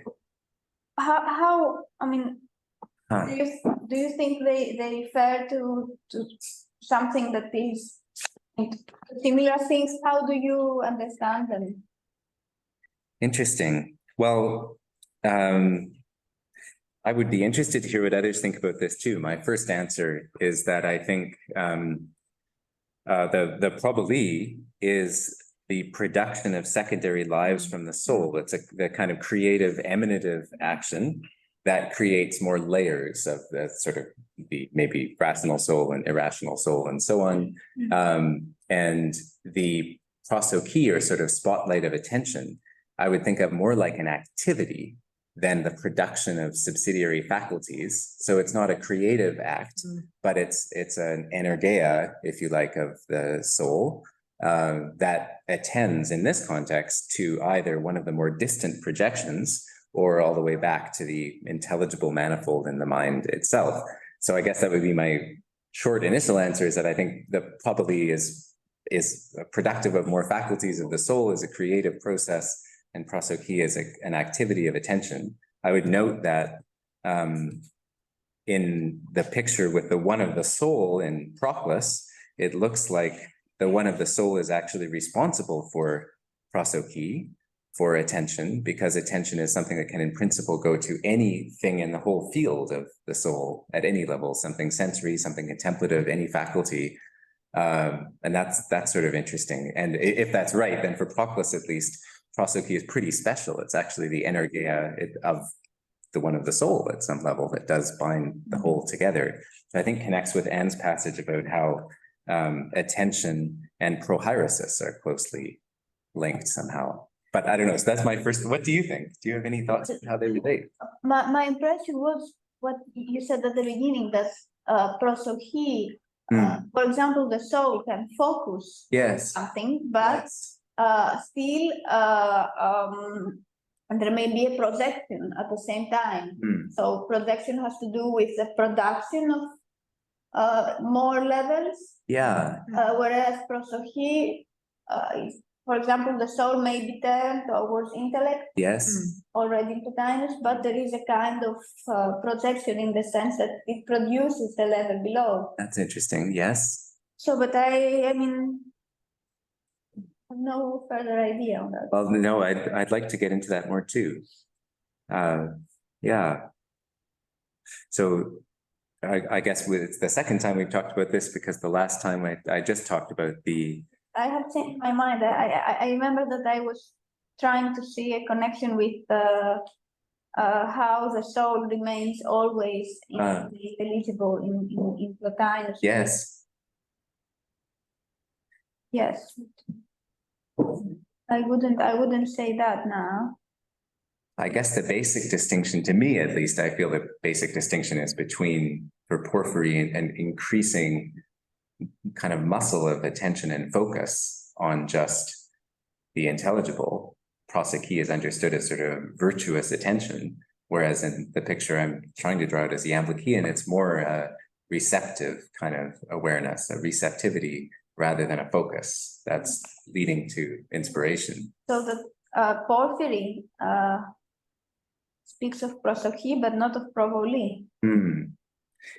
Does he speak of provoli? I thought he talks about probably too, but I don't think I have it in my passages. Does anybody more Porphyrian know what Porphyry says about probably? Maybe in Syriac? So, I mean, this isn't actually about the words. I mean, it's interesting because your paper and mine kind of dovetail very well. I think. So we're both saying the same thing, which is comforting. And I agree with you about prosody and probably, but I just wondering if what Irene is saying, it makes me think about the very puzzling stuff in Plotinus. I think it's only out 5.1 about the way nous produces stuff. It kind of looks back to the one, and then that somehow is an explanation of how other levels are produced. So is something like that going on, that you attend, you have your prosody, you attend to the what's higher, and then somehow that's, I'm hesitating to use the word cause, but that's that kind of produces the projection of the lower levels. Would there be something like that? A possible connection? I don't know if this works, but the metaphor I had in mind, sort of playfully, was that in the Iamblichian model, where Socrates is able to just zip into action in the sensory world with this effacement of antilepsis and fantasia on the way, there is a probably like projection into action, but it doesn't have to do with his attending to something in particular. He's not actively forcing the issue. He's just sort of riding the wave of the chain, the demiurgic chain from the sun to Dionysus to Adonis to Attis. That's why he can do it all at once without losing the connection. Whereas for Porphyry, as I was thinking of it, at least, I think the model you described from Plotinus works very well for what I was calling the painterly picture. It's just an alternation, but yes, he's looking up, just like nous looks up to the one, and Psyche looks up to nous. That very action of looking up, then you turn back like the painter in the Republic to the canvas, and you carry what you got from there into projection and action. But that's a much more sort of conscious and intentional process, I think, rather than the riding the wave. Yes, I think maybe.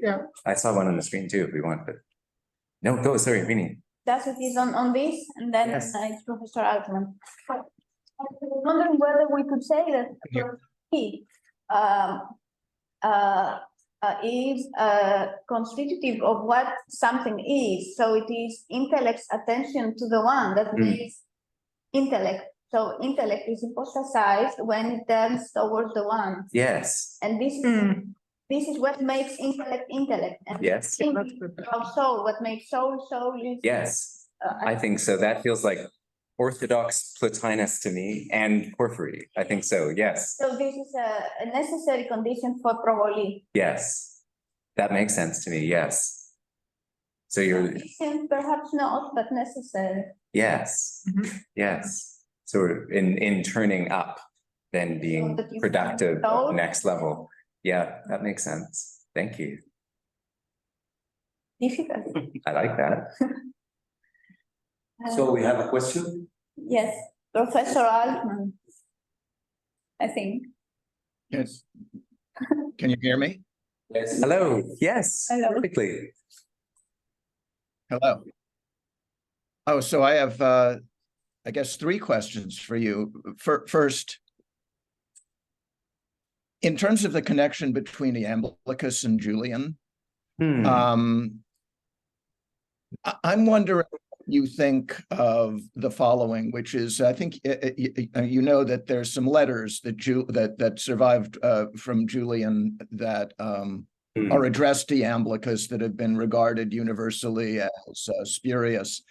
I'm wondering what you think of my hypothesis that they were letters to the dead along the same lines as, for example, Petrarch's letters to Cicero. In other words, that they weren't actually letters to a living person, but that they are testimonials to something that you brought out, which is the great and decisive influence of Iamblichus on Julian. The second question I want to ask is if you've given any thought to the political ramifications of any of this. One of the things I've been struck by is that scholars who write about Gallienus always talk about De Sole and about Plotinus, but scholars who write about Plotinus never write about the political implications of solar theology. I wonder if you've given any thought to that. In other words, the immanence of these the back and forth immanence was very useful to a form of solar theology that wanted to find Roman rule as immanent in the world. And there was a third one. Yeah, I'm wondering finally if the difference that you're sketching between Porphyry and Iamblichus, whether we can see in Porphyry's position, as you've described it, something of a holdover from that initial disagreement he had with Plotinus about the intelligibles being exo-new. In other words, he never completely purged himself of his Longinian adherence to a rather more Platonic transcendence, and that kind of is coloring the difference between Porphyry and Iamblichus as you're describing it. Interesting. Thank you. All good questions, and I feel inexpert on all three, so I don't know how helpful my thoughts will be. But thank you. And very interesting. The first about the letters. I'm not, I think, enough of a Julian scholar to know how to make sense of the genre or the intent of the letters, but I'm grateful for the idea. Thank you. And so maybe we could talk more about that, or you could help me understand better. But I know, at least in the literature I was working on in this issue, in Julian, Iamblichus, and Proclus, some of the letters were cited as supportive. So the author's certainly interested in the same symbolization. On the second issue about politics, that's interesting too. And I like that the politics of solar theology sounds like a book title someone should write. I think it's a good point that often the political dimension of Neoplatonic philosophy may be understated. And of course, Dominic O'Mara's book, Platonopolis, I thought was very helpful in that respect, for me at least. For the issue that I'm raising, maybe a nice way to frame the connection with ta politica in the Neoplatonic sense of public life and considering the collective good is a challenge John Dillon has posed in a phrase that I like, that I brought up in the summer too when we had an earlier talk, the oblivious sage, as a sort of slogan for the, let's say in this case, Porphyrian contemplative who is so engaged in contemplating the forms that they don't notice that there's someone who needs help crossing the road. So if contemplation is our moral goal, what if it distracts us from ordinary good action in the world? And is that painterly model enough to solve the problem that you alternate between contemplation and bring the fruits of it into action? If you don't necessarily think that's completely satisfactory, you might be drawn to the Iamblichian solution that you can do both at once and be engaged in public life and contemplate without a break, which I think leads me to your third question in some ways about the content of the disagreements between Porphyry and Iamblichus. I haven't thought so much about the intelligibles being inside or outside nous, but I think that is connected to the more famous challenge where Iamblichus, of course, seems to be positioning this Porphyrian and Plotinian method as less fruitful, maybe, than theurgy, however we understand theurgy. And what I focused on here is, as Syrianus puts it, theurgy not specific to ritual action alone, but any kind of inspired action that's flowing in the chain of the God, where this sort of inspiration is felt to be how you are acting all at once in contemplation and action. So if you buy that in any way, then I think you can say that the Iamblichian solution does help with the public life and politics challenge, because you can, from that understanding of theurgy, act with inspiration wherever you are and whatever you're doing. So thank you. Lots more to talk about, but those are my first three thoughts. I'd just like to say one more thing, is that if you would be so kind as to send me the articles that you referred to in response to my first question, where the letters are cited to advance point, I'd like to see that. And second of all, just want to say that your whole presentation and your way of answering these questions is so delightful, Michael. Thank you very much for a great presentation. Really enjoyed it. Thank you so much. Thank you. Thank you for the questions. So do we have other questions? Comments or suggestions?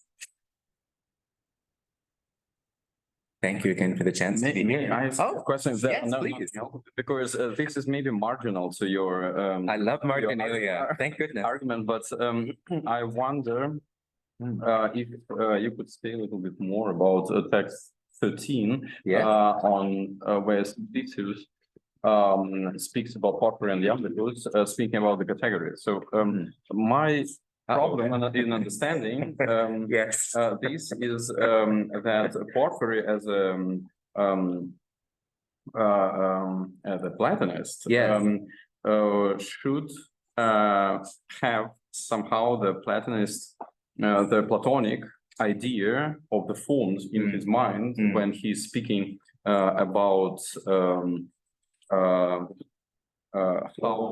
the theory are in the world. So I mean, the hierarchy of being must be there but this is not what I see in the isagogy, and this is probably what Simplicius says here about Porphyry. And so do I understand it correctly that Iamblichus in some way departed from that, so that he was finding the universals in this post-rem, so to say, way, so that he still was more intended to see the Platonic forms there as Porphyry. I'm not sure if I formulated my question correctly, but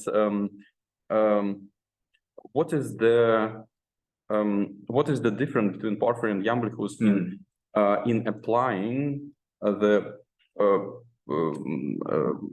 Platonic idea of the forms to the, let's say, predication, to the application of categories to the material world?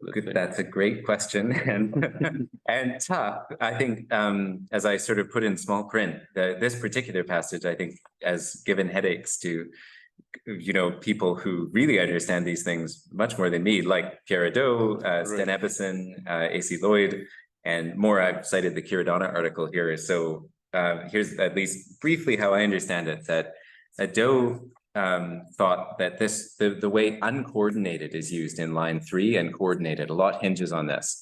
So Adot thought that the uncoordinated, akatatacton, meant the ante-rem transcendent form, and the coordinated, katatacton, meant the enmattered form. And if that's true, then we don't, I think, have the problem you're pointing to. It looks pretty Platonic.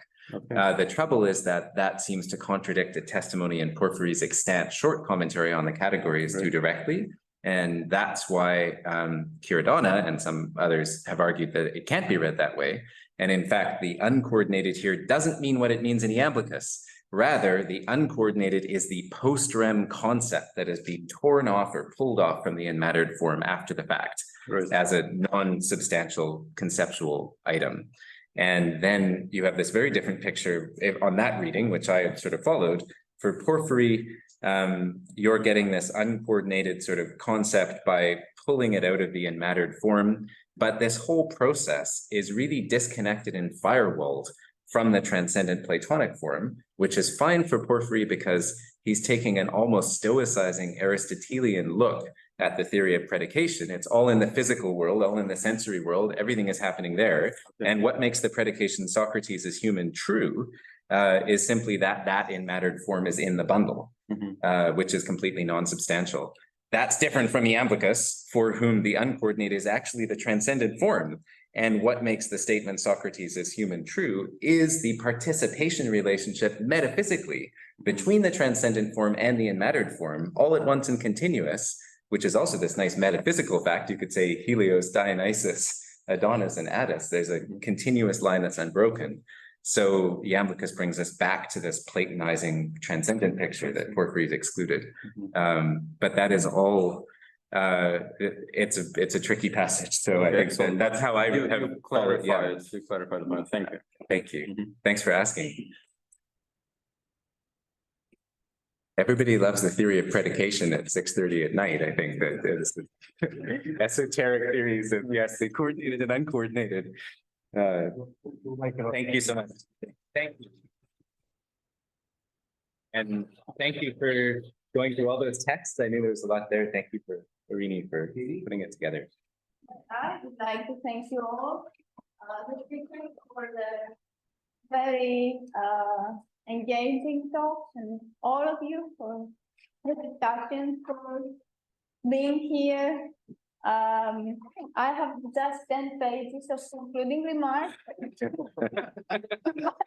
I won't read them, as I suppose we are a bit tired. I would just like to say very briefly that there are some plans about a volume on soul and intellect in Porphyry and Iamblichus, and I will write more on this if in case you are interested in joining in this volume. But otherwise, I would just thank you once more and hope that we can be together once again very soon. Hear, hear. Thank you.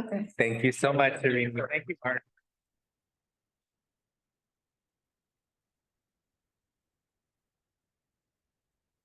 Thank you for bringing us together. And thank you for being here digitally. Everyone on screen. Good to see you. And see your name.